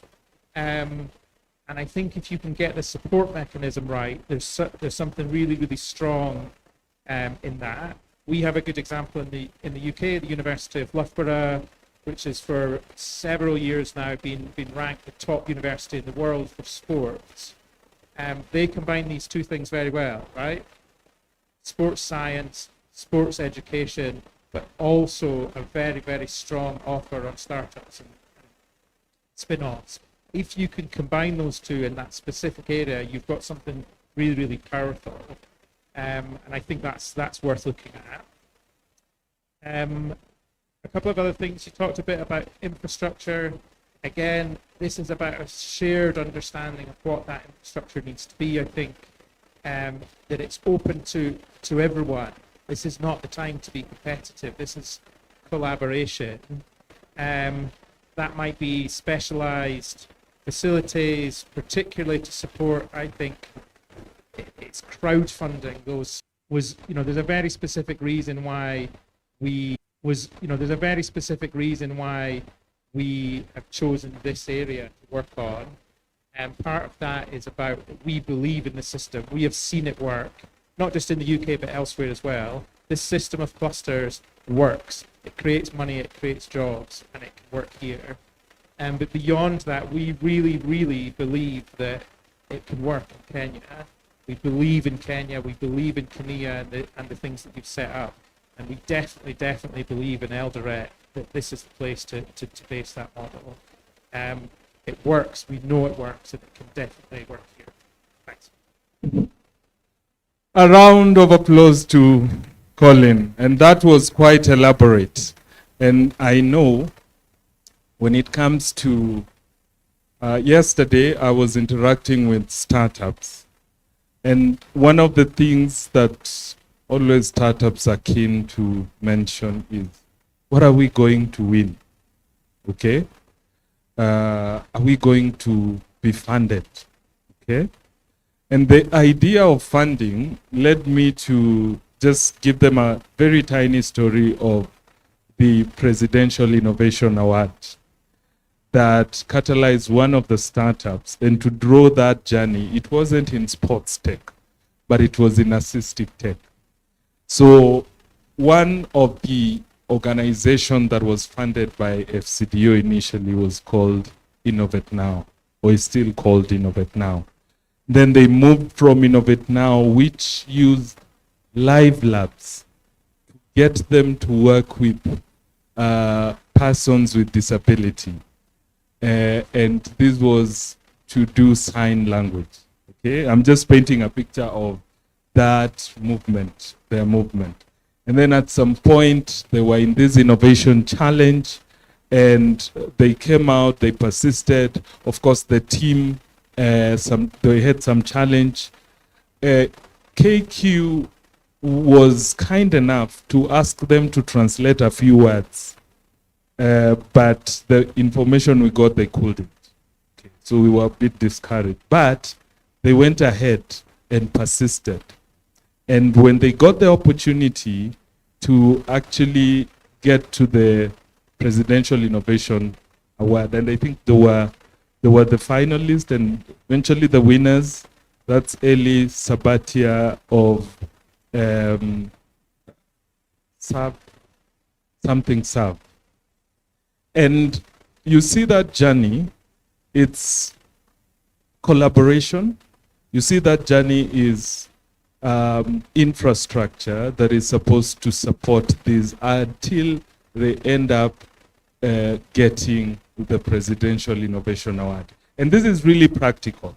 Now, Eli got another funding, which I will not disclose, but it's quite a big one. And I asked those startups, can you handle that money? And they said no. I will just say that money is $2 million. How much is that in Kenya shillings? Guess who gave them? We've mentioned one particular company here many times. That's Google. Because the application for that translation were immense. So how many of you can handle $2 million? But we have a dream to get there. So for those who are listening, we need to think of a way of how we can challenge leadership to sort of avail resources to get us there. So I'm preparing you to ask questions to the panelists.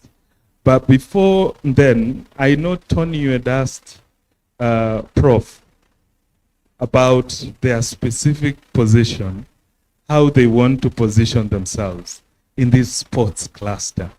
Yes, you said you're committed, but I know you've also provided not only the nutrition for athletes, also as a science product, but most athletes come to train in your used to facilities to train in your university. So I'll just ask you to tell us more about your position in this cluster. What do you see that looking? Thank you so much. It's true, the university allows the athletes to come to use our facilities. They're not really like so great, but we have the terrain that is needed for this training. We don't quite interact with them much, apart from allowing them just to use our terrain.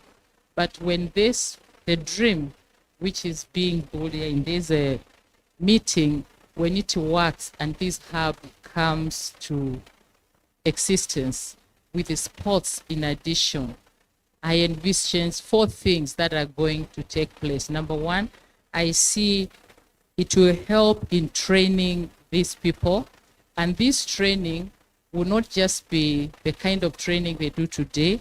We are going now to bring on technology, and that is AI. And we're going even to have AI programs like plans, which we take so much time trying to get a dietetic plan for an athlete. But now with the technology, this is going to be very, very easy. I also see a lot of translation now of research. A lot of research just stays in shelves and nobody really cares about it. But now with this, what we are dreaming about, I can see that translation now of that research into products that are going to be used by these athletes. And another thing that I see, it's attraction of funds internally and externally. And one fourth thing that is going to be very clear, we are going to have now tailored support for industry to link now industry with these products. And these products are going to be scaled up now to be used. So I think we are committed, I said, and we are willing to continue opening our doors, but now with better knowledge. We were just doing it for the sake of doing it. But I think now when we go through this, we'll be in a better place to have these people and interact with them, interrogate their programs, what they are doing. We have centers around the university like Capsabet. They're not really great. We have been there with the students just doing basic researches on nutrition. But I see this is going to carry us further, and we are going to assist as much as we can as a university. A round of a clap. Are we asleep or are we awake? Tumelala. Si wamefanya kazi mzuri? Kabisa kabisa. Thank you, county representatives. And what they've just outlined is that this is not a one-man show. This requires some good collaboration.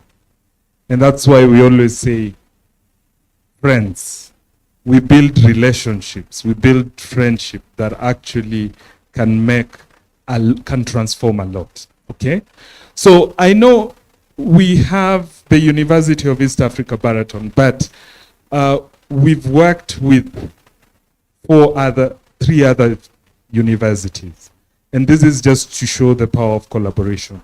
We had the University of Nairobi, the University of Eldoret and Moi University participate in a hackathon during the AI Software Summit that was mentioned.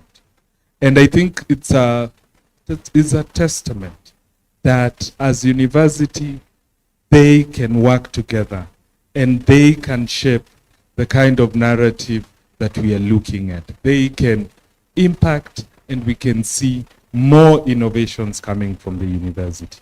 So thank you so much. A big round of applause for the panelists. Now, we want to go to the questions.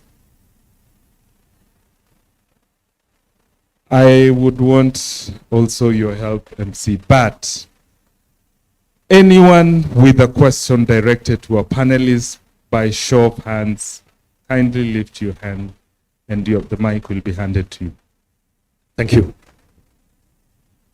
Thank you. My name is Albert from the University of Eastern Africa, Baraton.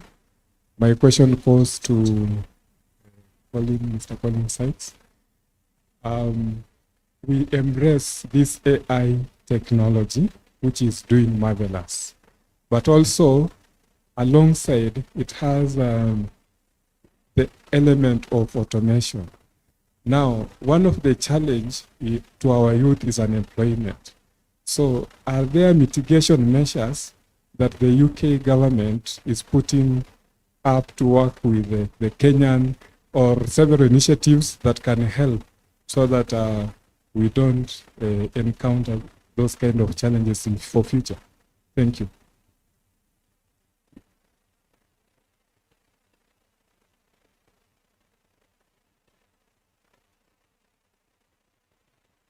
Thank you so much. My name is Leonard Bett, and I'm an athlete, also doing software full stack web development in EldoHub. So my question goes to Paraton University, Eastern Paraton University. whereby we as athletes, I stand here to represent them. Maybe a kind of education that we get, combining it with athletics, is something tough.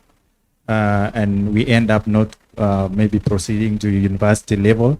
And now we have skills. Maybe we know what athletes go through, and we are not able to maybe join university to study, maybe to do our studies. What kind of maybe advice or efforts you'll take from there to maybe accommodate us also to be part of it? Thank you.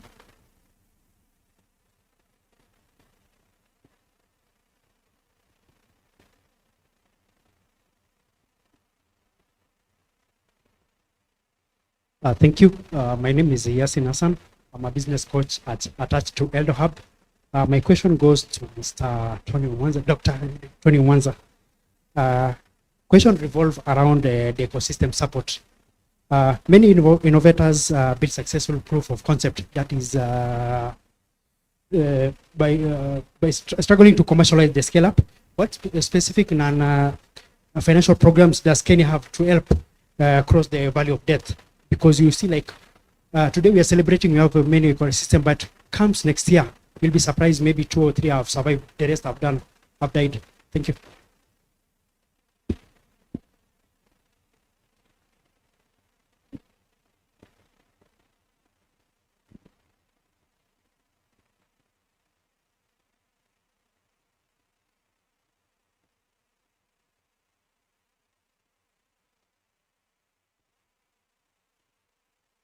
Yes, thanks very much for the question. So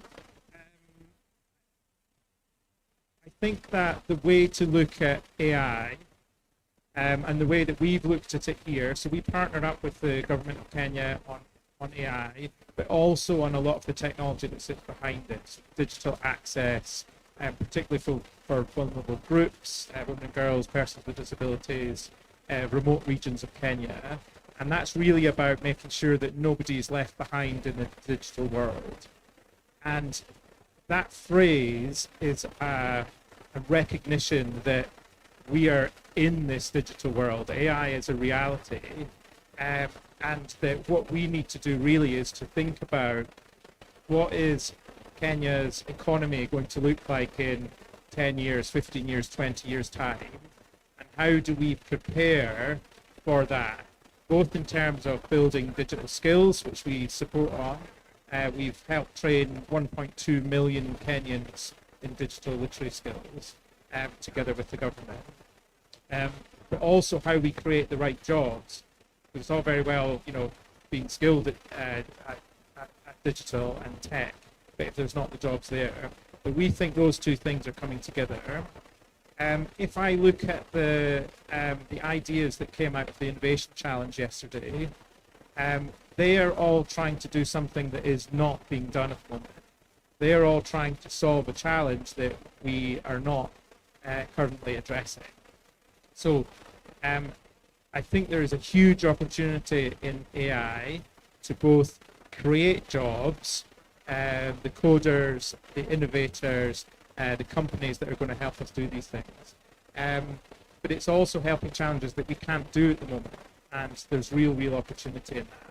The only other thing I wanted to say was just the other part of AI that we work with the government on is we run something called the AI Challenge, and we team up UK and Kenyan institutions to look at AI use cases with a Kenyan impact. So this is Kenyans designing AI models to solve Kenyan development challenges. And this is government, it's universities, it's private sector. And we've done some really amazing things.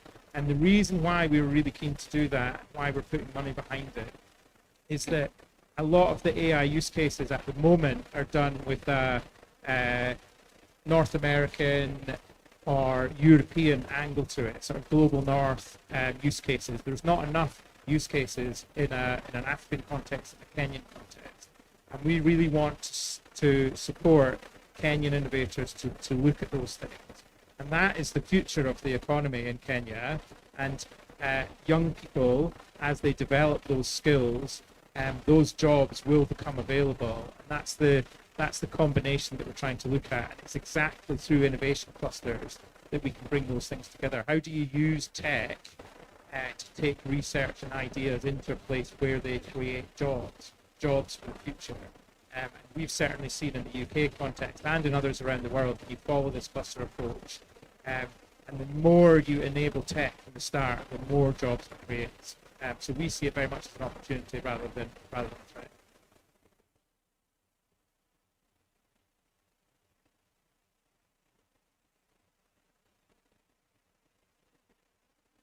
Thank you so much for that.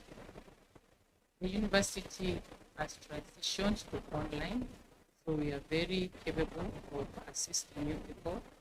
And with the technology around now, we can even package your needs as they come. So if you really are interested in that, just come to the university and we'll be able to talk with you people and to work programs for you that are going to fit you well. I know you cut across, some of you have just done O-level, and others are in the middle of something, so we can help you with our whole school of education and capable of handling you. So you are welcome to the university. We're going to talk about I think probably one thing I would add to that question, this is more in the context of my pillar one of the master. How much the institutions of higher level can reach out to understand the needs and then custom make capacity building programs that suit patients. For plastic example, I may not need a degree, but I just made some 50 million shillings. Now, I've got a new problem. The degree is not going to solve my problem. But as a university, we can design certain kind of programs. Here I'm speaking broadly, not just university, but broadly speaking as universities. I got a sense in the last debate that there is some need. Now come to the question around technology readiness levels, the value of that, and so forth. So, the Innovation Agency was not created as a funder. It was created as an ecosystem builder. Now, in the context of funding, therefore, as we think about technology readiness level 3, 4, ideas tend to collapse because they didn't have enough runway. The best we're able to do is to link to funders. I do agree that we do have a challenge in having the patient capital for that opportunity. But we keep exploring which kind of funders can we link individuals to. Now, our best approach is to work through the innovation because we can't address every need for everyone. So having an entity like EldoHub becomes an entry point for us. Try and figure out how do we support EldoHub to access, because our issue is access, right? That's the second the pillar there, is the access to the right and appropriate instruments that then support those innovators. And then we've got a number of institutions that we work with. They provide funding for very specific things. Many a times what I've noticed is that it is based on challenges, that they run calls, they run programs. Some of those institutions who fund reach to us and ask for a portfolio, tell us which ventures can we support based on the portfolio. So sometimes the database that we have is not really leveraged. A bit of work to try and figure out how do we keep harvesting. It's a question that I keep asking all the time. It's a national issue. How do I harvest as many of these ideas as possible? Track them where they are, maturity levels, and the kind of support they need. Things change so fast. Next week I realize that startup that we were thinking about doesn't actually need, they have moved on to something else. That's something we're always trying to figure out. But internally we do have some little programs that support. For example, the Presidential Innovation Challenge and Award is a mechanism we're using to scout for innovative ideas and give them the mentorship they need and the support they need We're not able to attend to all the needs, all the applications we receive, but we do support those that we are able. Last but not least, one of the approaches now we're also starting to use is to use the universities and institutions of higher learning by building innovation clubs. Like I said, we are more in the ecosystem building. When we are supporting these institutions, we think of them as entrepreneurial institutions. By being entrepreneurial, it means they also build internal capacity to explore mechanisms of funding. And the innovation clubs are now becoming the vehicle. We're looking to build them more and more as the vehicles where innovators get the support they need in a structured manner. And they build all manner of relationships and partnerships.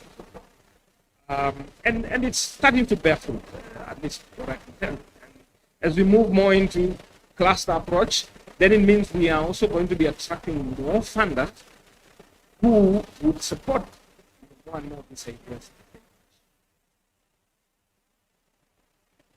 Thank you so much. Because we've run out of time, a round of applause to... One question, sir. There was just one here. Thank you. My name is Sylvester. I come from a company called Belex Advisory. Mine could be both a question.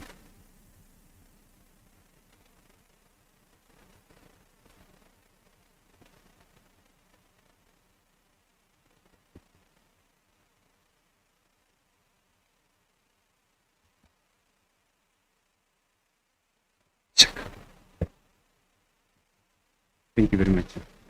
Mine would be both question and a comment, I would say. I believe we are quite a number of ecosystem supporters here in the building today, and we all have built interest to always, of course, support startups and scale-ups within the ecosystem, because most of them become our businesses in future. So we are very, very keen to always provide support. But we still feel there is a little or very few structures that have been digitized in how ecosystem supports individuals and corporates can reach out to Kenya Innovation Agency and provide their support, not necessarily through partnerships, but the little things they can get.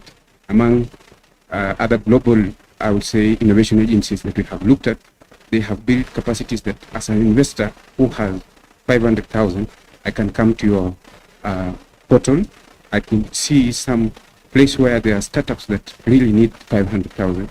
I would skim through and see this is an idea, it's a vertical we're interested in, these are categories of people, and this is the amount of help we can give.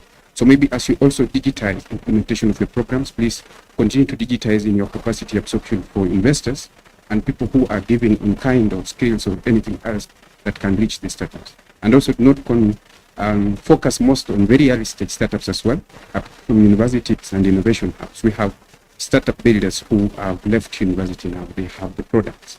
There is still a lot of support those people need. You may build something like sandboxes where we could come in as people who have the skills, not necessarily to be paid for the services we give them, but we can get access to the sandbox, see what they're building. I am very good in business. I can give my support in kind.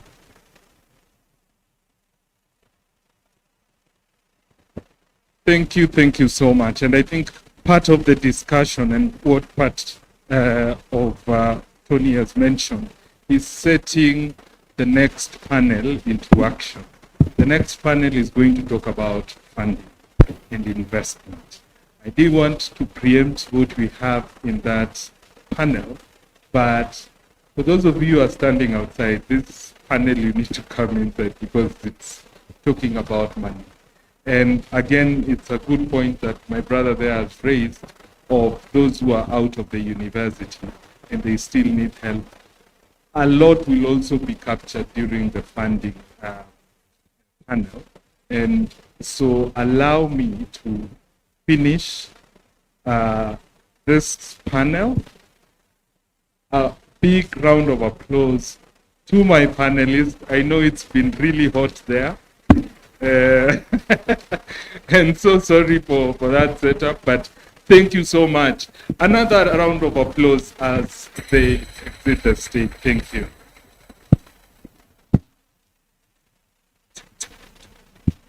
So there's the photo that we need to take. We have the photographers, yes.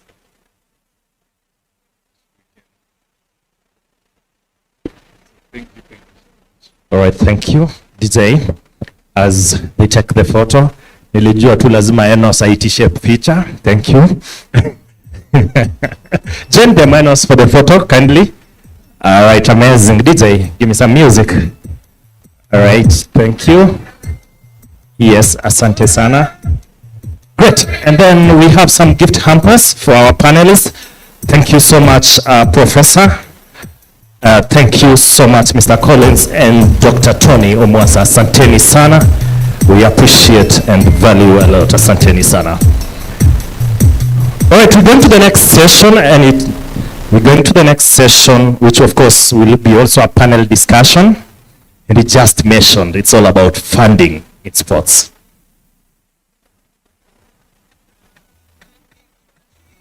Thank you. Let's appreciate Enos for moderating that session, tafadhali. We can do better than that. Tumpatie DJ, hebu tumu encourage. Great.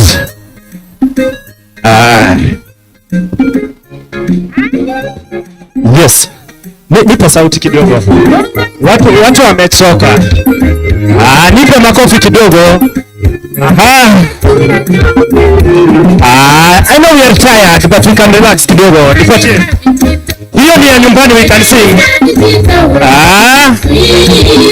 Sipatie mtu. Patia mtu. All right, thank you. Thank you, DJ. Asante sana. Thank you, Enos and team. And at this particular point, I'll be calling upon the next moderator. That is Wangeshi Wahome, Chief Executive Officer of Anza Village. She will call upon her team, the panelists, and they will be discussing about how to unlock financing across sports value chain. She will speak much to it. Kindly, DJ, nipatie something ya kuleta CEO Anza Village. Situmpatie muamota. Haya, mpatie baraka like this. Tupe baraka, tumpe baraka. Haya, nataka tumpe hiyo part. Ajim. Yes. Shikilia hapo. Asante. Kuna watu wameitake serious. Thank you. Karibu. Thank you.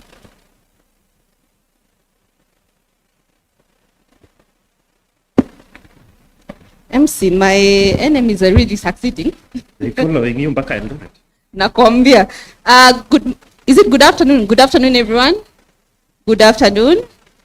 Let me tell you, trust the team to give the topic of money to someone who comes from a community where we talk about money.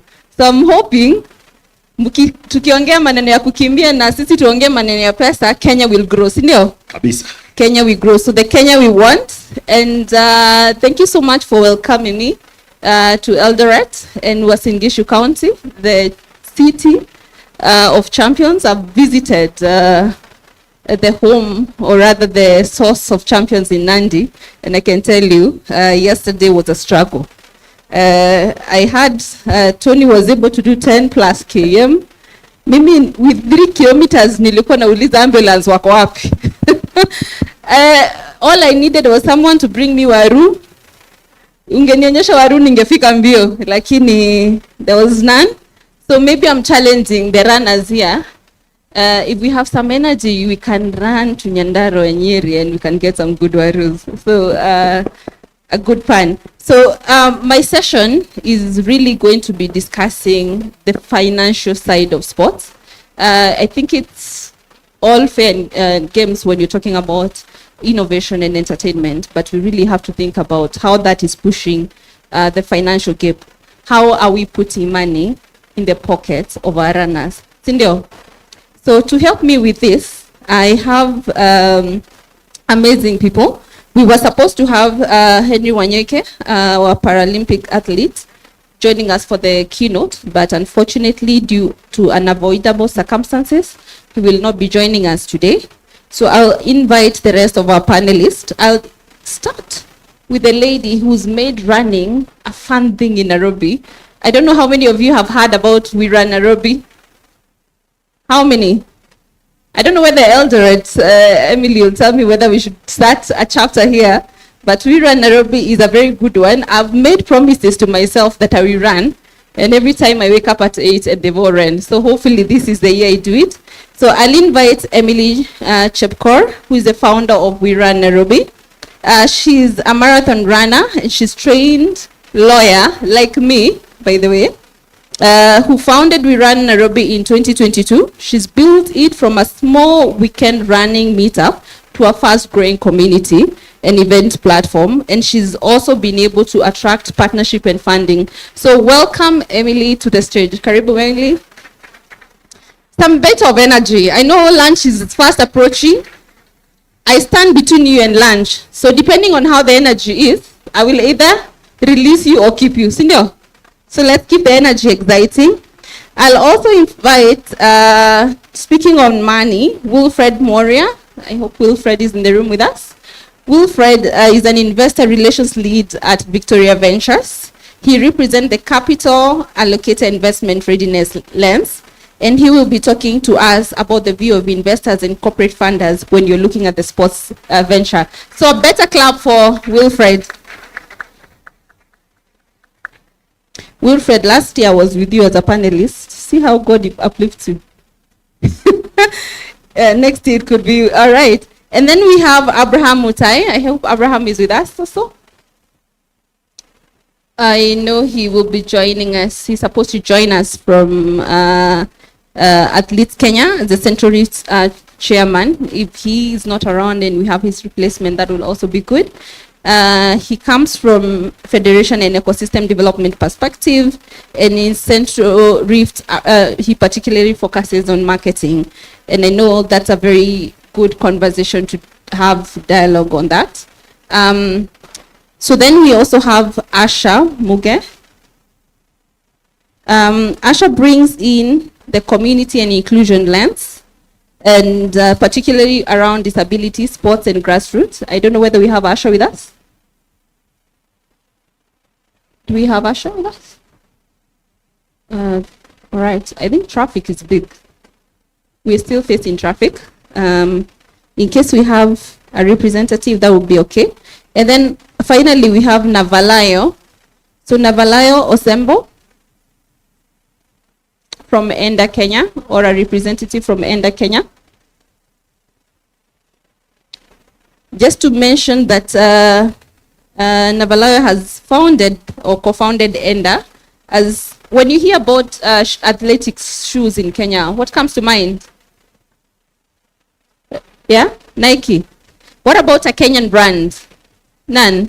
So well, in absentia, we'll let you know that we have an amazing Kenyan brand that was here with us and partnered with us yesterday called Enda, and that is where Navalayo comes from. I know she may not have been, they may not have been here with us, but Enda has kickstarted crowdfunding campaigns to make sure that the focus is not just about fundraising. Sometimes you can get funds from your community and build a product. And most importantly is people are actually buying. And we got that from some of the sponsorships we had yesterday. I think we had our winners wearing Enda shoes. So I think that's our panelist. Now, if I left out a panelist, let me know.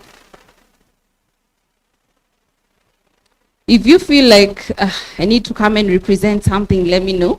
I know there will be some questions that I throw to you guys as audiences, and because in particular some of it relate to you. But in the meantime, I will have an amazing short period between now and lunch with these amazing speakers. So let me come closer. All right. Just to set the tone, how many of us participated in the TechRun yesterday? How was it? It was nice, huh? How many of us it was the first time running? We knew it was the first time. Yeah, don't be shy. It's okay. We'll welcome you to our community. I saw a hand go up and then down. Tony, I don't know how many times you you ran, but now I'm about to introduce you to a community in Nairobi, at least closer to you. And I know Emily will be talking about it. But before we go further, allow me give our panelists about a minute each to just basically introduce yourselves better and tell us what you do and how this is important for us today. Cool. Hello, everyone. Good afternoon. Oh man, I know we are going on for a while and the energies are low, but I promise we'll make this interactive, won't we? Okay. So my name is Emily Chepkor, and I was born and raised from this region.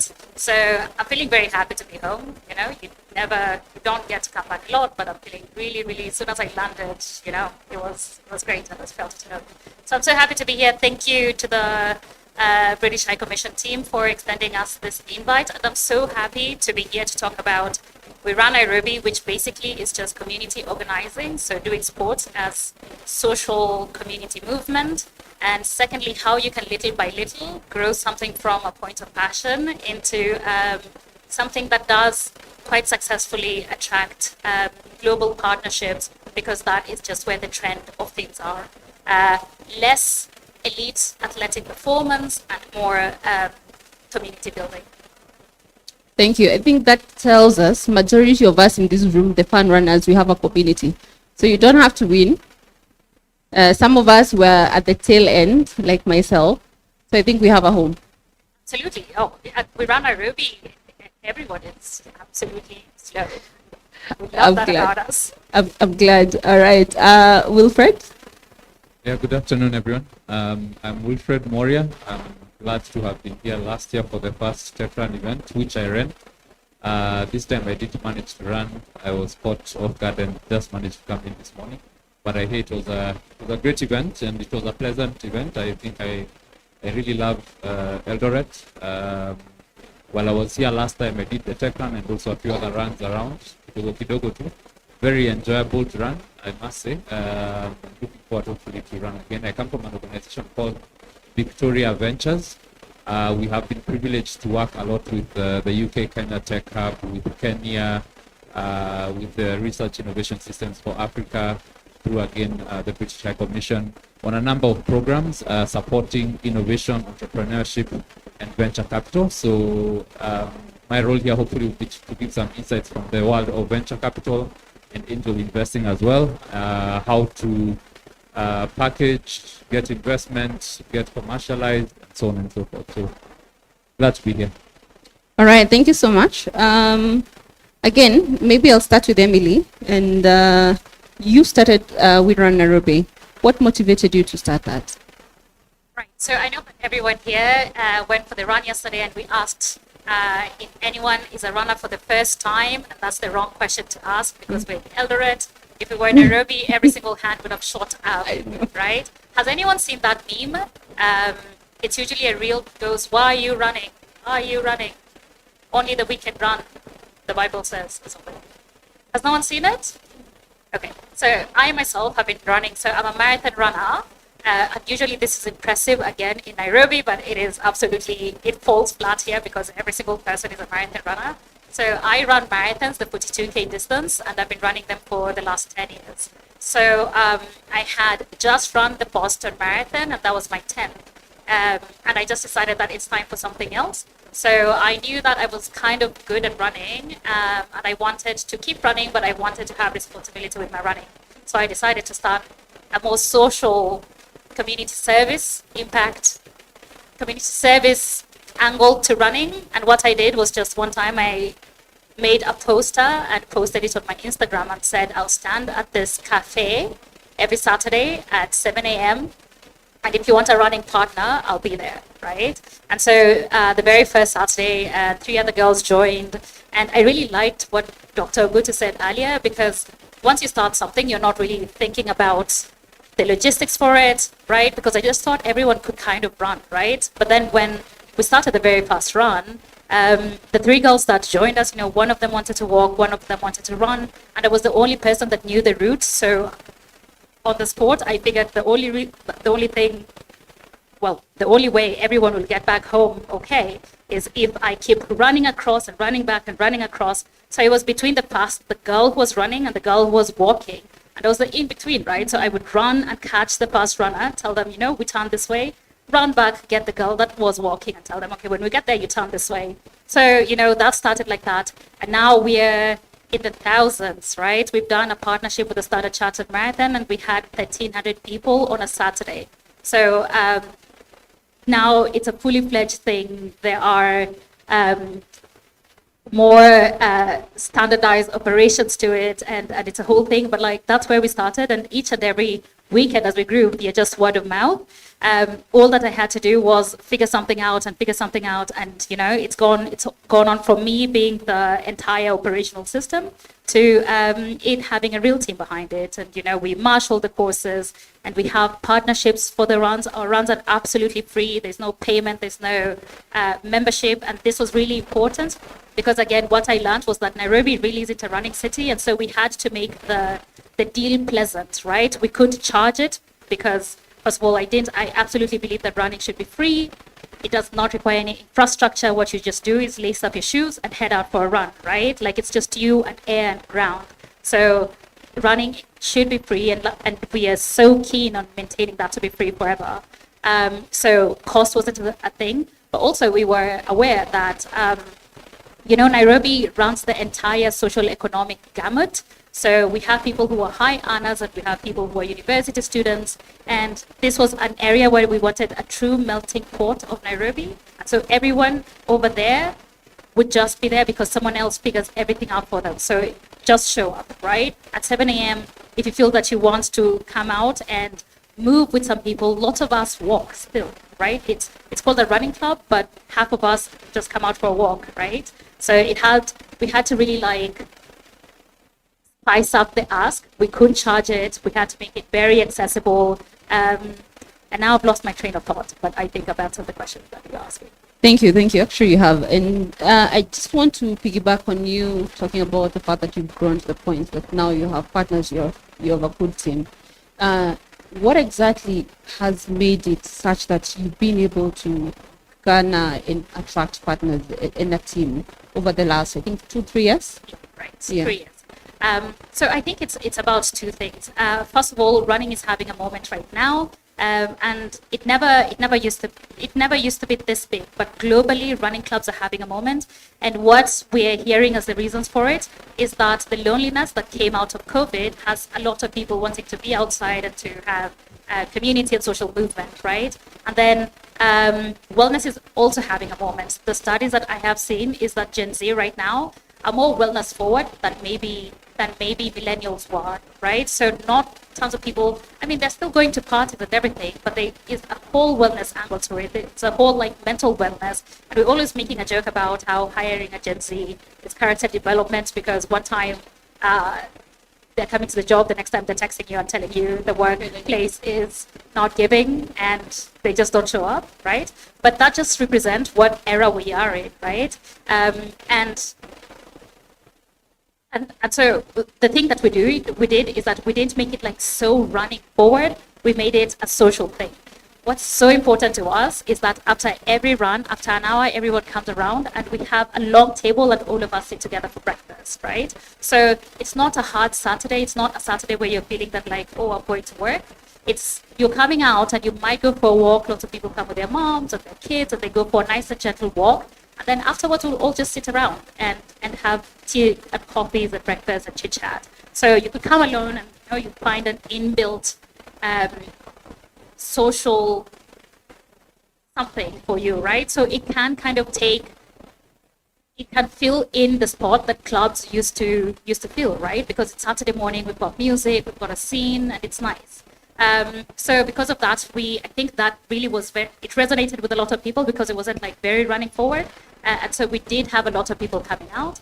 And once you build that, you just become so attractive to partners because because of the wellness movement, I think there is interest in moving people from digital platforms to actually actively on ground. And that's what sports does, right? You physically are there. Gyms do the same thing. Hyrox is having a moment right now. It does the same thing. But what you do, first of all, is just you create a thing where people trust that the thing that you're offering is good, and therefore they just out of their own will come and keep coming again. So whenever you're presenting this to your partners and you're look at this repeat people who come every single Saturday, it's the same exact route, the same exact format, but they're trusting you still to deliver a promise, which then is your brand. And this is so attractive because people trust in what you're offering, and partners just get to tap into that, right? And then, of course, you have feet on the ground and have eyeballs of this brand. So, for example, I got made brand ambassador for the global brand On this year. Who knows On? Yeah. Okay. No, they're coming around. I think the next time we ask this question, we're going to have some more hands up. But it's such a confidence boosting thing to be like, I'm not a podium finishing athlete, and yet there was interest there in sponsoring my athletic endeavors as if, I'm someone from E10 or someone from GON, right? But that's just because what you do is you build this thing that people trust in you, right? And they trust in you to deliver like a less hard version of movement. And most of us are that. Most of us are not E10 runners. Most of us are just trying to do our best in one day, right? That's 90% of the people. So where a brand wants to have a partner, there is a great stage moment in having a podium finisher, but there's also that you speak to a community of people that trust you and trust the space it is that you built. Have I kind of answered? Yes, you have, and perfectly, because I was going to ask you about your collaboration with On, but we'll come back to that. Wilfred, I don't know whether you managed to listen. In the morning, we had one of our, apologies, the sun is hitting us, but we had one of our founders here talking about sports techie. I think sports techie, you in the room? All right, they're there. And we, over the last couple of days and sometimes weeks going back, we've been looking at students building sports innovation and sports technology, and some of them are building sports work. I think we also had Optifuel in the room also pitching Optifuel. Right. So from your end, and I know you come from an investment background, what kind of investments are you seeing morphing and growing within the sports innovation and technology space, and why is that the case? Maybe tell us. Good morning again. Quite a broad question. I think maybe I'd begin by saying I find it interesting. Sometimes it's lost on us that when we look at the likes of Silicon Valley and the amounts and the kind of investments of the companies that come out of there, and it's often lost on us that a good amount of what the likes of Silicon Valley are started off of the back of academia. The earliest companies were started by students and professors and were funded by students and professors. So it's just to say that being a student, what you do can have more value than just getting your grade. It can be something that creates a life, your life's work even, perhaps for some. I know of several examples in this country of ours where a student's project became a job. I know people who have exited companies in the millions of dollars from projects they started in campus. So it can happen. Maybe it just doesn't happen at the level of scale that it should, and with the kind of multiplier effect that it should, which is why I think we have the Kenyas of this world and UK Kenya Tech Hubs of this world trying to make it happen at scale and in kind of a multiplied way. In terms of funding, it's I don't know that you can make a specific distinction with sports tech and say this is the specific form of funding that will go for sports tech and not for any other kind of tech. It's kind of the same across the board. I think what I'd do is take that question and maybe answer it differently, going on the back of what she just said, and suggest that what happens with capital in general, whether capital is in the form of debt, angel investment, venture capital, whatever the case is, and those who are in the money here might know, but capital follows value. And so what she did is she created value, and capital followed value, because capital wants to find value and multiply value, at least from an investment perspective. So the first space for you as an entrepreneur, whether you're a student or not, is, are you creating value? Are you creating value that others can see simply? And if someone else sees that value, then hopefully you'll be able to attract the investment, whether it's debt or equity or whatever the case may be. So my encouragement would be not to focus so much on finding the capital, but creating the value. I'm not saying don't fundraise. Yes, you should fundraise. I'm sure you had to fundraise somewhere at some point in time. Never? Okay, brilliant. Good for you. It happens every once in a while. But sometimes you fundraise without knowing you're fundraising. Actually, sorry for another day. But you have something of value, something that somebody will either pay for, and paying sometimes is not just a matter of. In fact, you didn't. I should say it this way: you didn't fundraise for cash money, but I'm sure you fundraise for social capital, right? Probably. Because it's not always that you need cash money to get your thing going. Sometimes you just need someone to buy into what you're doing, and for them to say, you know what, I'll show up for that thing. There's a very interesting video that's I've seen online somewhere. It's an experiment that someone ran. It was a funny kind of experiment. It was a picnic on top of a hill, and it's very hard to describe, but someone stood up randomly. It was planned beforehand. And somebody stood up at random and started waving around and just acting crazy. And everyone around them, like the way we are sitting here, to us, mama somewhere, and just starts doing crazy things, shouting. And the rest of us feel something like, hey, what is going on here? This is a situation we don't want to be part of. And then in that experiment, they had a second person who stood up and joined the other person to do whatever they were doing. Just being crazy, doing whatever. So the second person stood up. When the second person stood up, there was a marked change in the behavior and in the response of everyone else in the room. Suddenly it went from being, hey, there's a crazy person in the room, we need to, maintain our dignity and, our civility. And then people went to, hey, what is this? What is happening here?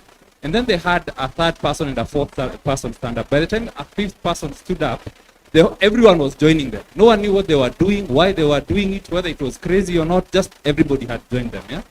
And it is, that first, in fact, in money we say, or in investment, we say the first the first investment you make is your most important. And that first investment you make might not be the investment you got from somebody. It is the amount you paid for the subscription to the server that you're hosting your thing on. It's the most expensive one. Because once you've invested that one, then there is a psychological want to invest more and more and more. And actually, sometimes, if you have a good investor on your board or somewhere, sometimes the best advice you can get is, wait, you need to give this a stop. At which point do you say, I've invested enough for me to know I'm not creating value here, or at least I'm not attracting value to what I'm making, so let me stop at this point, or maybe pivot or do something else. So, I won't say much else, but hopefully having answered your question and added something. Thank you. Actually, you have. And maybe just one more thing, and sorry to be a bit specific since we're discussing sports venture. Now, when you're looking at fundraising and from students and startups, what is that red flag or that missing gap that might make you ignore, miss, or fail to invest, that maybe some of these people may need to take into account when they're building? Okay, I think that's a fairly straightforward one. And it's also from a study that was done some time back, and you might see this also somewhere. It floats around every once in a while on LinkedIn and some other social. But who would guess what the number one reason why most startups fail is? The number one reason why most startups fail. Anyone who wants to suggest? Why do you think we are told that failure rate for startups is about 1 out of every 3? No, 2 out of every 3 will fail within the first year. So why do most startups fail?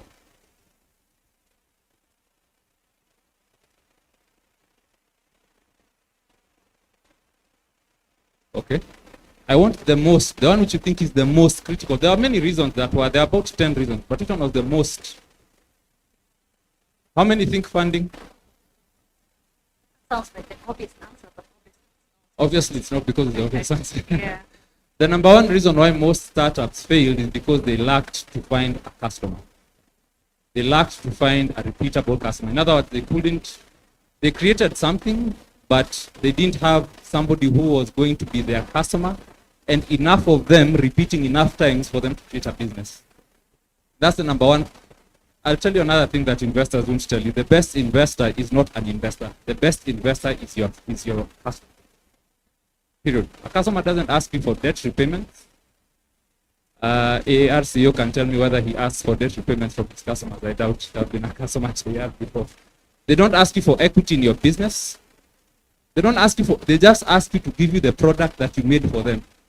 So if you can, and in other words, it's also called bootstrap, if you can find a customer and enough customers who see value in what you're creating and are willing to pay a price for it, and a price that's able to keep you in business, without that you don't have a business. Even if you've seen businesses raising billions of dollars and crashing.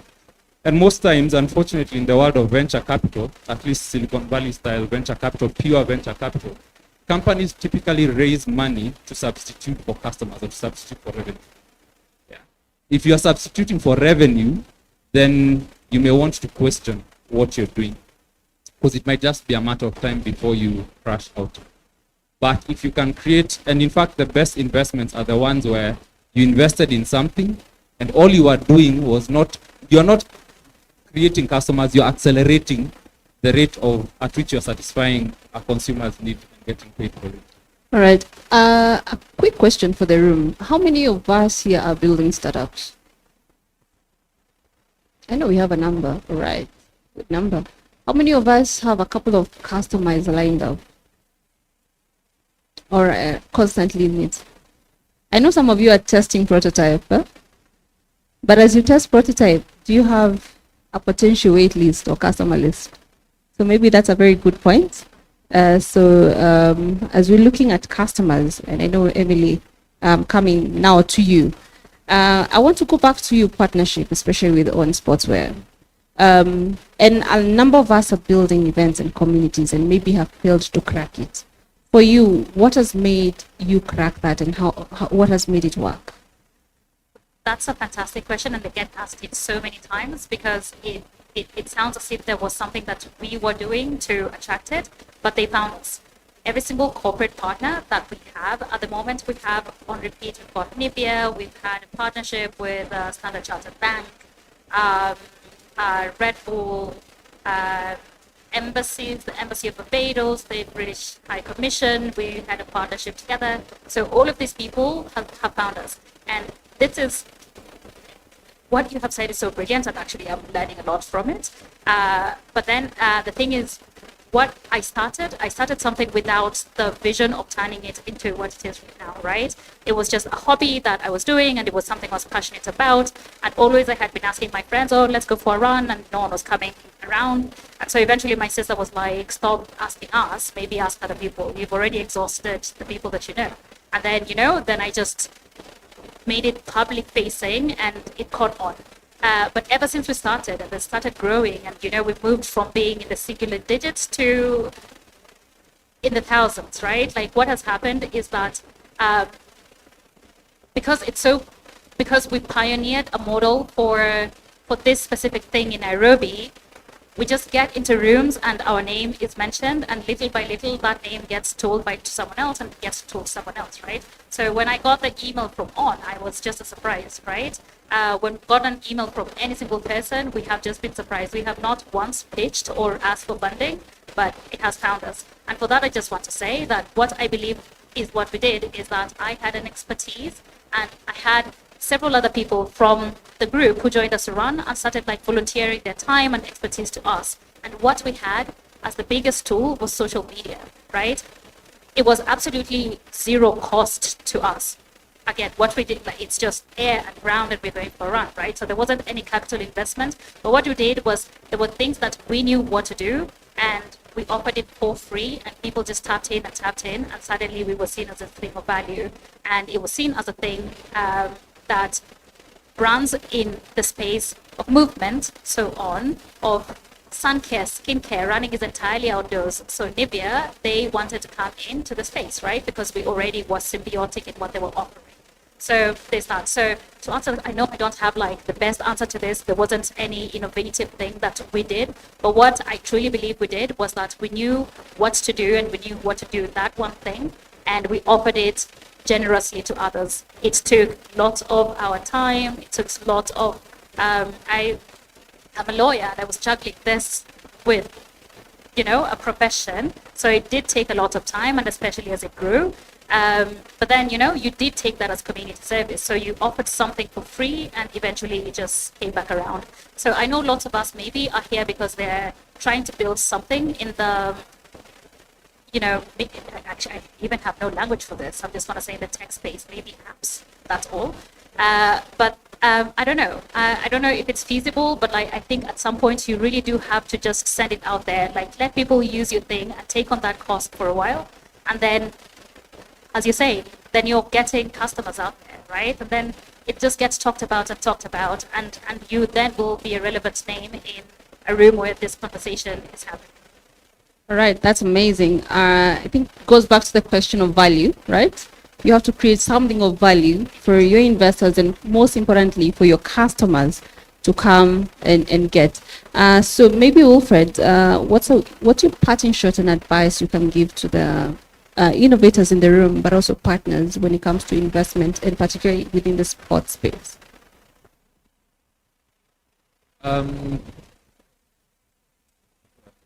So maybe my parting shot or my last comment, perhaps, I think I've already talked a bit about investment and so on, but maybe I can leave with a thought, maybe for the next event, and talking about clusters and clustering.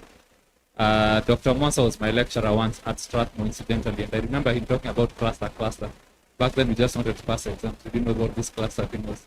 But going back to the cluster thing, one of the things that I found myself thinking about more and more, especially today, is data sovereignty and data. When you talk about AI, of course, a lot of investment is going to AI and so on and so forth. In most of the other industries, and I'm sure it's happening in sports, just not in this space enough to know that it's happening, is you find a lot of, there are a lot, you go on LinkedIn and you find jobs for people to train AI. Yeah.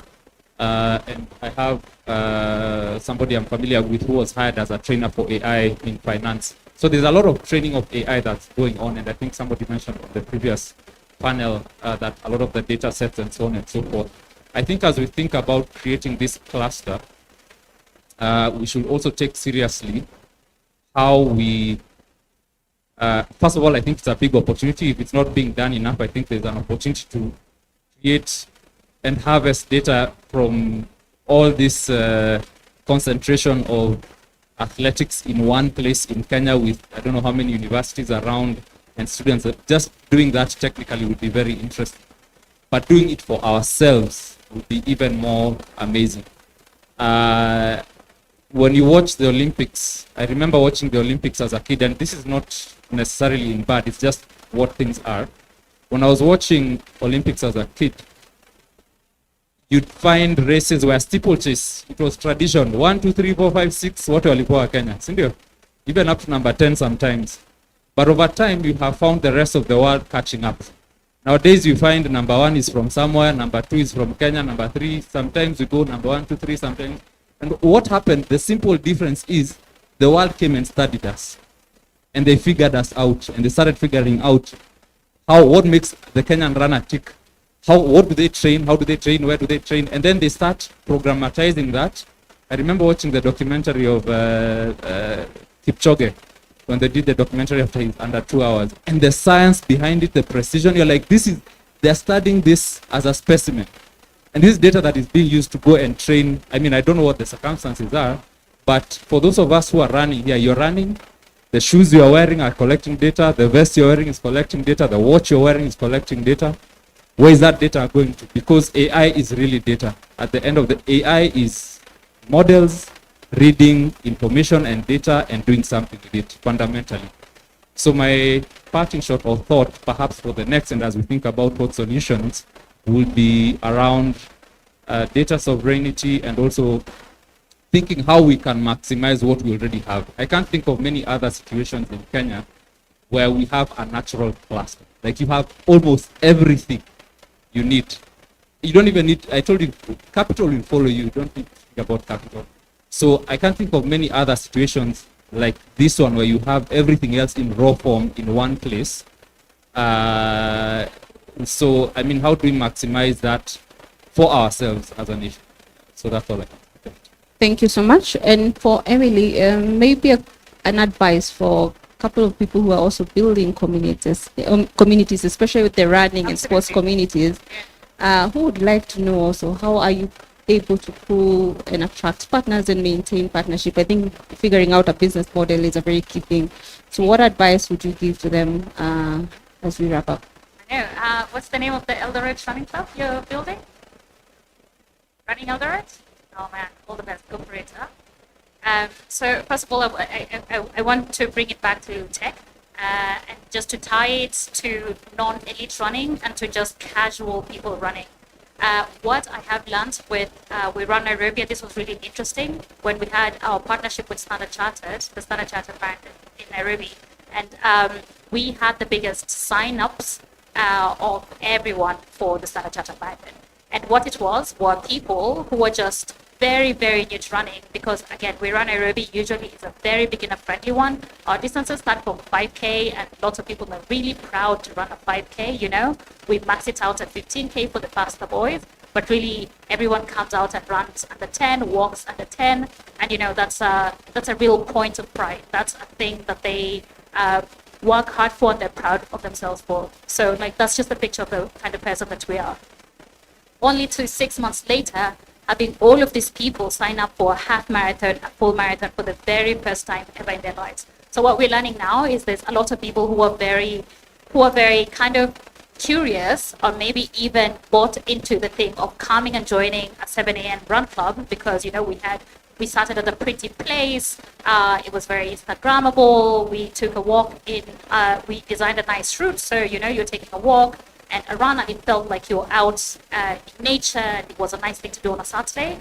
But little by little, you do see someone else who looks like you going for it, right? So you move from walking to running, and then suddenly everyone in the club is signing up for the Standard Chartered. So what do? You throw your heart in there as well. So what we have now is like a large cohort of people who are coming into running and this kind of movement for maybe the first time, and they're hungry for information. We have a thriving WhatsApp group, and everyone is trying to learn about carbon plating, about Strava stats right now are, you know, at an all-time high. If anyone has run a PB, you know, they'll share to the group, and there's all of that. So there's a lot of like learning, running language going on at the moment, and I think it maybe is also a good area to focus on, right? There's elite performance, and this is the home of champions, so this is your focus probably. But I broadly think that there is also just the everyday athletes trying to do their best, trying to stay fit, and all of them are quite running curious at the moment, so there is room for product for them. To answer the question of how I think we are able to sustain a really good role of partnerships as well, again, it's just figuring out who you are. And because we started with absolutely no capital, no need for capital, we want a really good place where we got to design our culture, we got to redesign our brand promise, right? So this just means that whatever partner comes on, it doesn't matter how big, they come and do the thing exactly how we do it, right? And it's that consistency that every Saturday, no matter what, you will find us on the course. Every Saturday at 7 a.m., you know exactly what we're doing. At 7:20 a.m., you know exactly what you're doing. So without, without being a professional outfit, we really do give off this really well-oiled machine. But behind the scenes, it's just 3 girls trying to figure it out, right? So there's that obviously there was grit. No matter it was rain, it was shine, we are running. And no matter, however we started from the very, very beginning is exactly how we do things right now, right? So there isn't any room for surprise, right? We assure you that like this thing that has been bought into by the whole city, by a party city, people are cutting out their Friday nights to come out for a run. It's kind of incredible, right? That you manage to coddle them to come out. You know, what a thing. And then it has stayed absolutely the same from when it started to how it is right now. And it doesn't matter who is the partner on board right now. If it's an athletic partner, if it's a wellness partner, if it's a tech partner, the format of the thing remains the same. So there's the consistency, there's the offering what you know and offering it generously, mostly freely for a long time. And great, man. It's rough in the beginning, and especially if the thing that you're building is cash intensive. But great. Thank you. Thank you. What are the keywords you guys got today? I had great. Any other? Guys, remember, I literally stand between you and lunch. Customer, I had consistency. Any other? Value. All right. So I'm glad that you are all listening. And thank you so much. So I'm going to throw this now to the audience. I know you're eager for questions. Do we have any questions from the audience? All right. So we have a question there. Any other question? Any other hand up?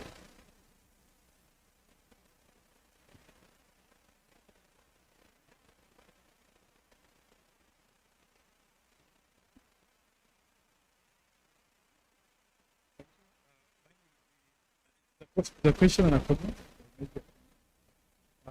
First, thanks for the runner. Not think I've read about the runner. I don't know the founder. Congratulations. Thank you. I have mine that I started 10 years ago, but it has only grown to 14 members.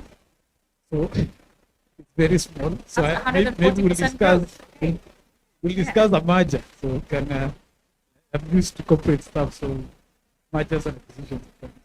Absolutely. Yeah, mine is I help startups. Sometimes I get involved in startups to just give my 2 cents. And what I've noticed, and you can correct me, or you can add to that, it's something I've wondered about. There's one part which a lot of startups, there's the part of cool. It's a cool thing to us. I think that's where I struggle. I had one example where every time I get involved, I try to scale it up from where the ambition is to where the things are. There's one specific business I saw. The guy had taken up 3 floors in a very nice place, had a very nice reception, very big screens and everything. But the number of people watching in was very small. So I asked him to scale it up. And I took that myself. We had eventually had just a small space on the ground floor of the building where it's still visible and people can walk in. A small reception and everything. Still the same concept as scale. They've been raising funds every 6 months or every so often. But from then, they never had to raise. Brands itself says he has peace of mind, he's doing other things, but trying to see how we can now grow now. But I felt like the ego was at the feeling of having a big idea, big looking concept.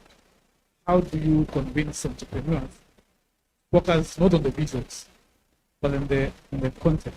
And on top of that, when I read, I think there's an article last year where more than 10 different tech firms start delivering food, e-commerce, what have you, that were actually very popular. People knew about. One day it just closed. And for all of them, I realized that they were tracking the number of customers. So is the number of customers something? Or what do you need to track exactly? Because you talked about customers. But what about the customers should we be tracking? Is it the value they bring or just the number? Because you look at some of the global event China, some of them take so many years. Like Uber took so long to make a product. But they used to track customers, say they have 1 million customers, 1 million enrollments, all that. So how do you bring that home? Someone starting, what should be the exact vision so that you don't have 80% or 70% of business done within the past year? All right, that question was targeted to Wilfred or to either. We could all right. check all the questions then. Yeah. Respond. So, any other question? Sema tuache mambo ya container. I think we have a question there. Yeah, we have one here. Hi everyone, happy to finally see you. I've been wanting to go to Wiran for a very long time. Year 7 to Shida from Kasabin Saturday. Yeah, but I'll definitely come. So my question would be, over the past week, we've been interacting with a lot of founders working around sports and AI and nutrition. And they have really, really good ideas and things that feel like if they get enough support, they'll be able to scale.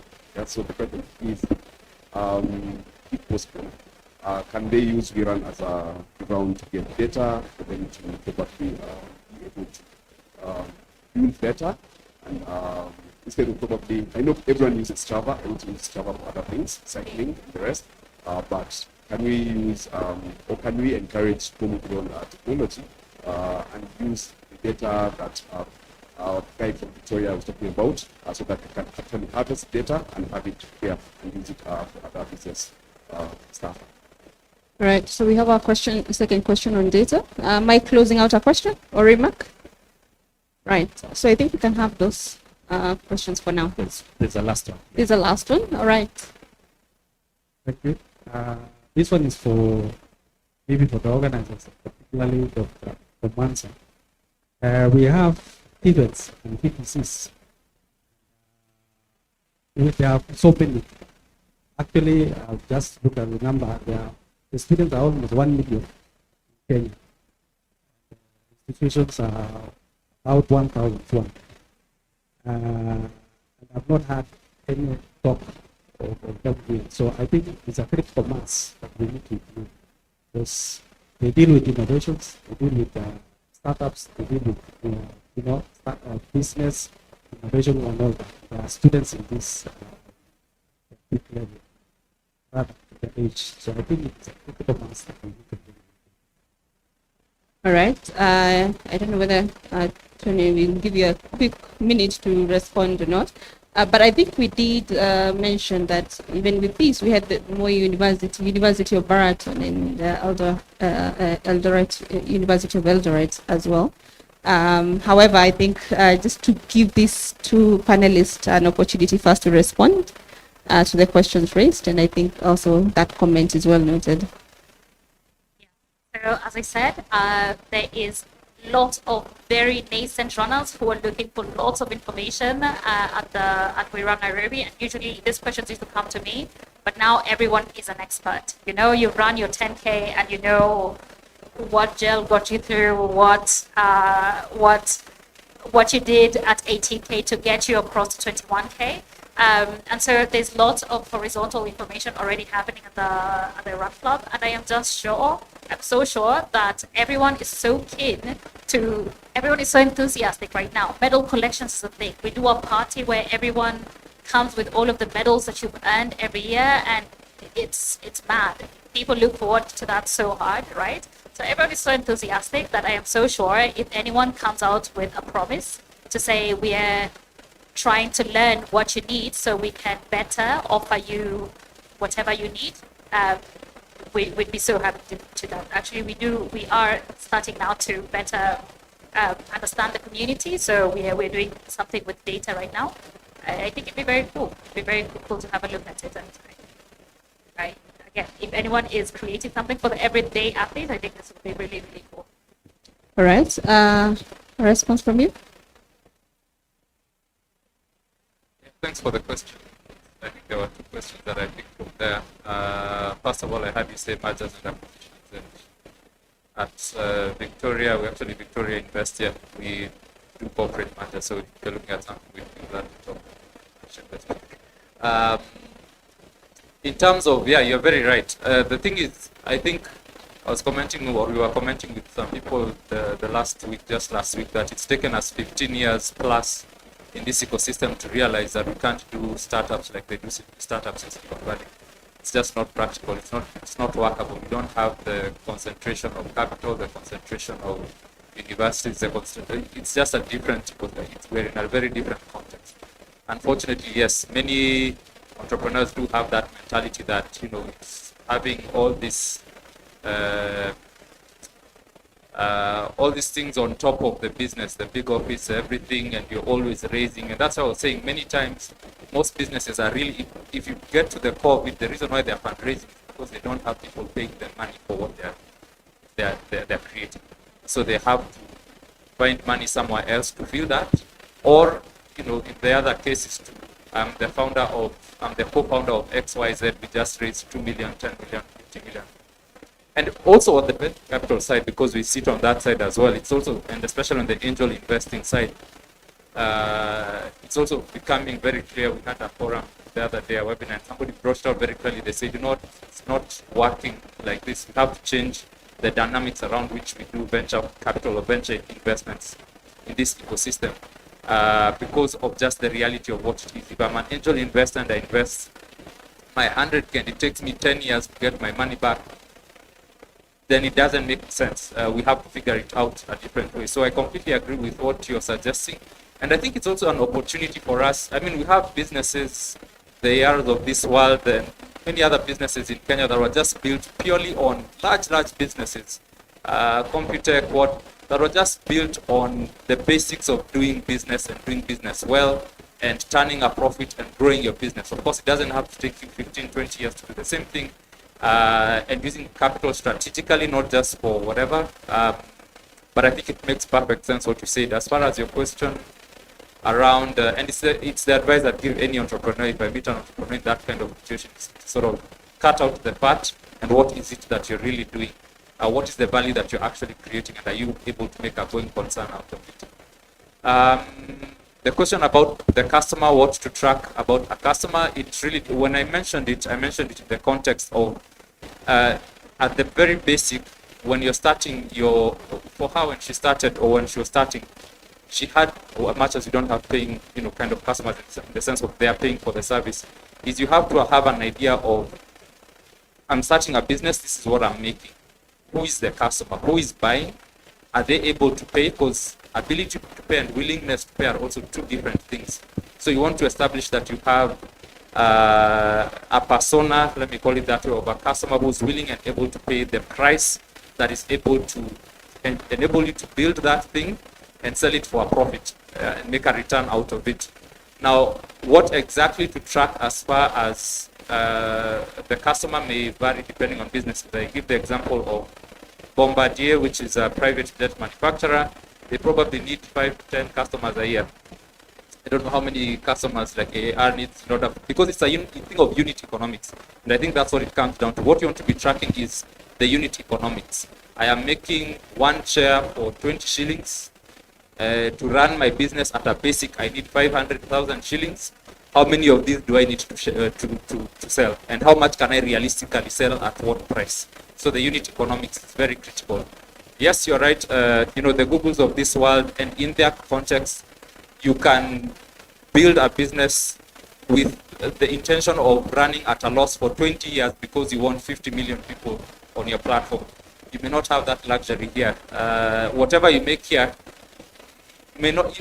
I'm also leaving room for the exceptions, because there are those who can build those. There are those things that can come out of a place like this.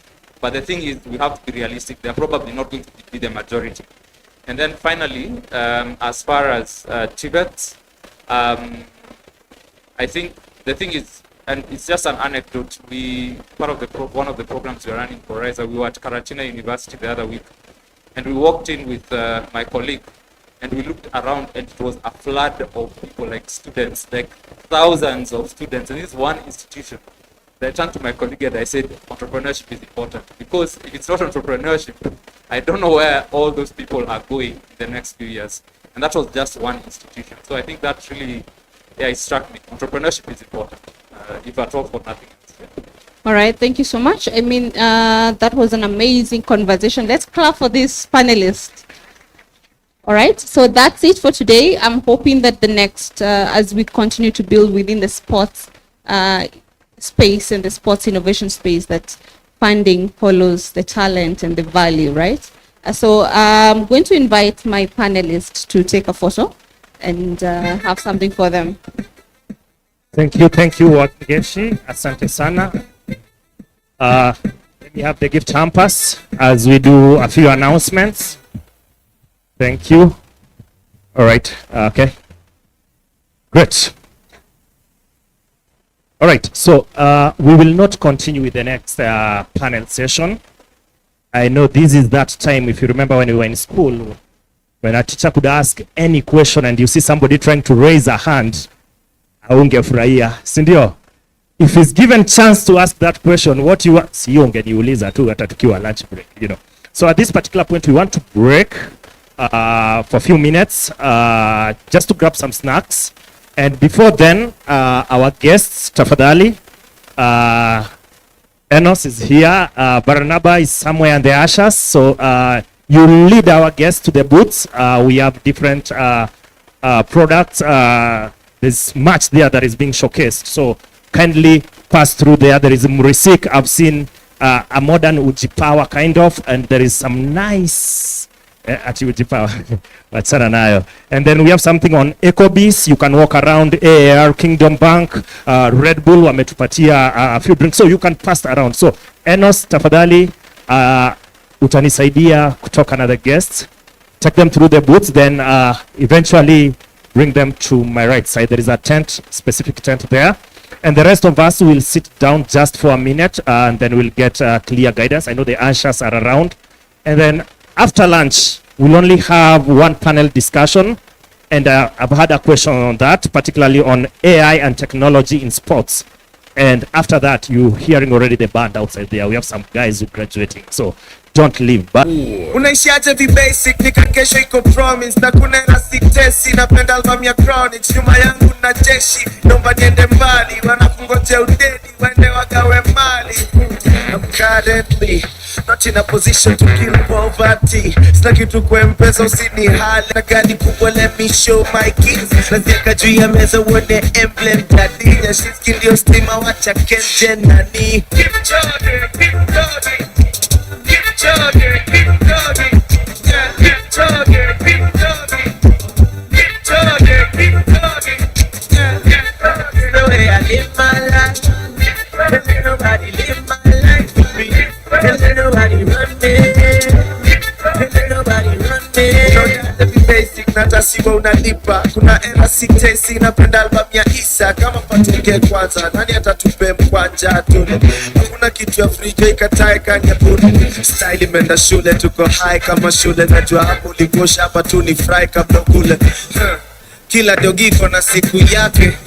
Napaka maisha tisa ni unfair. Kila siku kiamka amka na asante. Fry yele uko nayo acha kujikompare. Keep chugging, keep chugging. Keep chugging, keep chugging. Yeah, keep chugging, keep chugging. Keep chugging, keep chugging. Yeah, keep chugging. The way I live my life. Can't let nobody live my life with me. Can't let nobody run me. Can't let nobody run me. Don't have to be basic, nata siwa unalipa. Kuna era sitesi, napenda album ya Isa. Kama patike kwanza, nani atatupe mkwanja tule. Hakuna kitu ya frija ikatae kanya buni. Style imeenda shule, tuko high kama shule. Najua hapo ulikosha hapa tu ni fry kabla ukule. DJ, unataka nilaaniwe. Aya.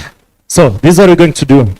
So the rest of us, we will walk through this door. Let's just call it door for now. Next to the lorry, I believe you have already a meal card. Kama umepoteza, tafuta Asha kupatia ingine. You'll get some snacks, then you'll come back to the hall.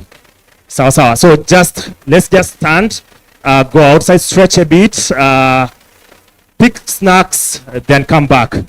All right, thank you. All right, DJ, back to back. Huh?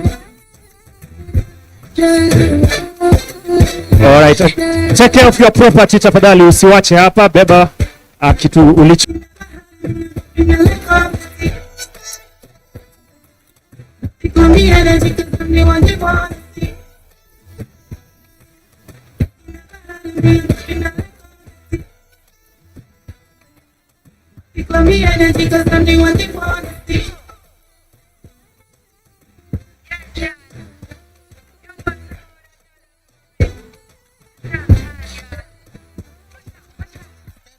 Your balance is the body on my. You get too much. If you give me body, I feel it.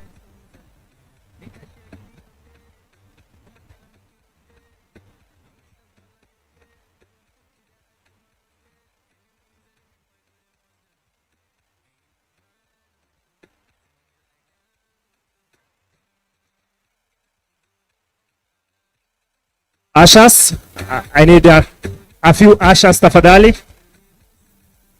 Yes.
So tutaketi kule nyuma. The first 3 rows zimekuwa preserved for graduates.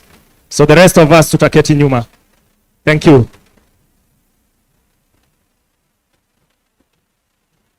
All right.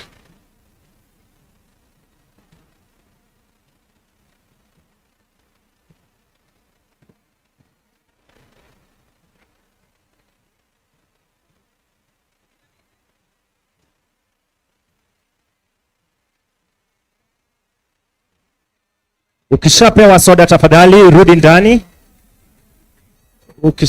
Yes, kule nyuma tafadhali.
All right, there's a salvation and asante sana.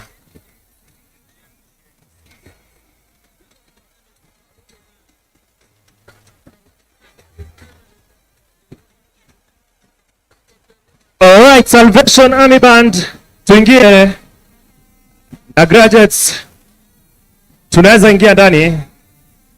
All right, welcomes.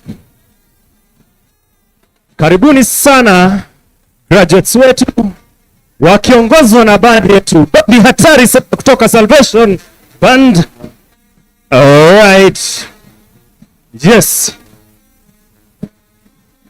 Aha. Wakiongozwa na band commander. All right. Karibu sana graduates wetu.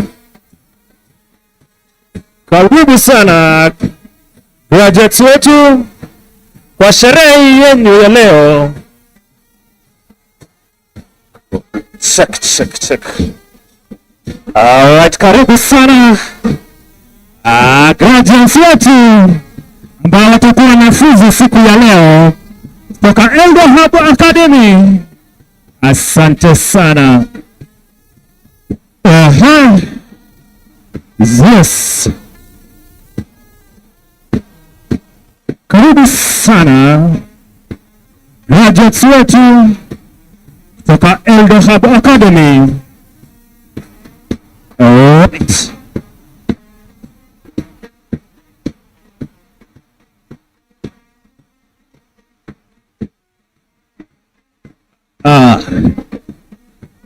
Ukishapata lunch tafadhali rudi hapa ndani kwa tent. Alright. Welcome our graduates from EldoHub Academy.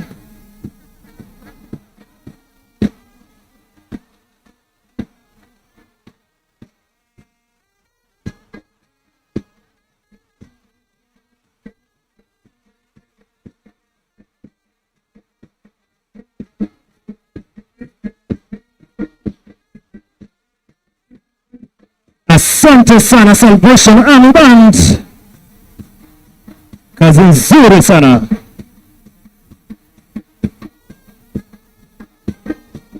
Karibu sana our graduates.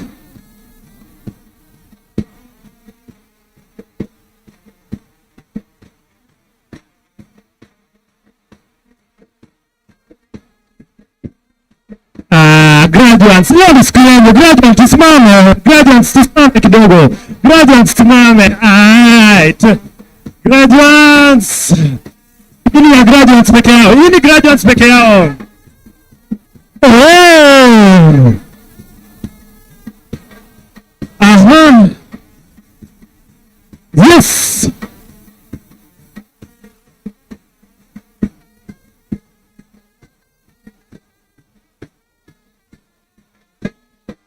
Thank you.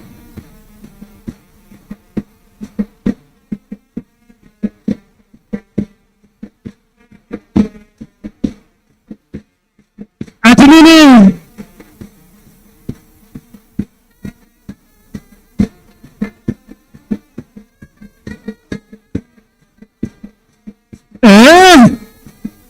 Wewe dance kama mtu ana graduate.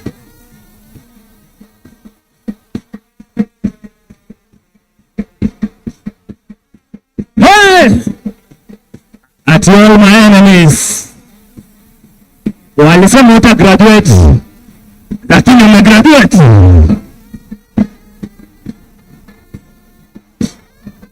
Wale wako nje tafadhali tuingie ndani. Wale wako nje, once you serve your snacks tafadhali tuingie. Wale wako kule nje tafadhali tuingie ndani.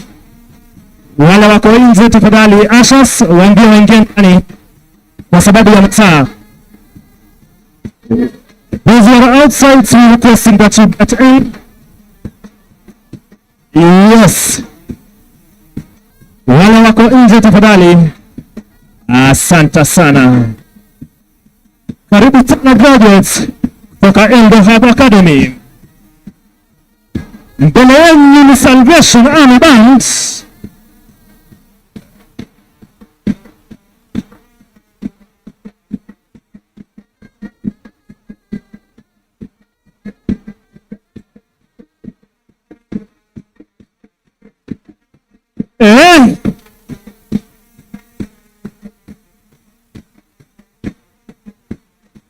Yes.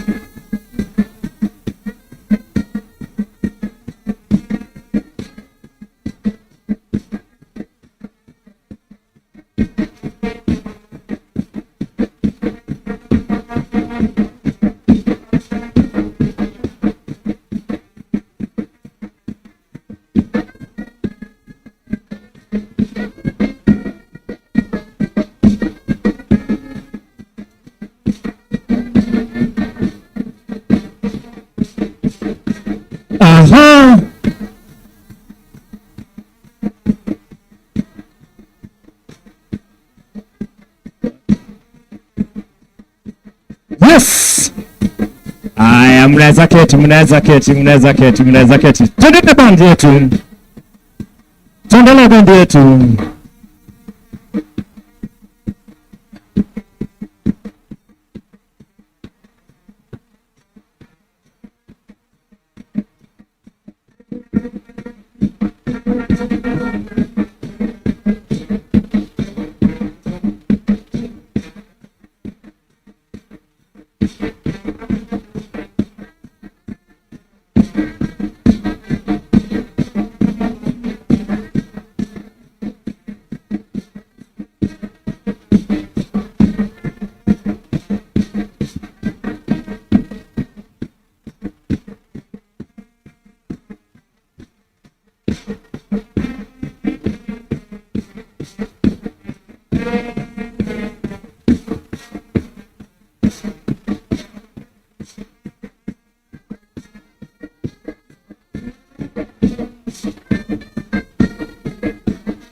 Wale wako nje tafadhali, once yourself, kindly get into the tent because we want to start the afternoon session. All right.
Thank you. Asante sana to the Salvation Band. Tuwapatie makofi tafadhali, ladies and gentlemen. Wamefanya kazi nzuri. Ningependa tuwapatie muda mchache tu wapumue kidogo, kisha baadaye tena watarudi ili waweze kututumbuiza. Meanwhile, somebody is asking me what wanna graduate on what? Yes, our graduates here today will be graduating on different areas: full stack software development, graphic designs, digital marketing, mobile application development, data science, digital literacy and online safety, networking and cyber security. Haya masomo yote yanapatikana pale ndani ya EldoHub Academy.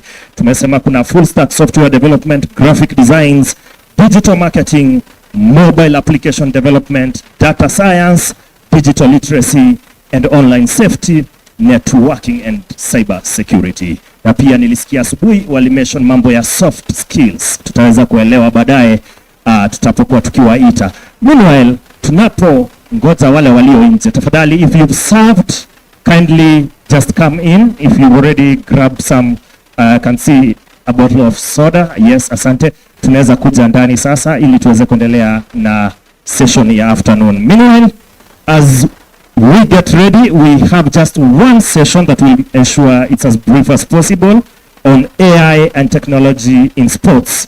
A practical look at how AI digital tools and affordable performance technologies can transform coaching, scouting, athletics, monitoring, and fan engagement in Kenya. So we'll be having panelists, and it will be moderated by Mr. Sylvester Omondi, Business Development Manager, Pelex Advisory. So Sylvester Omondi utakuwa standby, kisha baadaye utakuwa una lead or una moderate the next session. I know you will introduce the panelists who will be joining us. But as we get ready for that session, my DJ, unaweza fanya 1 2 1 2 as we get ready.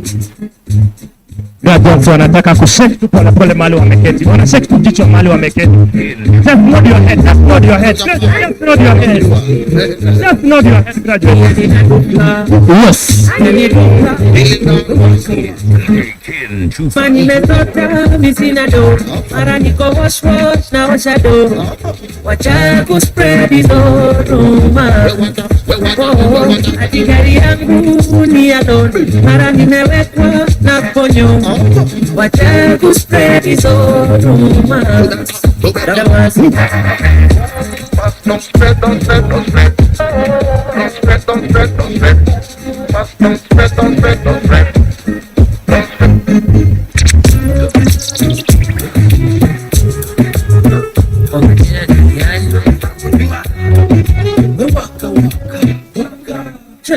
Ikibamba sana basi select cheza doba once from the top.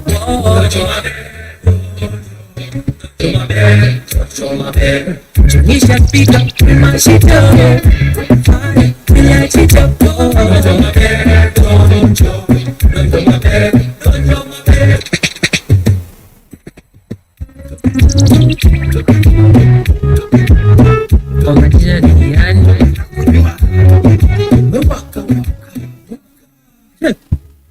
Sana basi kulito select cheza doba once from the top.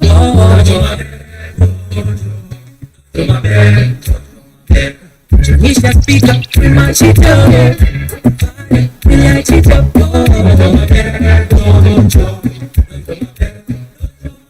Kotao CBD kwa penthouse, wanadhani CBD ni guesswork, lakini chobidi tunasosa. Ni makrami tunangoja, ndo mapen, mama ni mapen, na doba joni mwaki ukipenda kilele, napendwa na mapen, na wote joni ten, nikikusalimia na nijibu tunapen. Napenda vile makala wamekuja wamebeba, napenda vile mamazi wamekuja wameiva.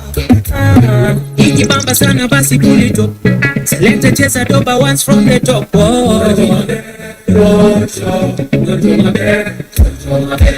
Tunisha speaker mashito kila chito.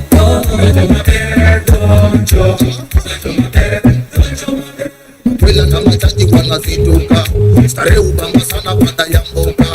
Sasa wadia jituda watuka salamu mama moja na nitochota. Originally wanga mkali inasumbuka town mpaka mashinani. Alright, DJ. Thank you so much. Let's appreciate a few partners. Tafadhali, tunawapatia just one clap when I mention their name. Let's appreciate British High Commission, Athletics Kenya, Kenya National Innovation Agency, ICT Authority, Micro and Small Enterprise Authority, ADAC, that is Anti-Doping Agency of Kenya, Reapers Fun and Fitness Center, AAR Insurance Kenya, Real, Diesel Power, Ministry of Youth Affairs, Creative Economy and Sport, Coca-Cola, University of Eastern African Baraton, Little Cubs,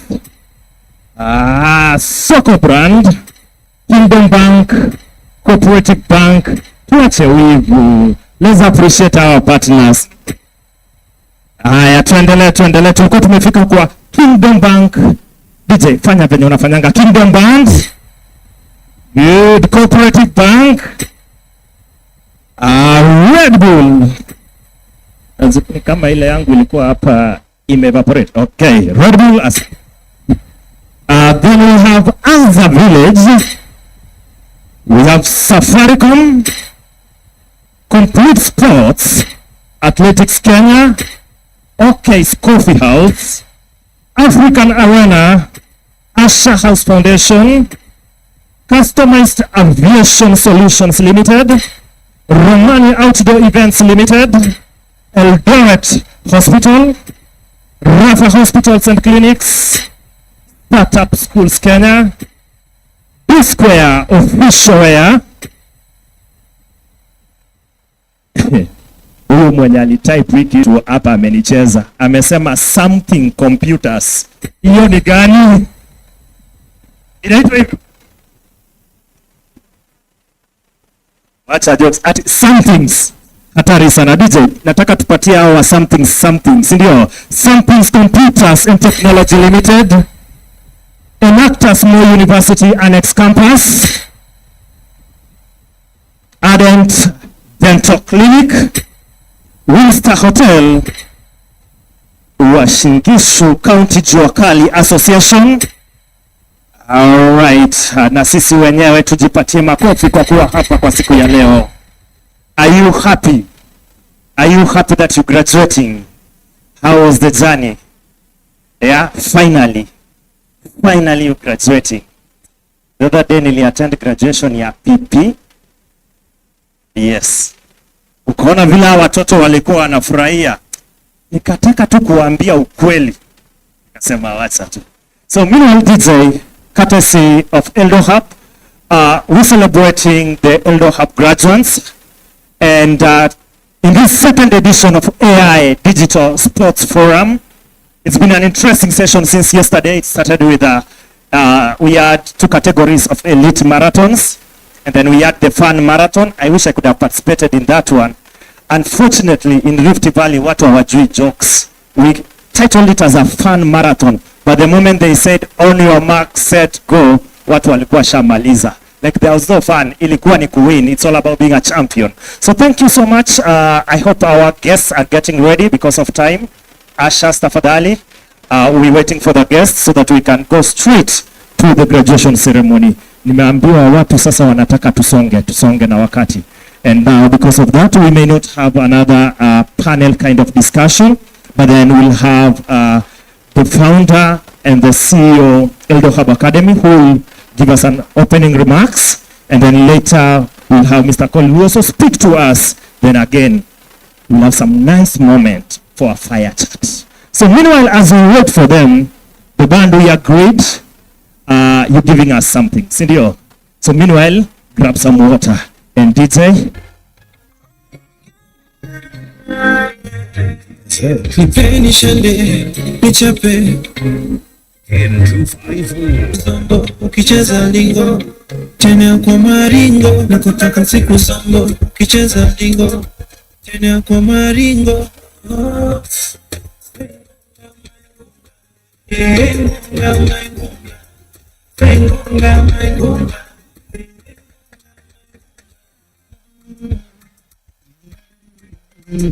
Hata nikilala naota ukichezanga madopa, huku ukiningisha matuta, bila wewe nitanyuria.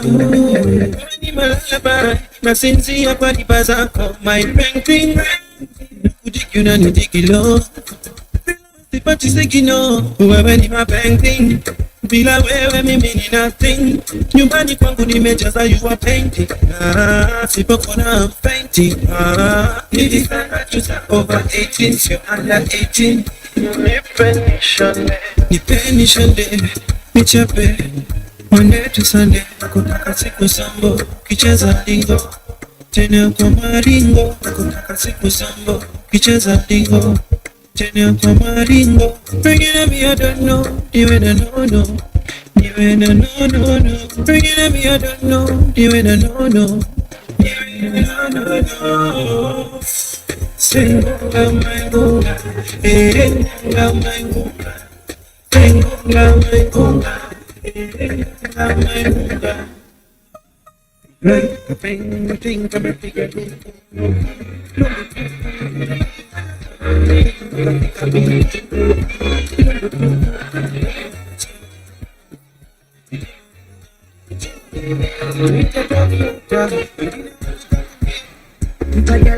me a delete her.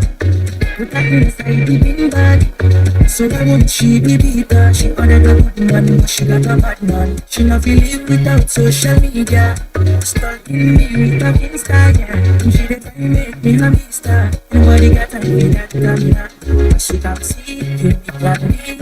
But that see is not for me. Take your plea, I shall not be. No try to put me for trouble, yeah. She asked me, boy, what are we? We better be what we have been. It's true, she want that cool me to be with a dream with JJ. And I dey ball like JJ. I dey play home and JJ. And I dey keep them JJ. Me with the feel good, it's up to you. Especially up I can move. The way you hold that thing, you wanna hold that thing. Baby, let me take a look. Oh Lord, it's so wrong. Focus, we definitely. She know me got a girlfriend, and so what? What if I? What if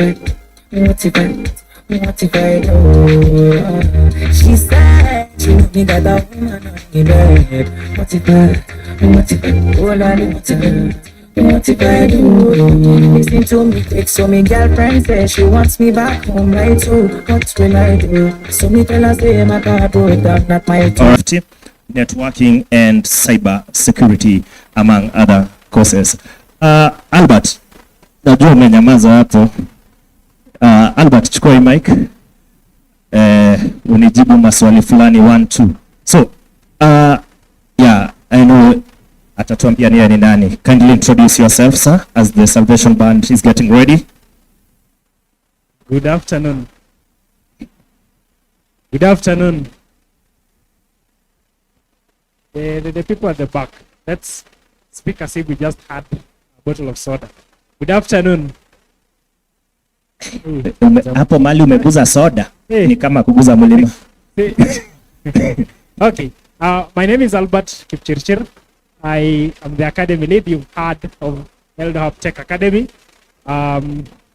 These are the people who are in front of us with colorful regalia. So I have worked with them the journey this year, and I'm very proud of you. So si tujipigie makofi. Situwapigie makofi basi. Unaona, nimemuita tu, sijamuuliza swali, sijamwambia chochote, ameset exam mwenyewe. Umesema ni introduce. Very good. Now my question is very simple. The next intake ni lini na tunaweza apply kivipi? Good. We have continuous intakes, but the next intake is January. So the first week of January will be open, passed by our office. The front desk will really be helpful. All the courses that he's mentioned, and we're even hoping to have more. Amazing. Asante sana. So umesema intake ni continuous. Yes, continuous. Anytime you come by, we are very, na graduation pia ni continuous. Exactly. Asante. Yes. Thank you so much. Salvation Band. Are we ready? Check it over.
Thank you so much, Salvation Band. Tuwapatie makofi, ladies and gentlemen.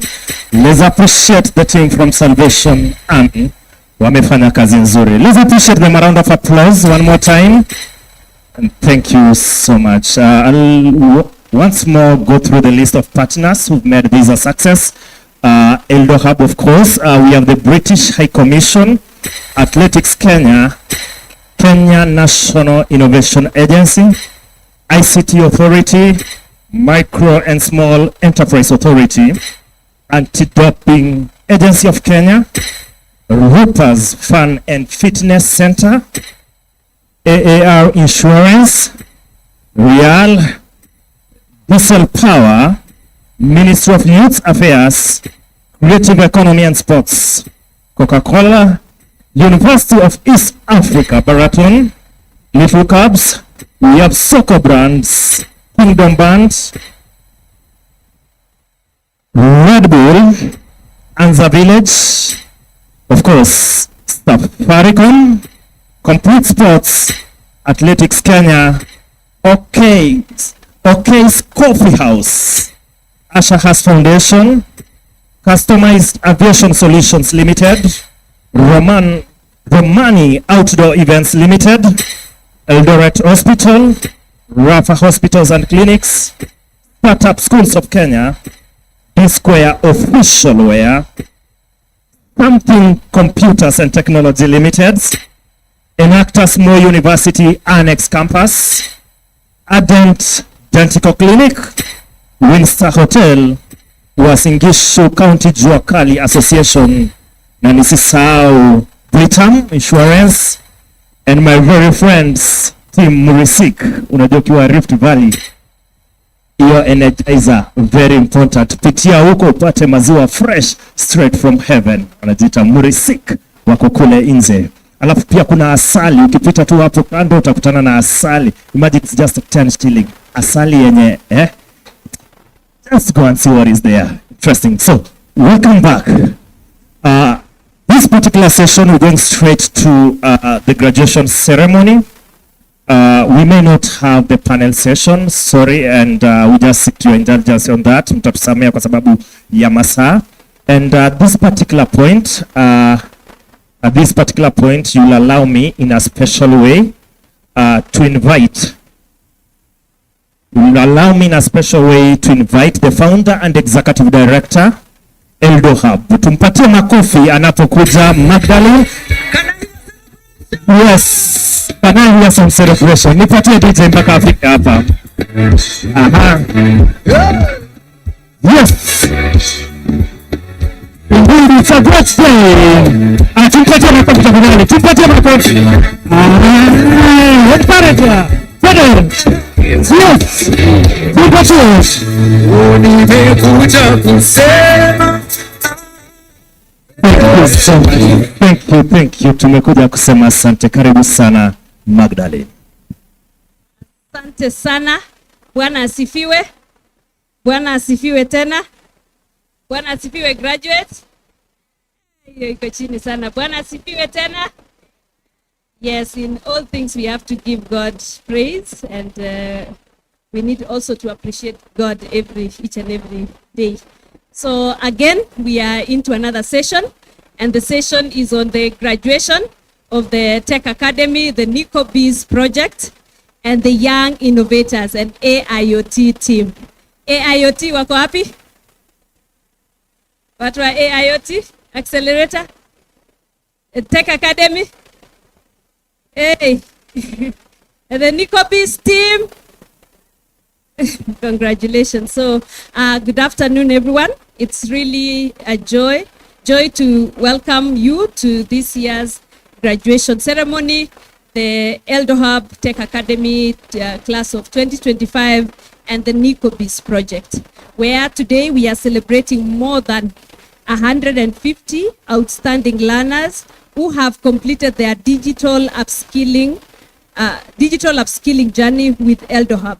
Today, we honor your journey, your hard work, your resilience, and your commitment to growing your skills in a rapidly changing world of technology. I think we all know that, everything is about tech. They say every job is a tech job now. And now there is AI. I don't know, should we say every job is now an AI job? I don't know, maybe our Vice Chancellor will tell us. So to our graduates, congratulations, your dedication, the long hours of practice, the courage to learn something new, and the discipline to stay the course has led you to this moment. Over the past months, you have gained practical skills in software development, data analysis, data science, cybersecurity, artificial intelligence, digital literacy. There is also the graphic design. There is the networking class under our Cisco Academy. These are not just technical skills. They are tools that will enable you to create, innovate, and contribute meaningfully to Kenya's digital economy. And last year when we did the TechRun, one of our athletes were really inspired with the TechRun. And he joined the EldoHub Tech Academy. That is Leonard. And yesterday he was doing a pitch to the High Commissioner, to the British High Commissioner yesterday. And they were really impressed because, from athletes, and we can see that, they can be coming up with the different solutions with some of the challenges that are affecting them. So,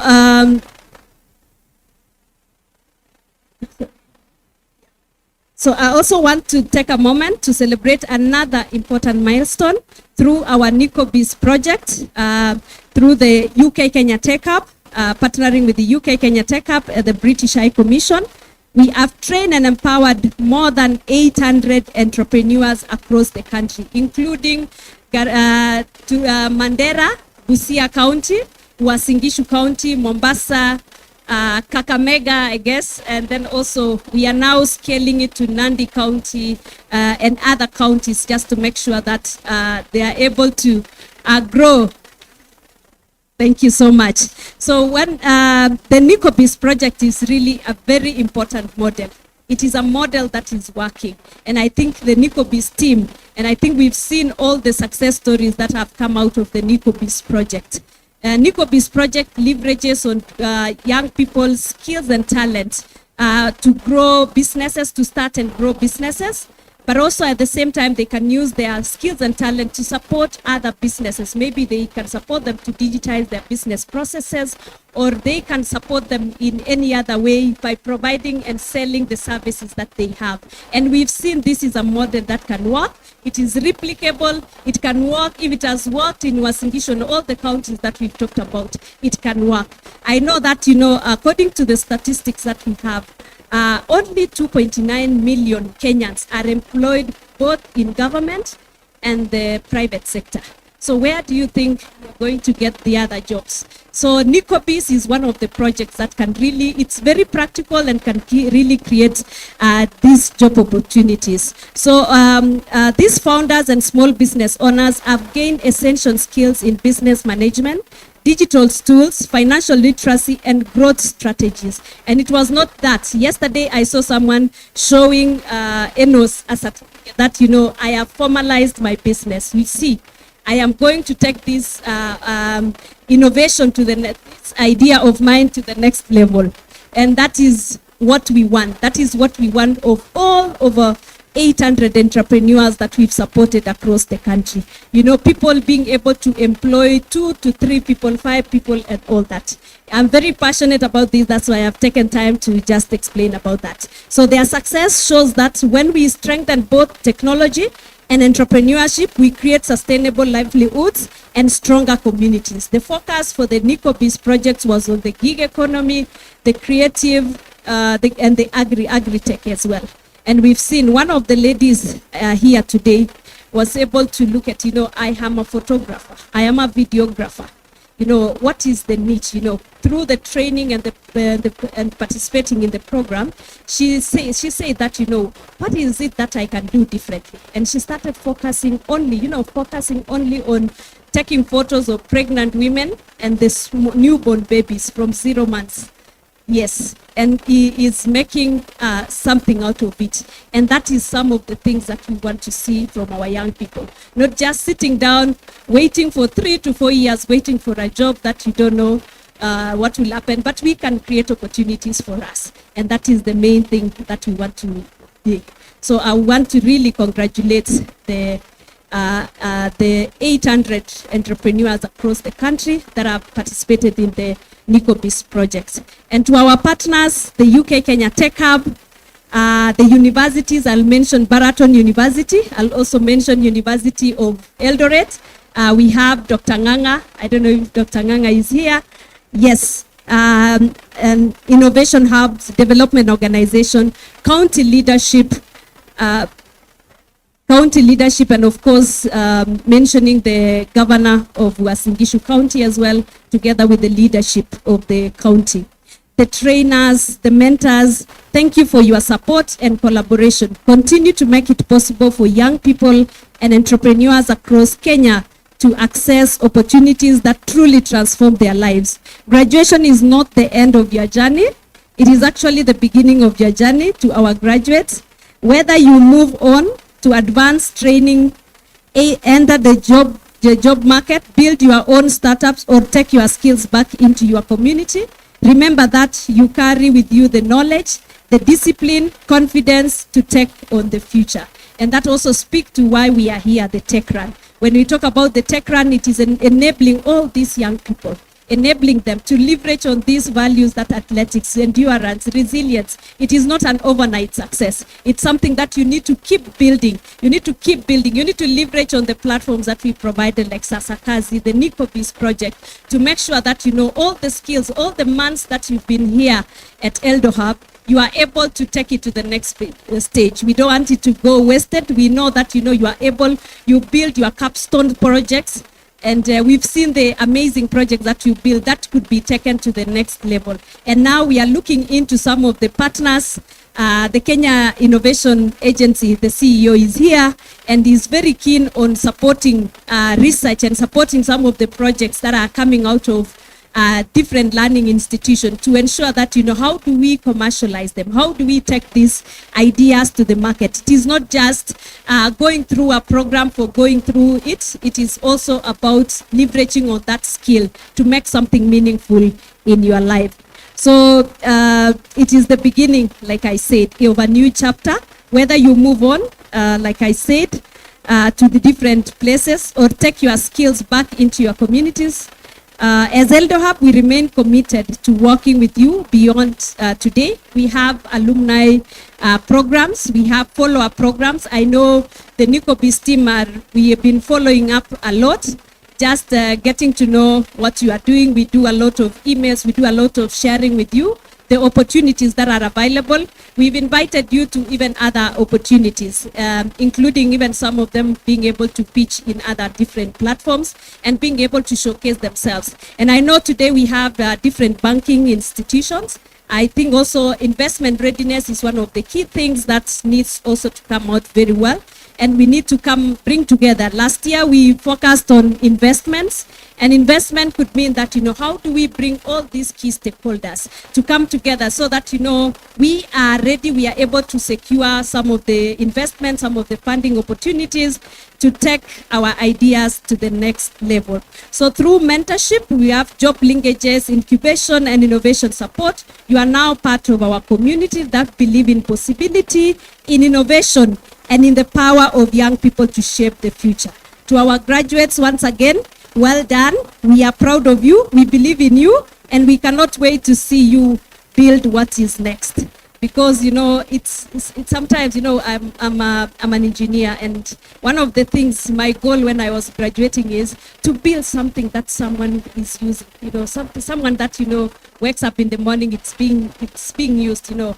An entrepreneur, a user, you know, a user is able to use, he is able to see value and even see value to pay for the services that we provide. And I hope that, you know, you are able to sell your talent and skills to be able to build up and you create jobs for yourselves and also other people and build the possibilities. So congratulations to all of you, the graduating class of 2025. Congratulations. Thank you, and over to you.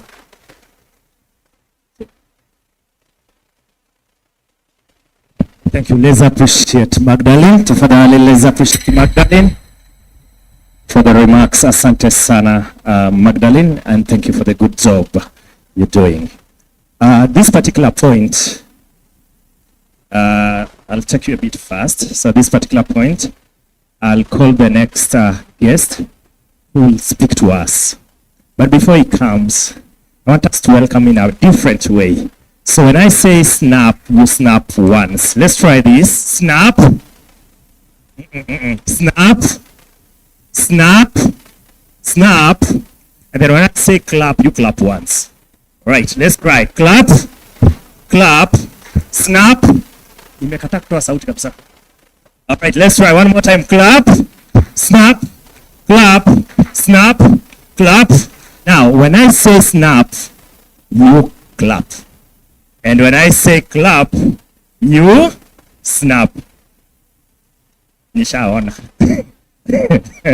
Okay, let's try this. Are we ready? Are we ready? We said clap is for, and snap is for. Let's do this. Clap, snap, clap, snap.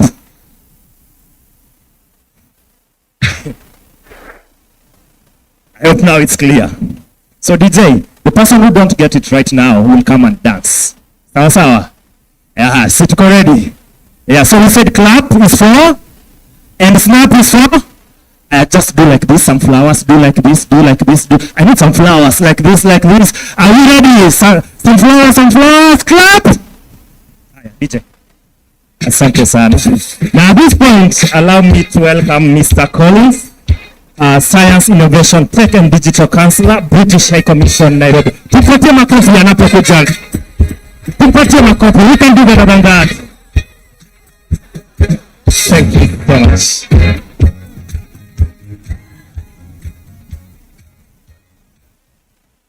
Thank you very much for that. It's got me all confused, so thank you. Good afternoon, everyone. First of all, what an entrance you guys made. The band and all your gowns and things. So please give a big round of applause, please, to the band, to all the graduating class that are here. It's a real pleasure to be here. I've really enjoyed today, but this feels a great honor getting to actually do this speech as you graduate and to celebrate such an important moment in the journey of young innovators, learners, and future technologists. So I'm really grateful for the invite to be here. Allow me to start by acknowledging all of the graduates gathered here today, from the digital skills programmers, the readiness tracks, the coding and robotics classes, the entrepreneurship cohorts, and the applied innovation labs. I know from EldoHub just how tough the program's been. I know how much work you put into it. So it's amazing to see you all here ready to graduate. Your dedication, your resilience, your eternal curiosity have brought you to this moment. And we're really proud that the UK has been able to support you along that journey. I also want to recognise the trainers and mentors who've worked with the programme beneficiaries, the ecosystem leaders, the partners, and of course the EldoHub team for their commitment to building pathways into Kenya's digital future. So could we have a big round of applause, please, for EldoHub? So we wouldn't be here today without them. And today, the graduation today, it's a powerful reminder, I think, that the future of work is already here. The graduates before us are not merely preparing for the future, but they're helping to shape it. Your journey reflects the spirit of this year's theme, accelerating digital transformation from endurance to excellence. Eldoret, as we've heard over and over again today, is known globally for producing some of the world's greatest athletes. And that same endurance, that same discipline, and that same excellence is now visible in the digital innovators emerging from this city and from this region. And I'm particularly encouraged by all the different pathways that are represented here. You're not all doing the same thing, right? There's learners mastering coding fundamentals, there's young innovators building AI of things prototypes that we've seen showcased earlier today. There's entrepreneurship graduates launching and scaling their businesses. There's children designing creative tech projects in the kids coding Fireside chat. And winners from NikoBiz and the AI of Things programs receiving their awards. Each one of you, in your way, shows that Kenya's digital ecosystem is abundant with potential. And the last couple of days that I've been here, it's just been so clear how much that is the case. As the UK government and the British High Commission, we're really proud to support this work, primarily through the UK Kenya Tech Hub, but also through our broader digital access and innovation partnerships that we have. Our mission is to help expand opportunities for young people, to strengthen the ecosystem for innovation and for technology, and to ensure that the next generation of Kenyan talent can thrive in a digital-first global economy, and also that we leave nobody behind in a digital world. So just before I finish, to the graduates, keep building, keep asking questions, keep exploring new ideas, and keep collaborating with yourself and with others. There are lots of people in the room today that it's worth speaking to. Other innovators, institutions that can support you, financiers that can look at a range of different financing options. So it's worth getting out there and starting to speak to people. To EldoHub, congratulations on yet another impactful year.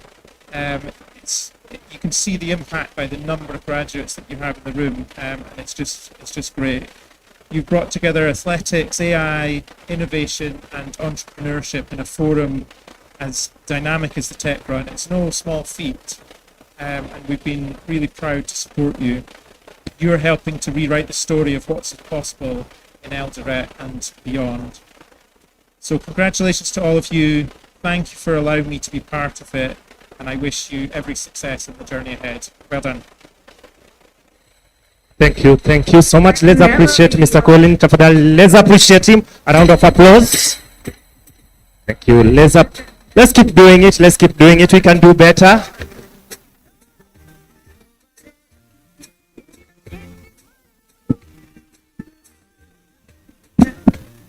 Thank you, DJ Asante sana. Thank you so much.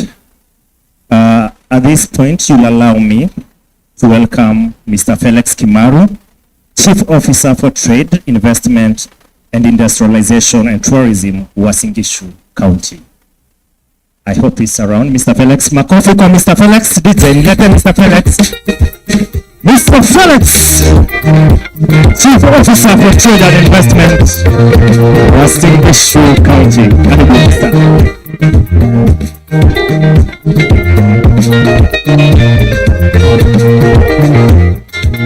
Karibu Mr. Asante DJ. Good afternoon. Our guests who are not from in here, to the city of champions. We call ourselves the champions. Yeah, the champions in everything. You can see the champions we have here today. Yeah, so I was supposed to be participating in a panel, which I don't think is longer happening. And let me take this opportunity in behalf of the county government of Uasin Gishu to tell you congratulations. I remember I was supposed to be part of this class. So my background is also tech, studied computer science, also in global business from the University of Milan. So yeah, so tech, and I think what is happening, and the reason why you guys are in this class is because sometimes what they teach in your classes in university do not necessarily qualify you to get employment. And that is the reason why you're here in this class. This is the reason why you're sharpening your skills to make sure that you match what the industry wants. And I'm glad that you guys have been seeing the innovation circuit. One time we advertised for jobs in Gishu County. There were 400 positions, but we got 38,000 people applied for those 400 positions. So you can imagine people still think that the only way is to get employed. But I'm glad through you, and I've been seeing your teacher. I'm glad that you guys are shaping them to be innovators, to build companies. And through that, you can be able to multiply. So karibuni sana to the world of tech. I know we will have individuals here who will build companies that will be eventually unicorns. We will be very proud, and I will be very proud as well to have spoken to you during the presentation. So I don't have much. So as you've been told, I work in trade. I also handle investments in the county. I also handle industrialization and tourism in Gishu County. Our Waziri, Martha Chiruto, is in Nairobi. She couldn't manage to come here today, but she's aware that you guys are looking, and she sent her congratulations to you. And also His Excellency the Governor is in Nairobi as well, and was supposed to be joining us, but sent his congratulations. So once again, congratulations to this class. I'm hoping that going forward, We will even have more individuals within us, which you can't very the academy. And we will encourage you. In trade, we have, and you would allow me to just mention the things that can be beneficial to them. We have a fund called Innovator. Giving out loans of 100,000 to $1 million for any business that you want to do. Our office is at KVDA 12th floor. If you want to come, there's a door written in Biashara. Pick your forms from there, apply. We have a fund this year that I manage called Fanikisha Hustle. And this Fanikisha Hustle is actually a grant. We're giving you a grant of up to $1 million. In cooperatives, for those who will do things in cooperatives as well, we are giving out up to $6 million per cooperative. And that the office is capturing. So you can see we are able to assist you. And we have a lot of these things going on as well from events like this ones. We will be supporting some of you to even attend. Last year, we actually put some people to South Sudan to showcase international. And I'm hoping that we will see a lot of tech going forward. So I'm glad that I'm here. I'm also an innovator. For some of you who don't know, I'm the founder of EldoHub. For some of you know, I also run a drone business called Flight for Africa. That my competitor is somewhere in between here. Yeah, so she's there. She also does the same. So I also do tracking cycles from Egypt. Yeah, so you can see I also going through that. Before I came to Sasakazi County, full time these companies. Yeah, so karibuni sana. As I've said, our office is in KVDA. Tembeleni, come say hi. We have a huge team that will be able to see. So I think with that, I can end it there. Asanteni sana. Thank you. Let's appreciate. Thank you. We can do a round of applause tafadhali. Thank you so much. Thank you for being brief. Sindio, anajua kutumia masaa. Thank you, Mr. Felix Kimaru, Chief Officer for Trade, Investment and Industrialization and Tourism Uasin Gishu County. I wish ningejua kusema ile wao wanasema ya Nairobi. Anajita waziri wa achana nayo. Alright, we'll just listen to one more speech, just a brief one on behalf of the DVC, Baraton University. In a special way, you'll allow me to welcome Mr. Albert Wakoli, who represent the DVC Baraton. Tumpatie makofi anapokuja tafadhali, ladies and gentlemen. How we can do better, tumpatie, let's appreciate him as he comes. Thank you, thank you. Yari, umeamua kuleta majaribu. Thank you DJ, thank you. Najua kuna hiyo ka spirit, kuna hiyo msukumo. Karibu. The guest of honor, distinguished guest, graduates, and all ladies and gentlemen, good afternoon.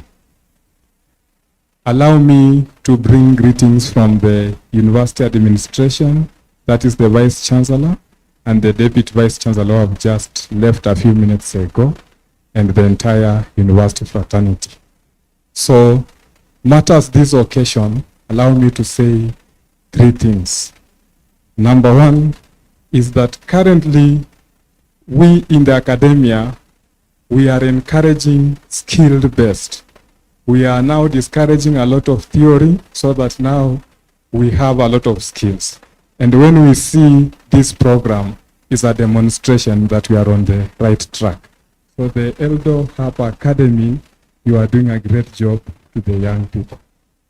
Then number two, allow me to say that to the young people, to the graduates of this occasion, it is a demonstration. If I can quote Mahatma Gandhi, he says that live as if you will die tomorrow and learn as if you live forever. And I think it is a testament that we are actually living to that particular spirit. We have the spirit of learning as if we are living forever. And lastly, We celebrate all of you. Congratulations to all the projects. Thank you.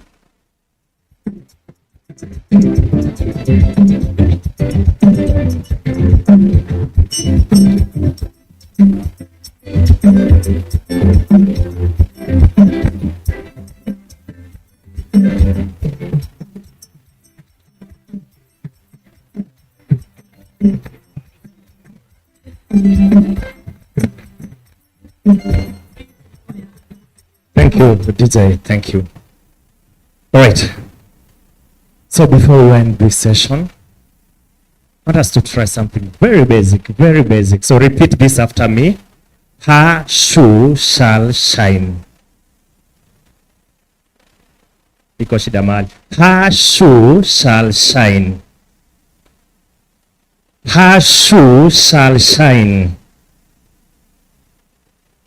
I want to teach you a bit of Chinese. So in China, we speak the other way around. So when I start with her shoe shall shine, so in China we start with shine, shall, shoe. Let's try this. Shine, shall, shoe. Sasa twang kidogo, ipatie Chinese kidogo. Ipatie, let me hear you say it. Sijasikia. Ati? Shusha. All right, now DJ, I need you to get me a good one. Hii ni ya mtu ameenda shule akafanya exam akashinda examiners. Sawa. Now, in a special way, ladies and gentlemen, help me invite the Vice Chancellor, Strathmore University, who will speak to us. Wapi makofi ya the Vice Chancellor, Strathmore University, Dr. Vincent Ogutu. Wapi makofi yake tafadhali. Until he comes, tumpatie hadi afike. Vice Chancellor, Strathmore University. Munaona alumni mbele yenu. Karibu sana. Thank you. The founder and CEO of EldoHub, the EldoHub faculty, ladies and gentlemen, and the graduates, congratulations. Like I said before, it's such an honor. I don't actually believe I'm standing in the city of champions, talking to the next, techies of this part of the country. It's such a privilege. And to just think that for the past few months, you've been equipping yourselves with skills that could help you add value to so many people's lives. So first of all, it adds value to your life. You can definitely solve your own problems using the skills that you have. And please do that. So if you did full stack development, digital literacy, whatever it is, start by solving your own problems. Make your life better. Use those skills. Take yourself to a higher level than you were in a year ago, because now you know things you did not know at that time. They can improve your life. Be your first customer and treat yourself well. The way you're supposed to treat other clients, learn it by treating yourself very well. Develop something that changes your life and apply those things. And then turn around and help somebody for free. Maybe it's the duka next to where you live. They don't have automated processes. You have a way to make your life simpler, and you go and do it for free. And all you ask from them is a reference. After I've done it for you and people ask you how you managed to do this thing so easily, just tell them I did it. And then you have your first marketing manager who's sending referrals your way. And then after that, it should just keep climbing, getting better and better. So I congratulate you on what you've learned so far. Keep learning. Don't ever stop. In fact, what you're learning keeps changing all the time. So you have to keep up. And the main thing is add value. Add value to yourself, add value to others, and everyone will want you. So once again, congratulations.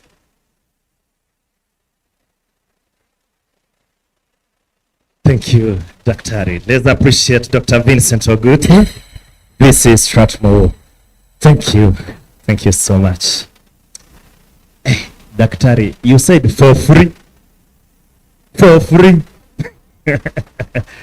Sometime back, somebody told me, Daktari, a free lunch only exists on a mousetrap. Let me leave that there. Okay, at this particular point, you'll allow me to call upon a few people, part of EldoHub, who recognize their teams.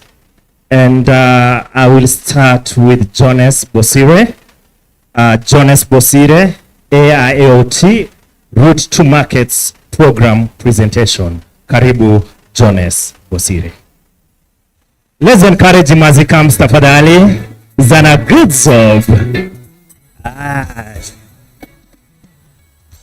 Thank you, DJ Asante.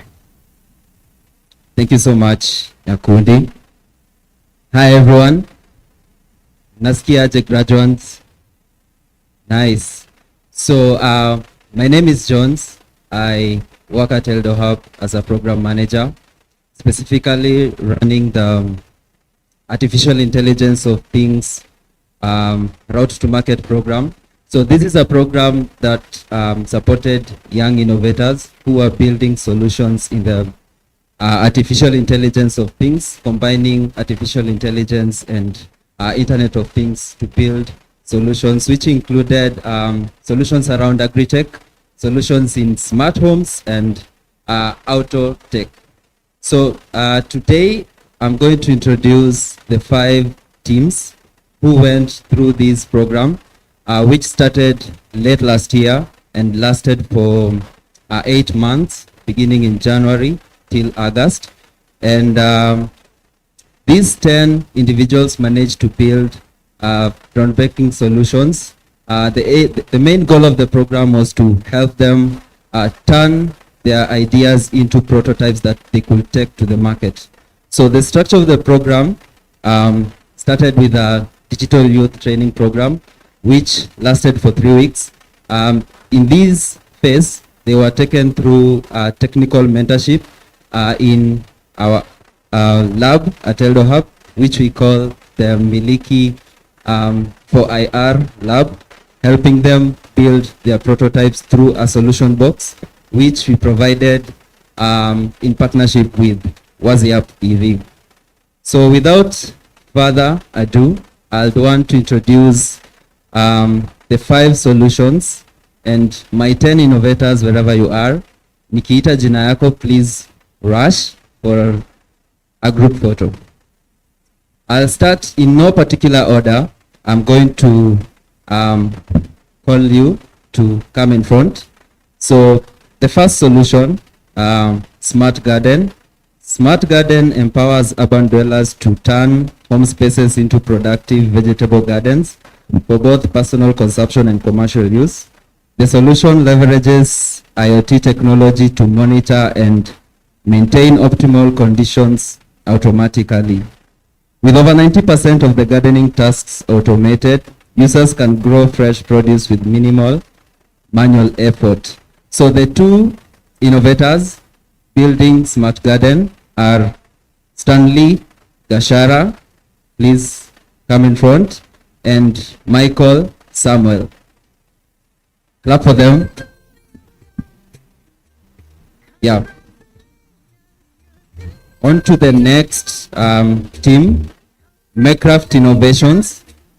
Maycraft Innovations automatic smart window system combines mechanical design, electrical innovation, and IoT to automatically open and close windows based on temperature, humidity, and light levels. Powered by sensors and a motorized microcontroller system, it enhances indoor comfort. This is in the category of smart homes, safety, and energy efficiency for homes, offices, and greenhouses.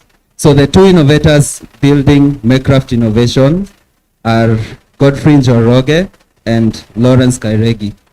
Please come in front. The next team, Solar Alert System. Solar Alert System is a sensor-based security device that detects intruders and and instantly responds by sounding an alarm and sending a text alert to the user. It enhances home and farm security by enabling quick response to potential threats using sustainable solar power. The two innovators in these who are building solar alert system are Mary Muigai and Lucalo Joseph. Please come in front. And if you would want to see some of these innovations, you can walk by their booth. They have a booth displaying the various products. The fourth team in the program are FarmSphere. FarmSphere is an AI-enabled M-Pesa, milk and oil vending machine built to automatically detect mobile payments, calculates the corresponding quantity of milk or oil to dispense, and sends real-time payment notifications to the owner's phone. The two innovators in this category are Samuel Kachi and Cliff Temba. Please come in front. Last but not least, Aquapath. Aquapath is an IoT solar-powered smart system that helps communities locate and monitor nearby water sources in real time using environmental sensors, GPS, and mobile connectivity. It is accurate, provides data on water availability and quantity. The two innovators building Aquapath are Freedom Katha and Kipkogei Justus. Please come in front.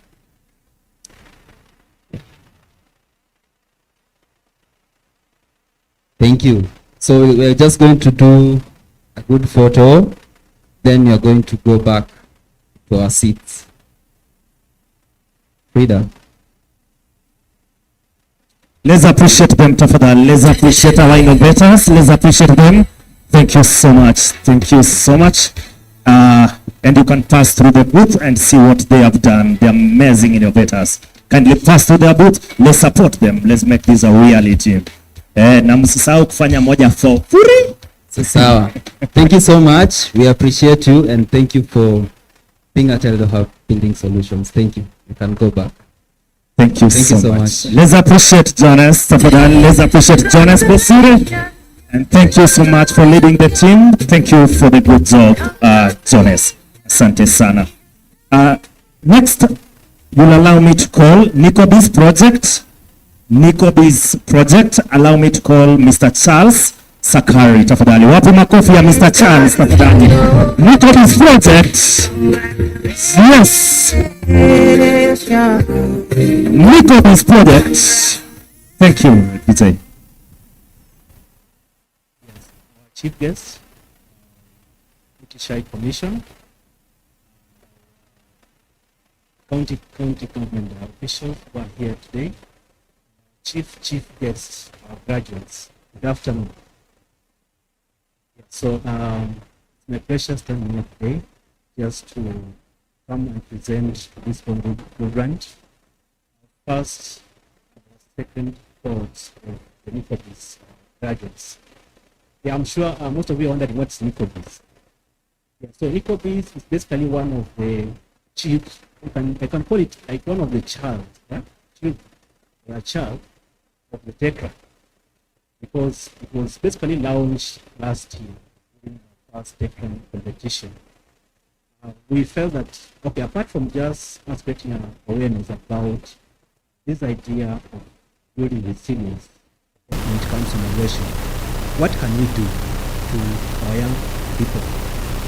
Yeah, all understand that as a nation we've been having a crisis of unemployment, whereby we have so many youths who are graduating from colleges, from universities. Some of us even don't have an opportunity to go to school, but all of us we want a space where we can be able to make a livelihood. So we came up with this idea of coming up with a simple way, just as Professor also shared with us in the morning about the innovation algorithm. What can we do to our community so that we stop this business of saying Hakuna Kazi? Yet we are there. Yeah. So we came up with a very simple project whereby from our, even when we're going outside there, we learned a term that Professor can also put in your algorithm about calling yourself in a small mkutano. A small mkutano, whereby as an individual, you don't have to wait for somebody to, of course, show you an opportunity. Here's an issue of you just sitting back and then asking yourself, what is it that can I do or I can offer to make some livelihood? What value can I offer? And of course, all of us have skills, all of us have got talents. So that means that all of us have got an opportunity to make a living. Is that right? So as much as we're seeing the sports people, we find that even for us, all of us, wherever we are, whatever space that we are in, to make a living. Basically, that's the idea behind what? NikoBiz. NikoBiz means I'm in business. So as Kenyans, we should stop this mindset of saying you're looking for jobs and then assume the mindset of what? I'm in business. Whether you're in school, okay, and also to Mombasa City. And we also found that NikoBiz also doing what? We need to really embrace this mentality or this mindset of being entrepreneurship. I'm sure if all of us can be able to create an employment opportunity, if all of us can be able to create an employment opportunity, then as a country we are going to grow. Yeah, so I think because, as I've said, in phase 1 we reached to 600, phase 2 we reached to 1,500. Okay, so you can imagine that's what big numbers, Leo. Yeah, so we just need to give them also another platform. They're also participating in their program, and just because the number is large, I'll just allow those who managed to be here today, because it's a logistical challenge. But technology, it's possible for them to be here. So let me take this opportunity to welcome all the NikoBiz graduates who are here. I'll not call them by name because I know there's a lot. There are many. So let them just come here, and maybe DJ, you can welcome NikoBiz. Yes. Hawa wako kwa biz. Naona njugu, hiyo ni pumpkin. Very good. NikoBiz. The entire team. Alright. Tuharakishe kidogo tafadhali kwa sababu ya masaa. Let's move a bit fast. Alright. Thank you, NikoBiz. Tuharakishe kidogo kwa sababu ya masaa. NikoBiz. I'm in business. Hey, Mr. Charles, that was a creative one. Can easily turn it into a song. NikoBiz inaweza kuwa chorus. Yes. Watoshe tu wajipange vizuri. NikoBiz team. They have already started making money and profit. Hawa nitachukua namba ya simu. Just move forward a bit for the camera, please. NikoBiz.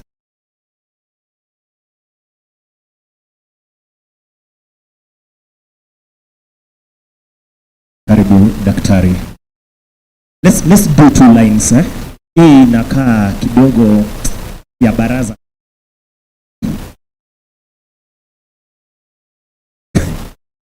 Yeah.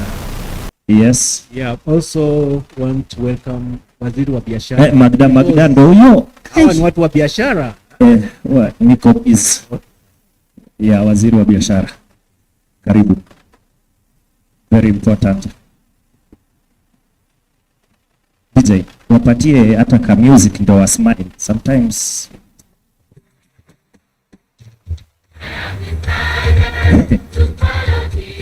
yes. Yes.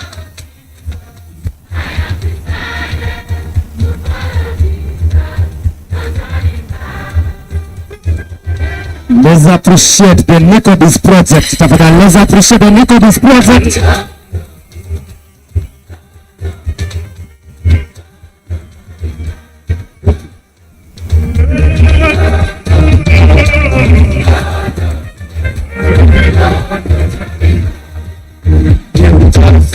I don't know what this is.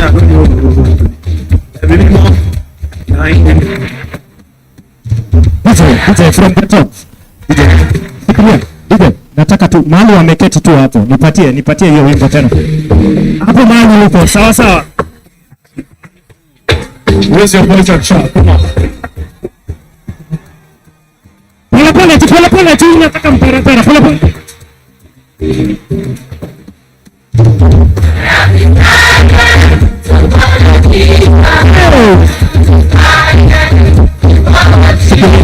Sibilia, I will confirm if it is true you've made that decision. Now, at this point, you'll allow me to call a gentleman by name Albert EldoHub Tech Academy Presentation Awards. Wapi makofi yake? Ngoja kidogo, DJ, kwani amelipa watu? One more time, let's appreciate Mr. Albert, ladies and gentlemen. Asanteni sana for the applaud, and thank you, Mr. Davis, for doing a quick warm-up before I came up here. Otherwise, ingekuwa stress sana, so okay, asanteni sana, and thank you everyone for coming in today. At this point, allow me to talk on behalf of the very many beautiful regalia that you're seeing in front of us today, the EldoHub Tech Academy. Makofi yao. Amazing. So, briefly, before I get to us, the Tech Academy, EldoHub Tech Academy has two main focuses. So we have these ladies and gentlemen who are here with us today, and we also have a kids coding and entrepreneurship program. Kids coding and entrepreneurship program. This is whereby over the holidays, we run it as a boot camp. Over the holidays, we have kids from ages 6 all the way to 17 joining us at the hub and exploring different aspects of technology, from robotics to Scratch programming for those who are totally new. We have graphic design, we have Python programming, we have game development, among different other aspects of technology. And not just technology, EldoHub is very keen on entrepreneurship, as you've heard all along since yesterday. So we also try to empower these young minds with an entrepreneurship mindset. All our training programs, we blend them with entrepreneurship aspects. We teach them things to do with coming up with a business plan, coming up with a business idea, presenting your business, pitching, all the way to as many aspects as possible that they can capture at that young age. So, as I've mentioned, before I jump into our amazing graduates, allow me to briefly call upon a representative or two from the Kids Coding and Entrepreneurship Bootcamp to just briefly tell you how the experience has been, specifically this holiday. This is a very long holiday. We have over 6 months of 6 weeks, not 6 months, over 6 weeks of classes, and we started, I believe, in November 3rd. We'll be ending in December 11th, Thursday, the coming week. And I take this time to invite you to that closing ceremony. Come and see what we are doing with the amazing, almost 100 young minds for this holiday. So briefly, please, John and your colleague, just in 2-3 minutes, talk to us about your experience at the academy. John is, he was our student. You can see him in beautiful regalia, but then this holiday is graciously helping us to, just come. Okay. Just come. DJ, hawa wanahitaji security. Security. Bouncer. Yes. Asante. Please. Thank you. Let's appreciate them as they come. Hawa ni watoto wetu wa nyumbani.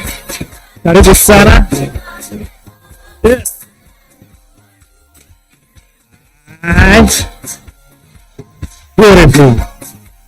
Beautiful. Yes. Syllabus imebadilika. Indo cha mama cha baba ya siku hizi. Great, karibu. Bado hazijaisha. All right. DJ, meanwhile, as they set this. Yes.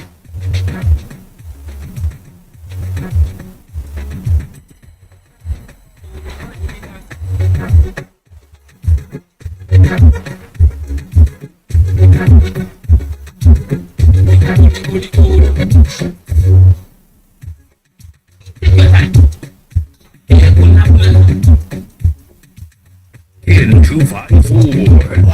Simple that you can manage. How we can see any protocols. What's up? Good afternoon. It's a really great afternoon, as you can see here. You have the guys blowing out and the ladies. A handy clap for them. Nice. So as Albert has just said, alongside this team that we are having here for the graduation team, we also have the kids bootcamp program. So with me here she's going to speak on her own. So I'm going to introduce her. But she's one of my students. I'm actually taking them through core robotics. So we have like the different fields for this kids bootcamp program. We have like the beginners level for robotics, where they are being taught on how to give instructions to hardware using some block level environment. So you just drag and drop the instructions based on the block format. Then alongside that, that's handled by another tutor. Her name is Rachel. She's also here. Yeah. So the other section is you can raise your hand. She's also a graduate like me. Wow.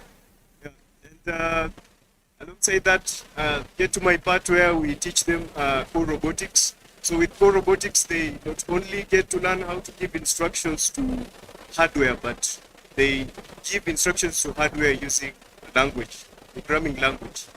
And for that case, we are using C++. For those that know who come from a technical background as far as programming and technology is concerned, we are using a language C++.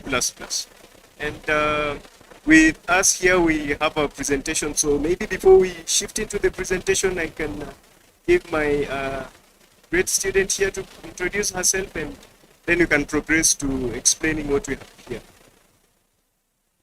Hello, my name is Caitlin Page. I'm part of the EldoHub Kids Bootcamp.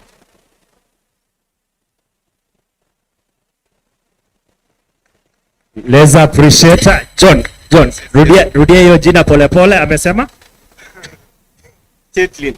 Yeah? Caitlin, I know the first name. Mungu ni mwema. Yeah. Now, Mr. Albert, when you said you're inviting kids who are in the kids bootcamp, nikaona Mr. John, nikashindwa now, are these the kids? But I'm told we have students who mentoring and actually training other students. So, wapi makofi yao tafadhali, ladies and gentlemen. Great.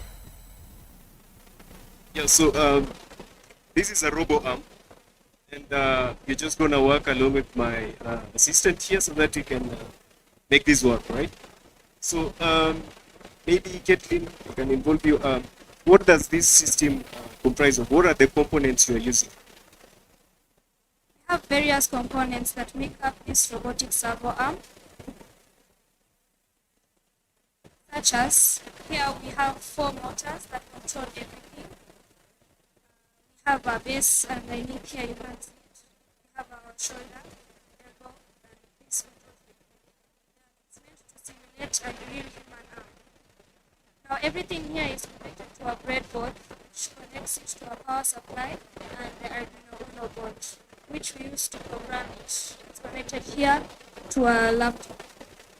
Oh, nice. Are you only using one power source, or can you explain about the power? How do you source power from so that you can make the system work? So the Arduino alone uses 5 volts, but that's not enough to power everything. So you also add is power supply, which is just connected to an extension. The servo itself is controlled by these two joysticks. Yeah, so there's some power issue here. We don't have like a port where we can actually make it move, but feel free to go to a booth here written EldoHub and you can be able to see what happens, okay? So Afro Cinema continues shortly. Wow, wapi makofi yao tafadhali. And John, next time ukiongelea C+, wacha kuniangalia. Hiyo si grade yangu. program C+. Asante sana. It's not C+, it's C++. C++. So there's a difference between C+ and C++. Do you have a grade C++? Watch out. Thank you. All right. Maybe I can invite the chief guest to just take a quick photo. John, just a quick one with the team here. Asanteni sana, makofi yao. Wapi makofi yao tafadhali? Yes. Amazing.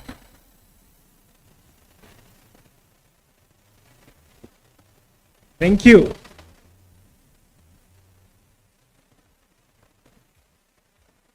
Doc, umeamua niongee na asante microphone sana. mbili.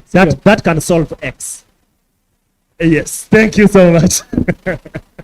Thank you, our guest of honor. Let's Makofi yake appreciate our akirudi guest of kuketi honor. chini.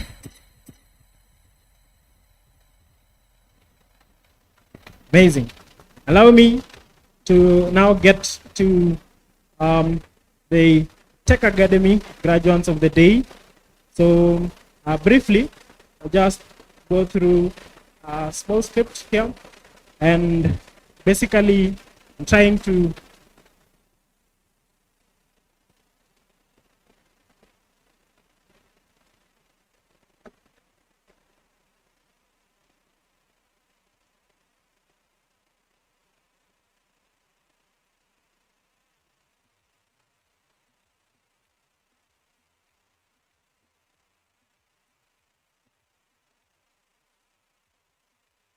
Okay, a bit of change of plans.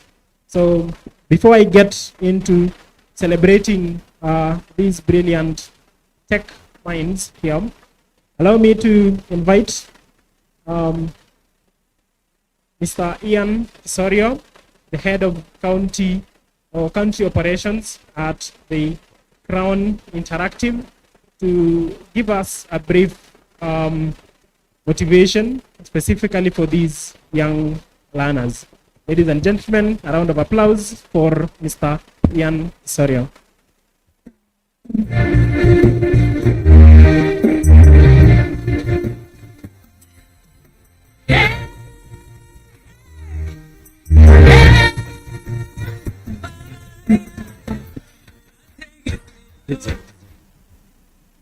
Good afternoon. How are you? I can see the smiles on his faces. My name is Ian Kisorio. I am the head of country operations for a software company called Crown Interactive. I got an opportunity to interact with a few students here. We were able to work on a few projects, and what I can know for sure, with the kind of leadership, with the kind of excellence that EldoHub instills in you, you will be going places. And as the CEO of Trade mentioned, there are opportunities that are out here. It is not a must for you to get employed. You can be an employer yourself. So this is a great milestone for all of you. Seeing you graduate today, it is a real testament of the kind of discipline, the kind of work, and the kind of effort that all of you put in the work that you have done. Through now EldoHub, with the leadership of Magdalene, the kind of excellence that drives somebody to where you are or where you want to be in future is not something that is just taught in class. It is something that is brought up it is something that is instilled, and it is something that not everybody is able to get that persuasion into it. So at the end of the day, it is the kind of determination and the push that you have, because not everything is taught in class. There are other times that you just have to put in a little extra effort for you to be able to move. So with the kind of faces that I'm seeing here today, we get to understand that you guys will be driving, or you will be driving the next change in this country. So continue keeping up, keep pushing, and as our guest said, just have to have an algorithm that works for you. You'll be able to push to the extent that nobody can be able to. So congratulations, congratulations, congratulations. Thank you.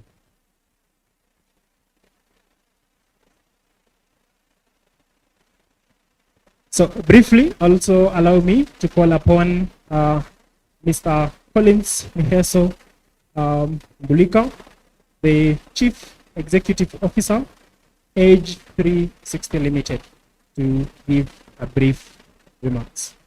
Please, Mr. Collins Miheso, a round of applause as he joins us. Mr. Collins. Okay. So sound. Looks like he's not here with us.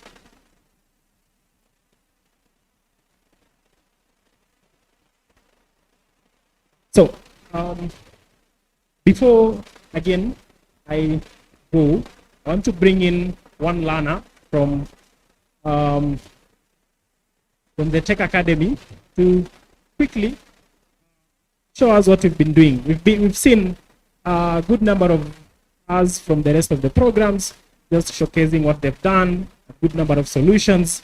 Allow me at this point to give exactly 3 minutes to one of us to quickly do a presentation of one of their projects, that is MedPrime, and she's going to tell us what MedPrime is. So, ladies and gentlemen, please give a round of applause for one of us, Bridget Korir.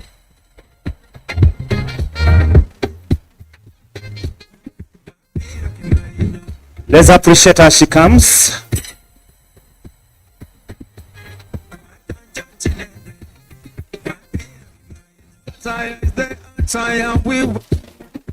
Let's appreciate her. She comes to stage tafadhali. Yo, karibu sana. Good afternoon.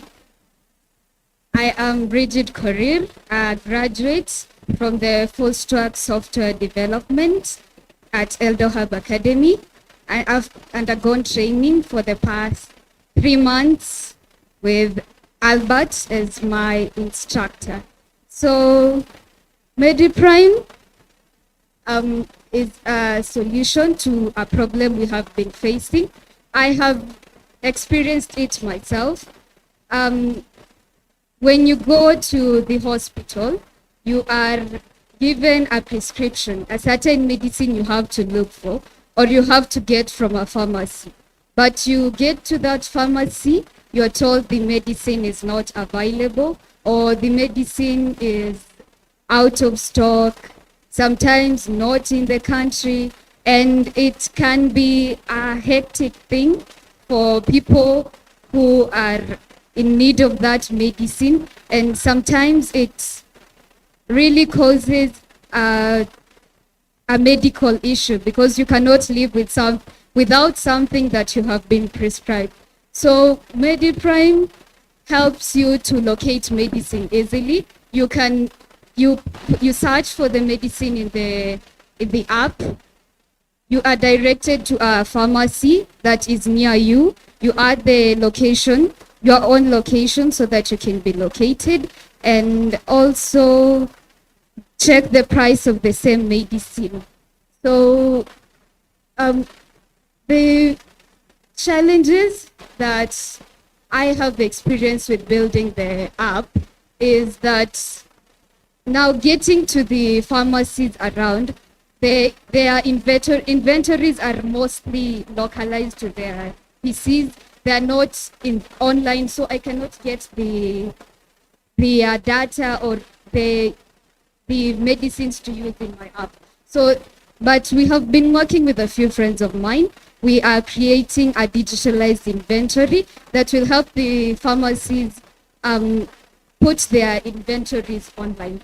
So the future development of MedPrime, we have to make it into an app that will be accessed easily by all of us here, and also scale it up to more digitalized and counties in our country and beyond, and also integrate AI so that it will be more efficient for all of us. So thank you.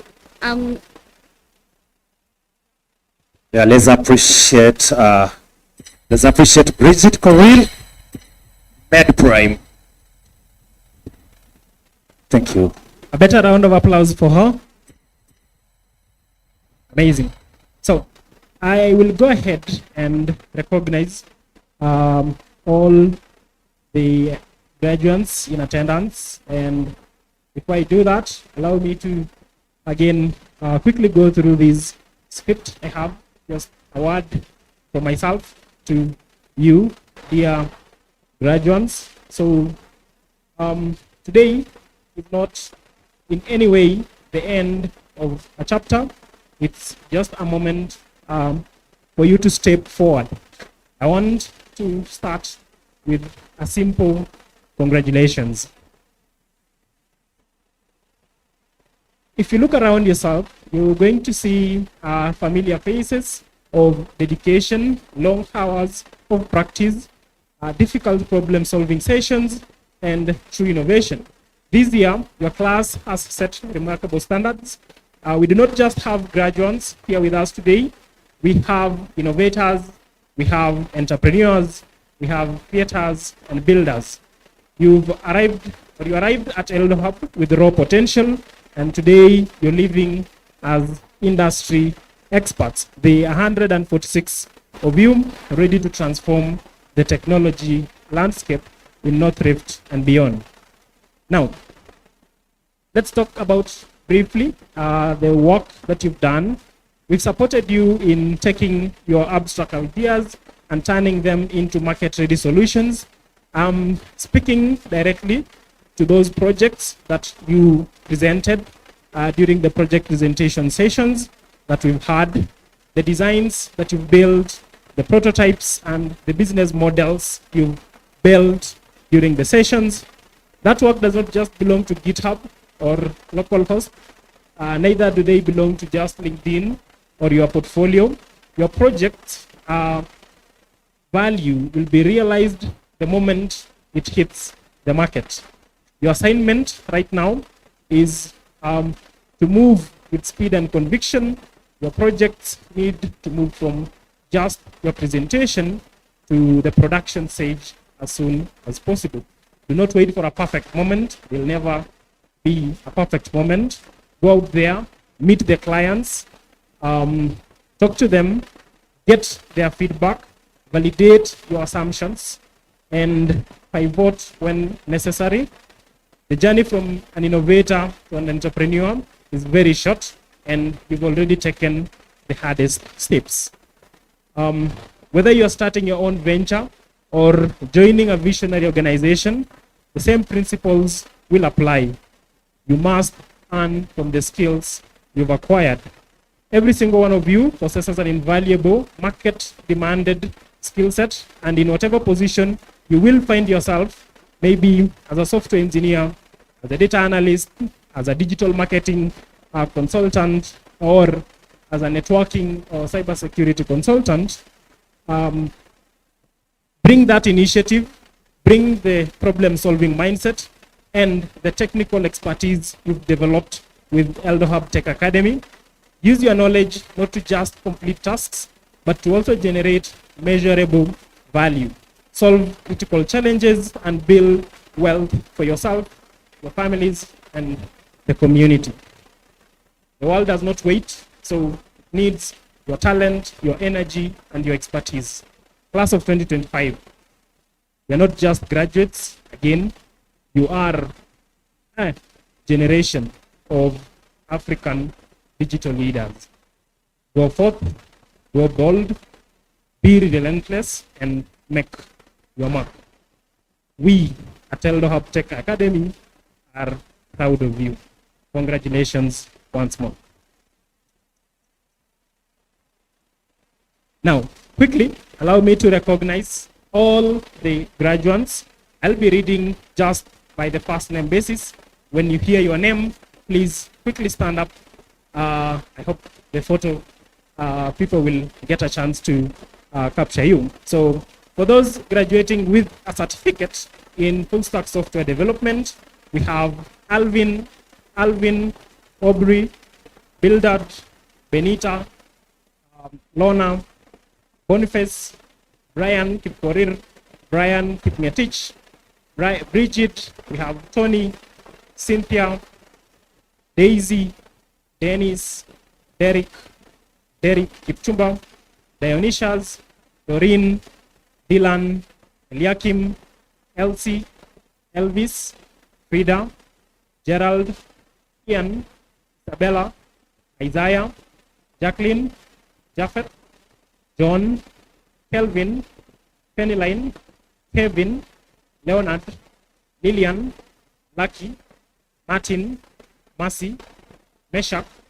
Felicia, Emmanuel, Nigel, Rachel, Renzi, Rigi, Rogers, Isabella, Rosabella, Ryan, Sally, Cheryl, Simeon, June, Ted, Tiak, Tiffany, and Toon. Makofi kwao.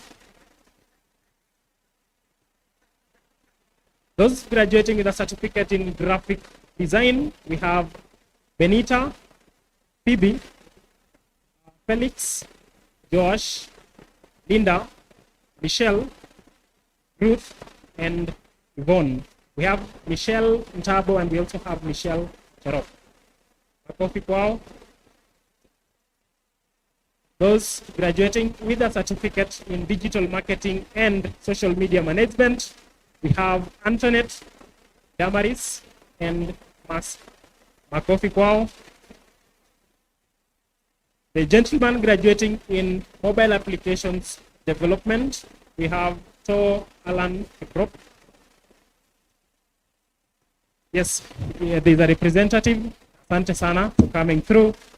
We have a team graduating with a certificate in data science with a combination of artificial intelligence and machine learning. We have Alex, Brayla, Bismarck, Brian, Lawrence, Cynthia, Edmond, Edwin, Elsa, Faith, Gavi, Joan, John, Kelvin, Lamek, Martina, Maureen, Nahur, Nathan, Nehemiah, Obadiah, Sarafin, Sharon, Teddy, and Wilberforce. Coffee kwao. We have a team graduating with a certificate in digital literacy and online safety. Agnes, Alex, Becky, Brayla, Cynthia, David, Dennis, Edith, Esther, Gideon, Ian, Isaac, Jessica, Sumcha, Joan, Joram, Joy, Joy Kemboy, Leonard, Lynn, we have Lynn Jeff Kemboy and Lynn Jebet, Masika Gift, Robinson Kenya, and Rodney Rewards. Makofi kwao. And finally, a team graduating with a certificate in networking and cyber security. We have Amon, Brenda, Brian Kipotich and Brian Some, Dorothy, Edward, Elias, Rasmus, Felix, Franklin, Janet, Kelly, Melchizedek, Marcy, Barbara, Nancy, Nelson, Preston, Ridge, Rono, Samuel, Edward, Tom and Victor Rono. Makofi kwao. Another big round of applause for all of them. Hey, sinisikia hata tunduru bwana. DJ. Congratulations for making this far. Go forth, go beyond, and practice the skills that you've gained, build businesses, be entrepreneurs, and all the best in your endeavors. At this point, maybe I'd bring it back. Thank you, Albert. Let's appreciate Albert.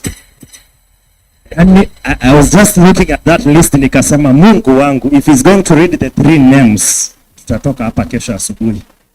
Thank you. So at this point, we'll be going to the next level. It's in the body. Just want you to relax a bit. Meanwhile, DJ, give me something. As I want all the graduates to stand kidogo. Let's the graduates stand. Wasimame kidogo. Yeah.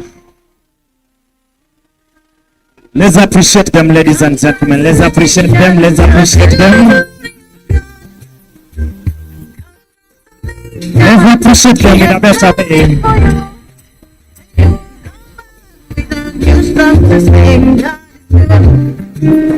All right. Thank you so much. Bridget Coril, we can have a seat. Bridget Coril. Bridget, hebu tuambie kuhusu project ya Bridget as she comes. Where's Bridget Coril?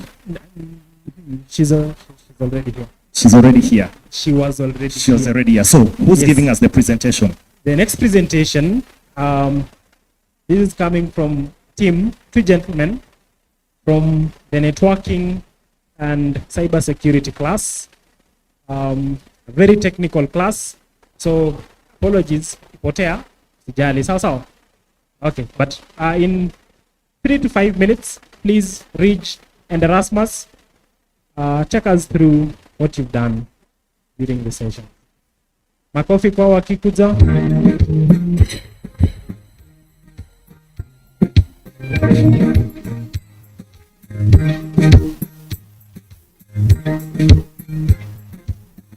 Yes. Karibu sana. Karibu. We have 3 minutes. Alafu we'll go to the next segment. Presentation of awards. Then, of course, closing remarks. And we're done. Wow. Karibu.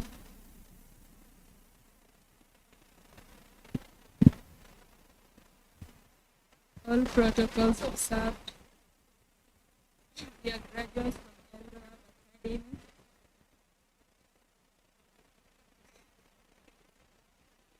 Taking networking and cybersecurity. And today we are here to present the project network forensic and incident response. I would like to invite other colleagues Erasmus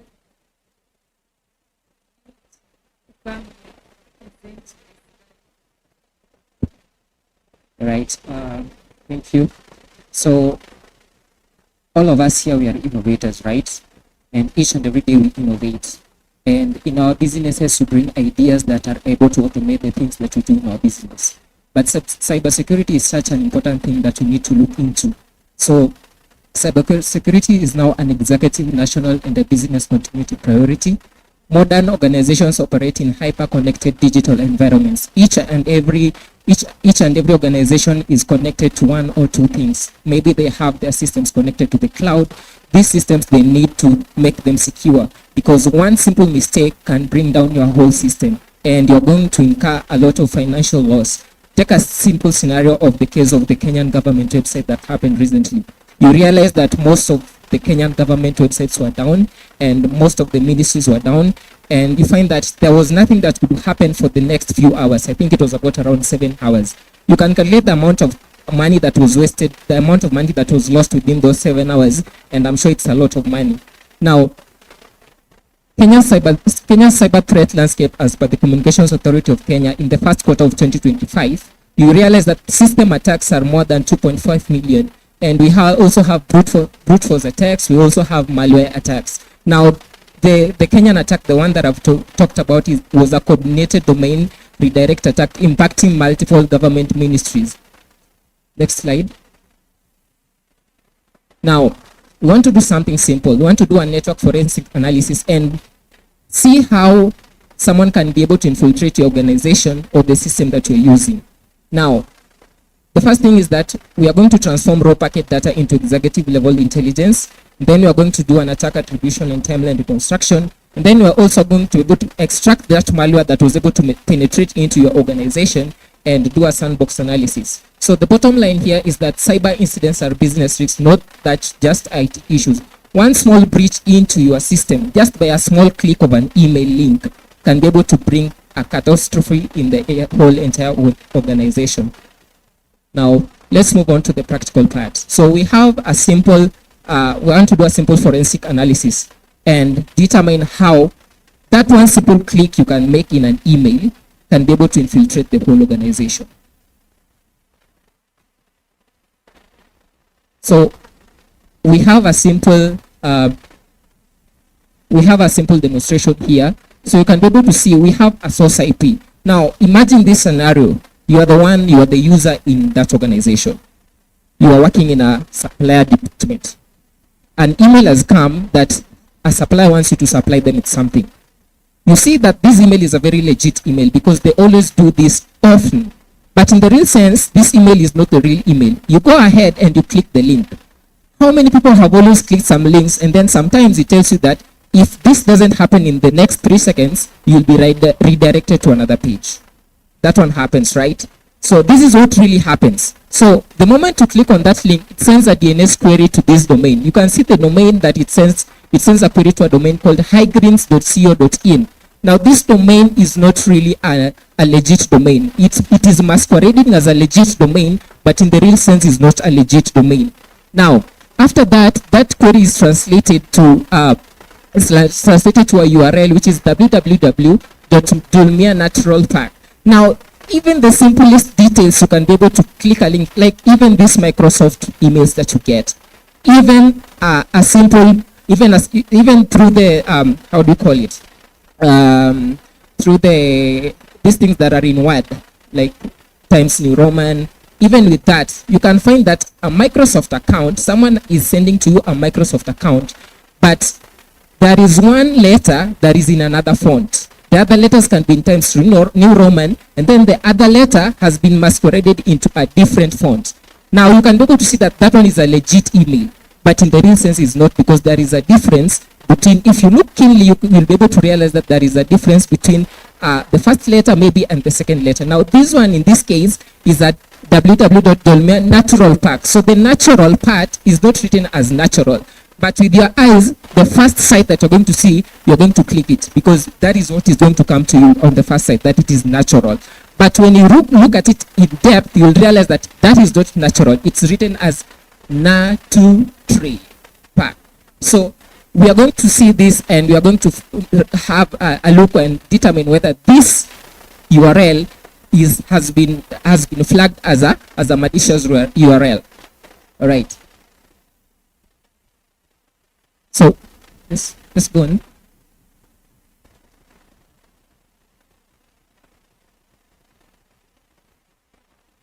Let's go on to the virus total part. Just down there. Yeah.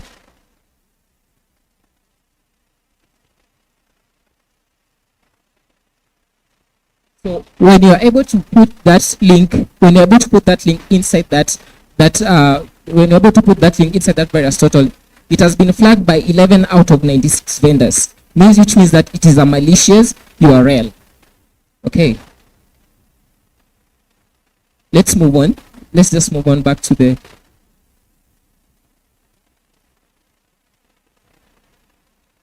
becoming malicious.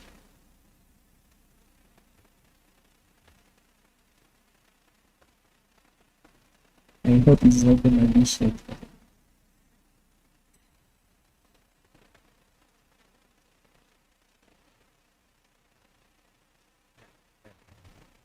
J engineer, use the natural eye. Yeah. So after that, the next thing that we're going to, so we've determined that this one is a domain that is not legit. So the next thing is to, yeah, you can be able to see. So it has been flagged by 11 out of 96 vendors. So which means it is a malicious email. If you see anything that is red there, those things that is in red means that that one is a malicious email. Now let's proceed. Now we've identified that this one is a malicious email. Now let's go and see what this person has been redirected to that URL. What is it that is in this URL that has been downloaded? Now you are able to see that after that there is that redirection, the 302 move temporarily, and this redirection is taking them to a download. So you can be able to see somewhere there is HTTP downloads. So that one means that it made multiple request downloads. You can see there are multiple request downloads. So you can see downloads, and then there is the final one. So that one was like the tactic that person was using, so that in any case one fails, in any case one download fail, another one is able to pick up. And finally, he achieved what he wanted. So you can be able to see there is a final get downloads, and that's there is the romakill.zip that is now downloaded into that system. Now, from there, we're going to analyze this romakill. Now, what is in this romakill? What did that romakill do inside that system? And what was the impact of that romakill.zip? Yeah, so we'll be able to extract that. So we are extracting that zip file. So we are extracting that zip file. So that's the romakill.zip. And just be cautioned, all these are being done in a sandbox environment, so you don't need to try this on your real machine. Yeah. Thank you. Let's appreciate them, ladies and gentlemen. Let's appreciate the team. Thank you. I wish we could have time. Mtatukubalia tumalizia kwa sababu ya kindly tutakuja kule nyuma. Let's appreciate them tafadhali. To appreciate them. To appreciate kama watu wenye tumeshikashika hizi vitu. Asante. Yes. I know most of us tumepotea. Tumepotea. Mr. Albert, guide me. Yes. Okay, so to close things off. Yes. I want one of the most highlighted learner for this session or for this year, someone that came in to do digital literacy, and the reason that he came in to do digital literacy was we had the phrase before, turning lemon into lemonade. You've heard of that? This is a perfect example of turning lemon into lemonade. This gentleman is an athlete. He got an injury and he was never, at that point, he was never able to get back to the track. With the time that he had in his hands, he was able to join EldoHub Tech Academy, and starting from digital literacy, which is our shortest program, 1 month, we offer this program to people who are not confident with their ability to use a computer. We teach them the office tools, the internet, introduction to programming, just to get a taste of the waters. In the graduation list, you might have realized there's a couple of names that are repeating, specifically in the digital literacy part and somewhere else. This is because the main goal of this digital literacy training program is to inspire people to get into technology. These gentlemen, after the 1 month training session, courtesy of their trainers, they were inspired to get deep into technology. So basically the message here is that you don't have to have a technological background. You can have a background in any place. We have you sorted. You can come in, check the digital literacy class, just 1 month, learn the basics, learn how to climb the ropes, and from there, you can choose a path for yourself. Ladies and gentlemen, put your hands together. Put your hands together. Oh yes. Ladies and gentlemen, turudia tena. Put your hands together, warm them for the valedictorian of the class of 2025.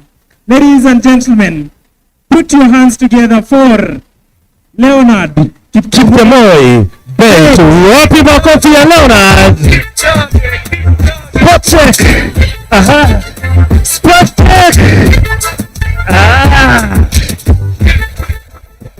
Thank you. Wow.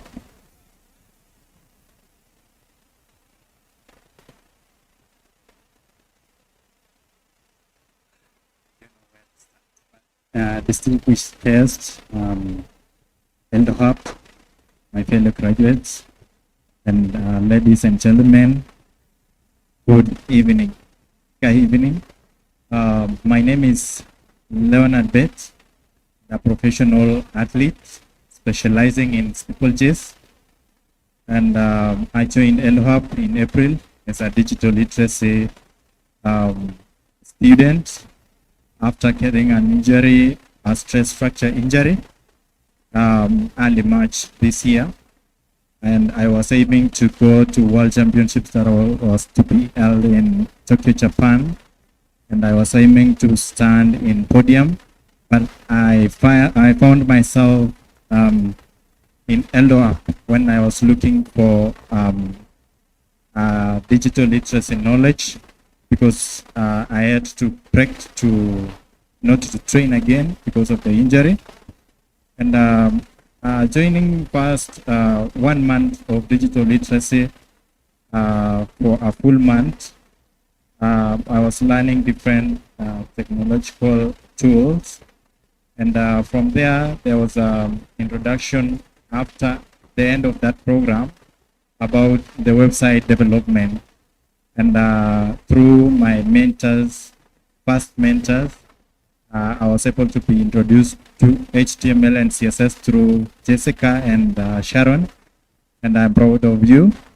And I was introduced to build my first very own profile using HTML and CSS only, and I came up with a profile. And I grew passionate to go deep into the digital literacy, full stack web development. And as an athlete, it is all about discipline and consistency. And I tried to bring the same discipline and consistency to the full stack web development. It wasn't easy, and because of the instructors led by instructor Albert, I was able also to finish my course in full stack web development. And one thing I learned in EldoHub as an athlete, you can go and run and win. But in EldoHub, it's all about coding. And I learned about this thing, like when your code works for the first attempt, it's there's something wrong. So you need to check it. So I know the coders and programmers will know about this. And we all came from different backgrounds. Like for me, I was an athlete and end up being a sports technologist. And but EldoHub taught us and made us to speak only one language, that's the technology language. And also one biggest lesson is about collaboration. Some weeks back, we were in software and Kenya Software and AI Summit in here in Mo University, and I was able also to participate and collaborate with other universities students, and my team also was able to be awarding team and top 3, and we were also in the podium. So I talked about podium. Podium is number 1, 2, 3, and we were both position 3 in AI Summit, and that was the podium position. So I want to thank the full stack, as I've said, the instructor for taking me along. I was able to build a solution also as a training program, training platform, whereby you register yourself and also put your own training program and track your training program and track also your performances. So I also want to thank the guests who have joined us, and to celebrate this milestone. And to my also fellow graduates, I want to tell you that you are talented, you are resilient, you are unstoppable, and that our communities are depending on us. Let's go out there and give them solutions, because we are their solutions. We are the solutions of their problem. And a special thank you to EldoHub as I finish. Thank you, EldoHub, for accommodating me. I had no background of tech, but now I am able to tell myself that I am a sport technologist. Thank you again. Thank you, and God bless you all. Oh, let's appreciate Leonard. We can do better. Let's appreciate this gentleman. Finally, on the podium. Cynthia. Let's start for him. Let's start for him. Let's start for him. Thank you. Hata mimi I'm inspired. Kumbe, I don't need a background in IT. I can start somewhere. Thank you. So at this point, Magdalene, I just want to call you to the stage to help award our graduates. Tafadhali DJ nilete Magdalene because of time. Na tutaenda haraka kidogo kwa sababu ya masaa. Yes.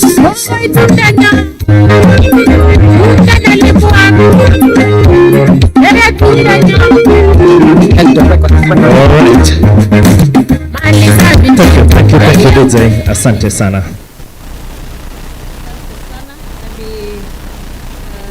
Get the list of the outstanding students. Everyone here is outstanding, but we want to recognize outstanding graduates in different categories. And I would like to invite, do you still have the county? Brenda? Yeah. Yeah, so I'll ask some few people to join us here as we award the best. So I'll start with the best AIoT prototype award.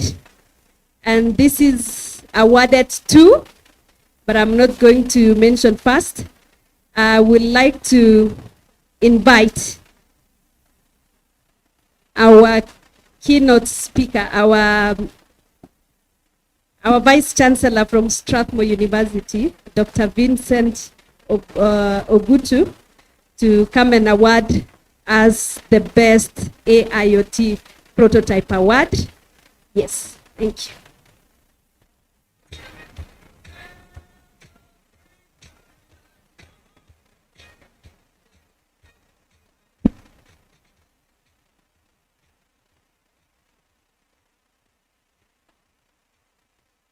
So this team is celebrated for their innovative national level solution to a critical societal challenge. They developed a smart water tracking solution that integrates artificial intelligence, AI, to provide pastoralist communities with reliable, real-time access information on water sources, significantly improving resilience against drought shocks. And the award goes to Team Aquapath, Friedan Katha, and Justus Kipkoge. Wapi makofi yao? Dixon, niletea. Wapi makofi yao hadi wafike kwa stage? Great.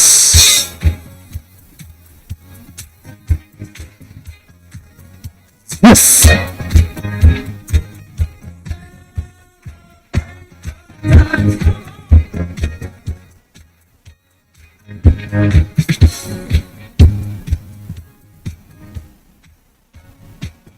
Congratulations.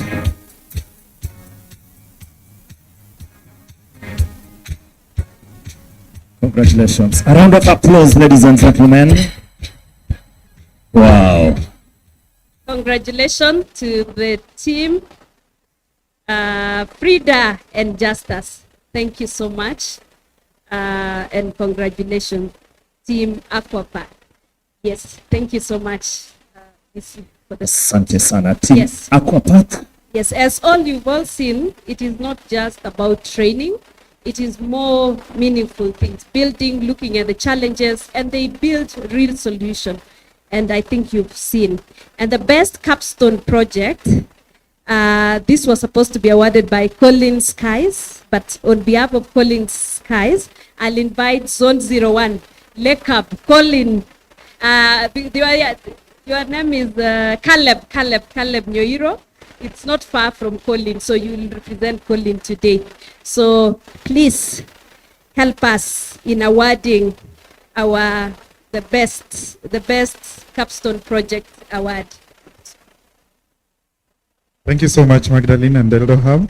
So we are recognizing them for going far beyond the classroom.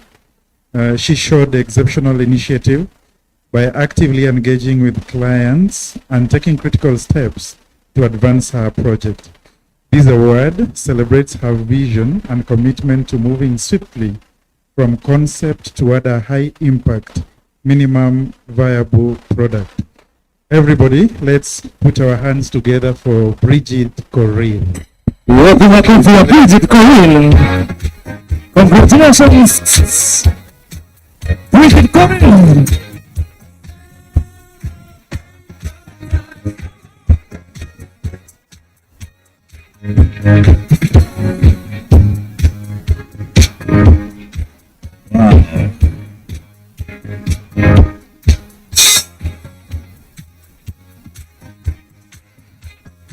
Thank you so much, Caleb, for the support. That is Caleb from Zone 001. Nani amaisikia Zone 001? Yes, that is Lekab. I'm just here, Zone 01. It is the, yeah. Anyway, congratulations. So the best NikoBiz. Beautiful. That is the mother. How, yes. Wow, wapi makofi ya mom. Yes. The joy of a parent. Yes, so the best NikoBiz Entrepreneur Award. This will be presented by Baraton University, and I would like to invite, yes, yes, please, to come and award for us the best NikoBiz Entrepreneur Award.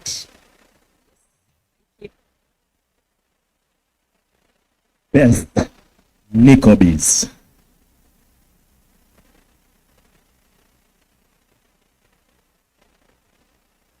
Okay, thank you very much. Honored for his successful venture, Passion Farm and the Rome. Wow. Wapi makofi yake. Hey! Aha! Yes! Excellent execution is value addition by developing 3 distinct products, that is pumpkin seeds and flour, showcasing a strong entrepreneurial value and market. Wapi makofi yake tafadhali. Thank you very much.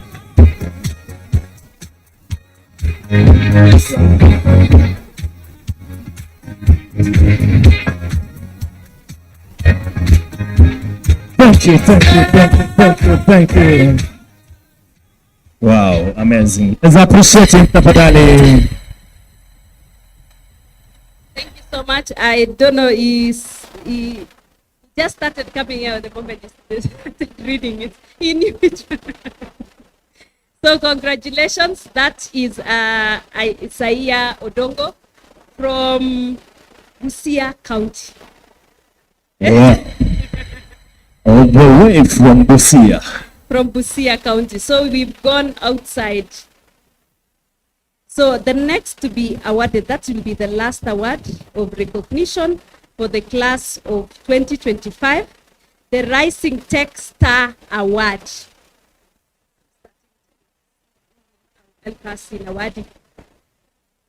Yes. Yes. Rising Tech Star Award.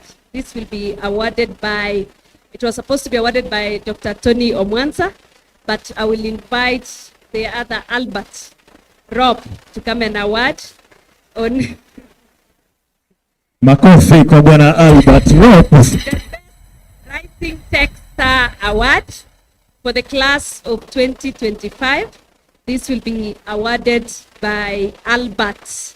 Yes.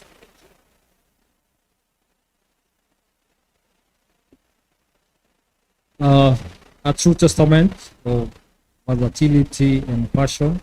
He is honored for his commitment across multiple specializations. He consistently positions himself at the forefront of innovation, demonstrating outstanding engagement in hackathons and tech events. He's a clear leader of the future. The name Ridge Junior. Surya, watu makofia. Nipatie. Hey, congratulations, Rich. Let's celebrate.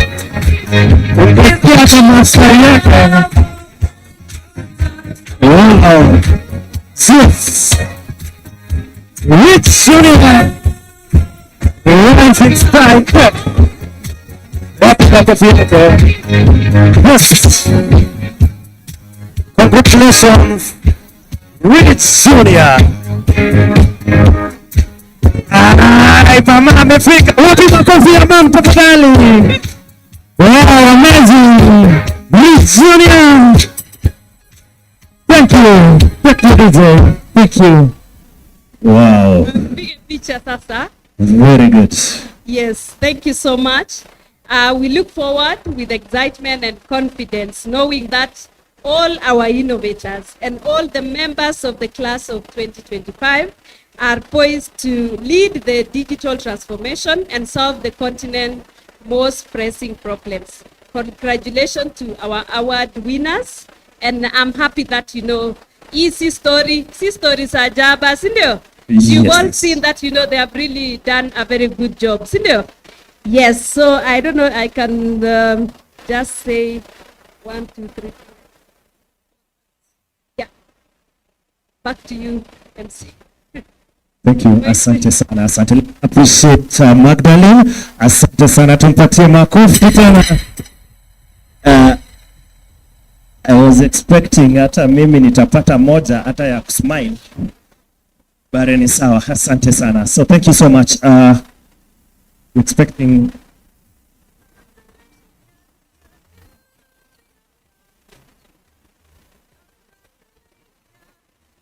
all right. Sitaki kuallow Magdalene to leave the stage. Najua watu mmechoka. Si ni ukweli? Let her give us closing remarks. Alafu tutafanya vile si ufanya baadaye. Karibu. Yeah. Yes, maybe before we can all stand, especially the graduate, just to celebrate them for some few minutes. Sure. Yes, DJ. 2-3 minutes. Where is the the band wamenda? Hey, band. Salvation band.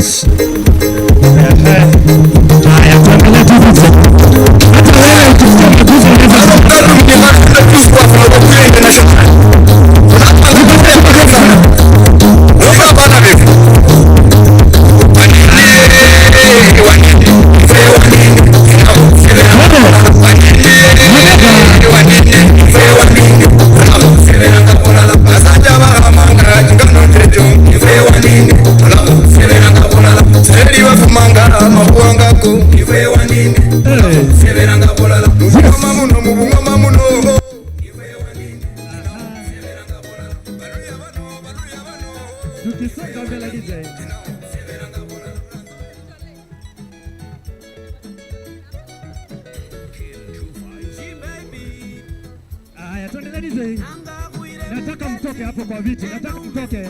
Madam, twende hapa. Twende two lines hapa. Twende two lines. Twende fuate hapa.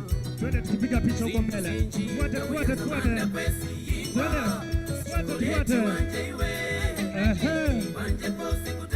Twende graduates, fuate line hapa. Twende wote. Twende line. All graduates. I need two lines.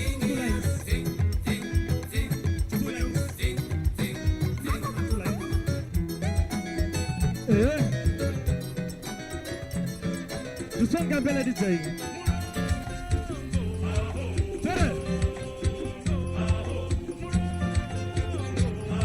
Twende.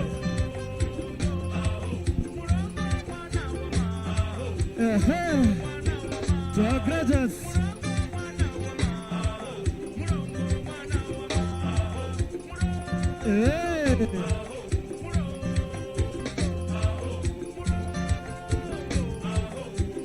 Yes.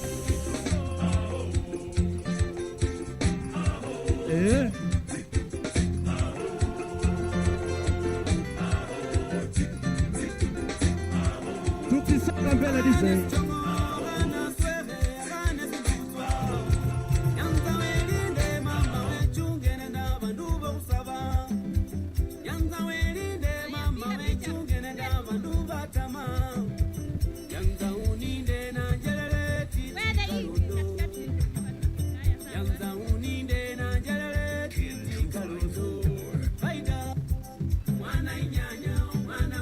Ati nini?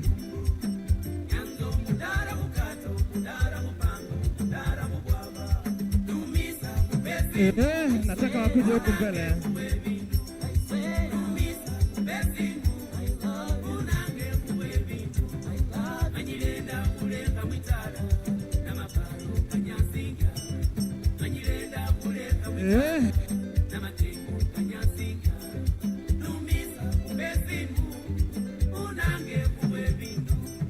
Aya, band, unanipatia moja. Mko tayari kunipea moja band ya kumaliza?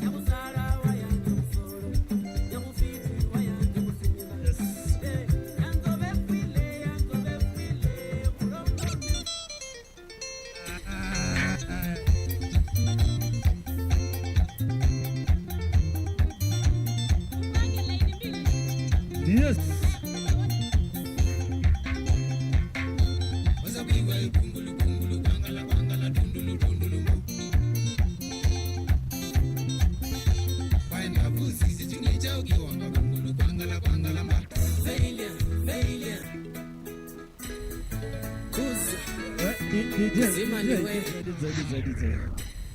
Haya. Band, mko tayari kutupia moja ya mwisho? Haya, tupatie moja band ya mwisho. Beautiful. Tukijipanga band tafadhali. Yes. DJ alikuwa amelipwa atuangamize na wimbo mwingine inaitwa Failure. Tumekemea hiyo maneno. All right. Aha, band tupatie moja.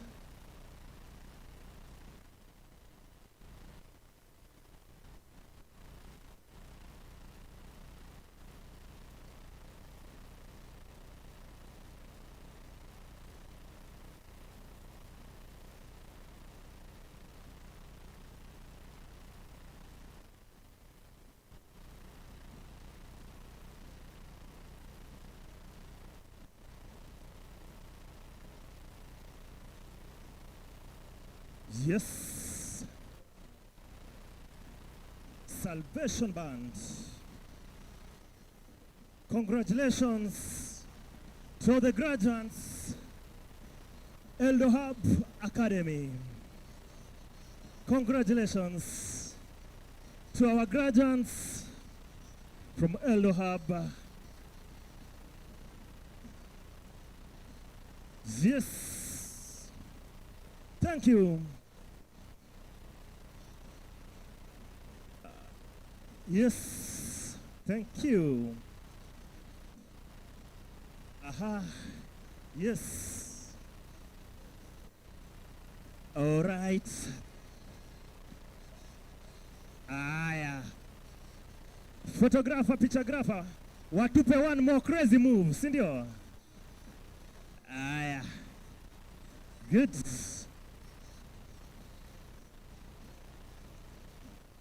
All right.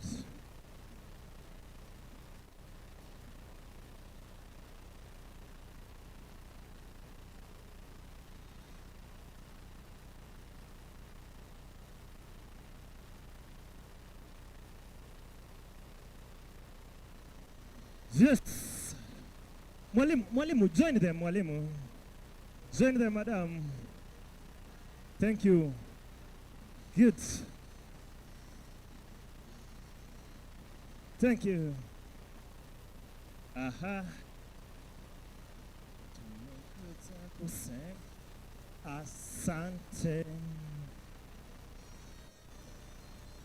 This is the moment hata we unafaa unapiga picha. This is the moment. Tumia kamera yako. Yes.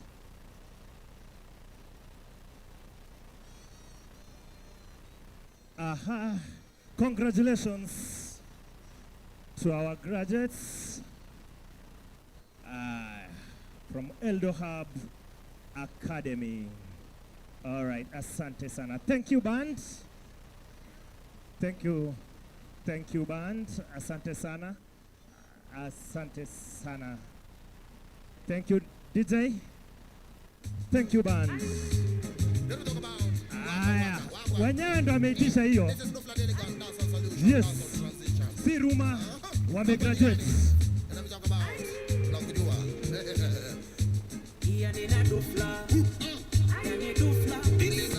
Tumesema sio Ruma wamegraduate. Yes.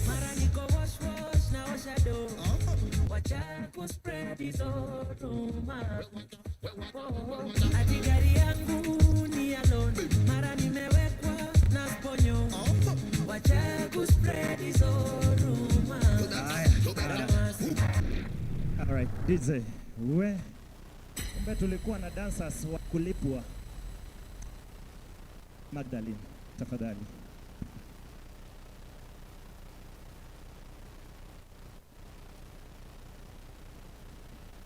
I've been instructed to read something. So by the authority vested in me and on behalf of EldoHub and the board and the entire team, I hereby confer the certificates with all the rights, privileges and responsibilities pertaining thereto. Congratulations, each of you. May you go forth with integrity, courage and purpose to make a positive impact in our society and the world. Congratulations once more. I think we've come to the end of the graduation ceremony. But then again, you can continue celebrating however you want. But for now, we've come to a close, but also to the close of the AI Digital and Sports Forum that we've come to close. I want to announce some few things. So we are going into the phase 3 of the NikoBiz project, where now, like I had already mentioned, we'll be focusing on the different counties, the counties surrounding us. I know we've done Busia County, Nairobi, we've done Kakamega, we've done several other counties. So we are going to focus this time in Nandi County, and I'm sure Baraton is here. So we'll be working very closely with Baraton University, and of course, even Strathmore University. LAKEHub is also here. We are happy to see the work that can go with a lot of collaboration, but then again, industry-specific experience. So we need also to see ways in which we not only train just because of providing training and capacity building, but we go a little bit ahead and support you in terms of linkages to activities. For the graduates, please be following up together with the Albert and the rest of the team to see what are some of the opportunities for you. Don't go and sit home, be communicating. Let's all communicate. Let's co-create. Let's see what are some of the opportunities that are there. We've seen some of you volunteering to train the young people, the kids. That is also another way of exercising experience and, putting yourselves out there for opportunities. So we'll be happy to do that. And that is why we'll be launching that. We also want to launch the TechRun for inclusion, especially working with the persons with disability, and of course working with the different athletic camps and all that. Again, partnering with UK Kenya Tech Hub. So we'll be back again with you so you can see how we position ourselves. We have the Sasakazi platform, and we have several employers who might be interested in your work. Like there is terms and conditions for everything, right? You have to be an expert in what you do, and you have to showcase that. We have always said that, you have to be good in what you do. So, and that is one of the key things. You all know the vetting process for the Sasakazi is what I'm working about. So you have to be up to task, because, if we are working with industries and different organizations, then they have to trust us. If they do not trust us, And if you go and you are not able to deliver or perform, then it is on us, because no doubt they say no, we are no longer interested. That is why we are taking you through the process of the vetting process, just to know that by the time we are giving you an assignment or you are going into an industry, you are a person who is able to deliver on that. Sawa sawa. So that is it. I will stop at that. Thank you so much.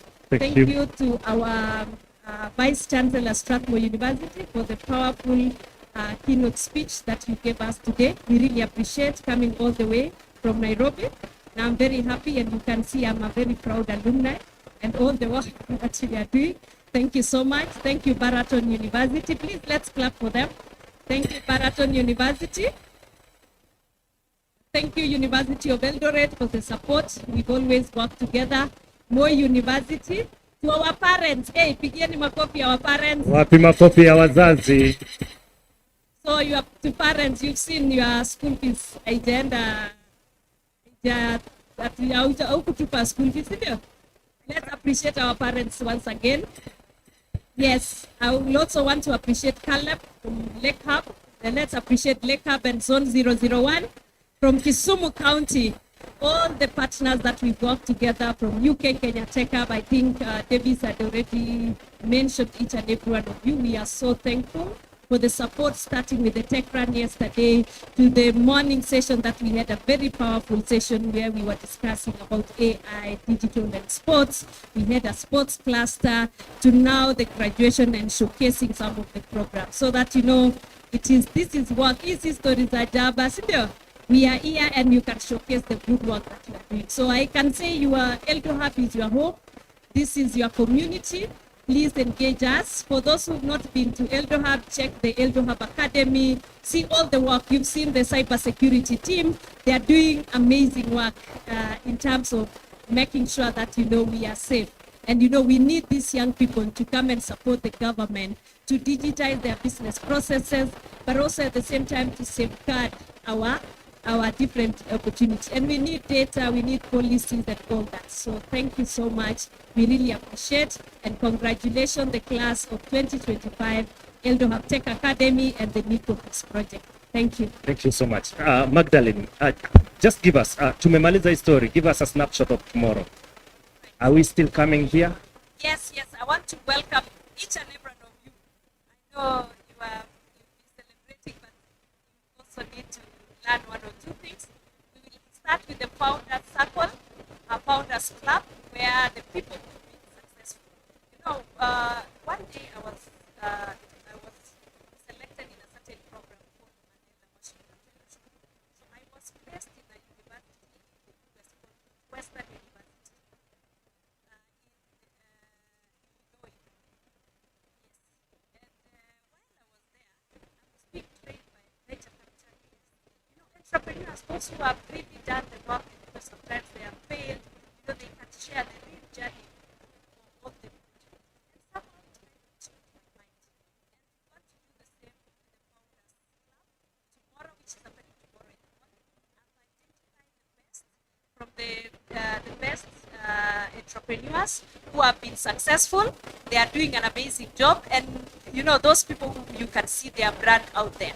We want them to come and share with you how they started. So you do not want to miss that. We have a lot in store for you. So come and interact with them. Come and learn their challenges. Challenges ndio muhimu, sindio? Not only the success story. So by the time unaona mtu ako successfully huko, these are some of the things that you need to go through. We say kuna endurance, sindio? And then secondly, we will have a pitching competition through the IYBSC program. IYBSC program is run by a consortium from SMEs, Enabel, France, and several other partners that they are working together. So there are some green startups that you would also want to hear from them, as they will be sharing that. And we'll be inviting industry partners also to come and hear that. And then we'll be having an investors forum. So the investors forum, we've called the financial institutions. We've also called the funding institution. We have the Inua Biashara Fund. We have the Enterprise Fund. Inkomoko also has a fund for you, especially NikoBiz project. Inkomoko has a fund. So we invited those people who can invest in, real ideas to come and sit together with other entrepreneurs within the ecosystem, just to come and sit together through what we are calling speed dating, so that they understand what are some of the challenges, even how to come up with fintech solution that fits. One day I was talking to some banking institution, I think it was cooperative, and they were saying one of the key challenge now is they are looking at the large population of young people who do not want to go to the bank to just sit down to be helped. So to just sit down and wait for them to be called, oh, come, they just want to do everything on their phones. Sindio? Yeah, and that is how the Gen Z. So they are looking at that market. They are calling a bit weird markets, and the older generation, they like things traditional, but the new generation, they know. And when you are developing these solutions, you have to look at the reality, because you are developing for someone, and we've always talked about that. So we'll have that investors forum interacting. You could be the one building the solution. They could give us a challenge and we build them the digital solutions, right? So come and also learn from the investors forum. We will close with a startup clinic, and then we will call it a day tomorrow as we look into the 2026. I hope we have done justice. Thank you. Pigia mi makofi. Thank you so much. Thank you so much. Let's appreciate Magdalene. And let's appreciate ourselves, ladies and gentlemen. Let's appreciate ourselves. Thank you so much. Lost and found certificate, Jen Kotut and Ronald Nyamwea. Tafadhali, pick your envelope. Now, the last announcement, which is very, very important, chai imefika. Chai imefika, we have tea, we have coffee. So as we leave here, let's use the same door, same place, we grab some snacks, let's enjoy some tea, let's network, let's catch up, and tomorrow, usikose, ambia mwenzao, let's meet here tomorrow mapema sana by saa mbili na nusu, tutakuwa tushaanza. DJ, tuendelee tu polepole, wanapo toka taratibu, ili wakapate angalau kapela maji.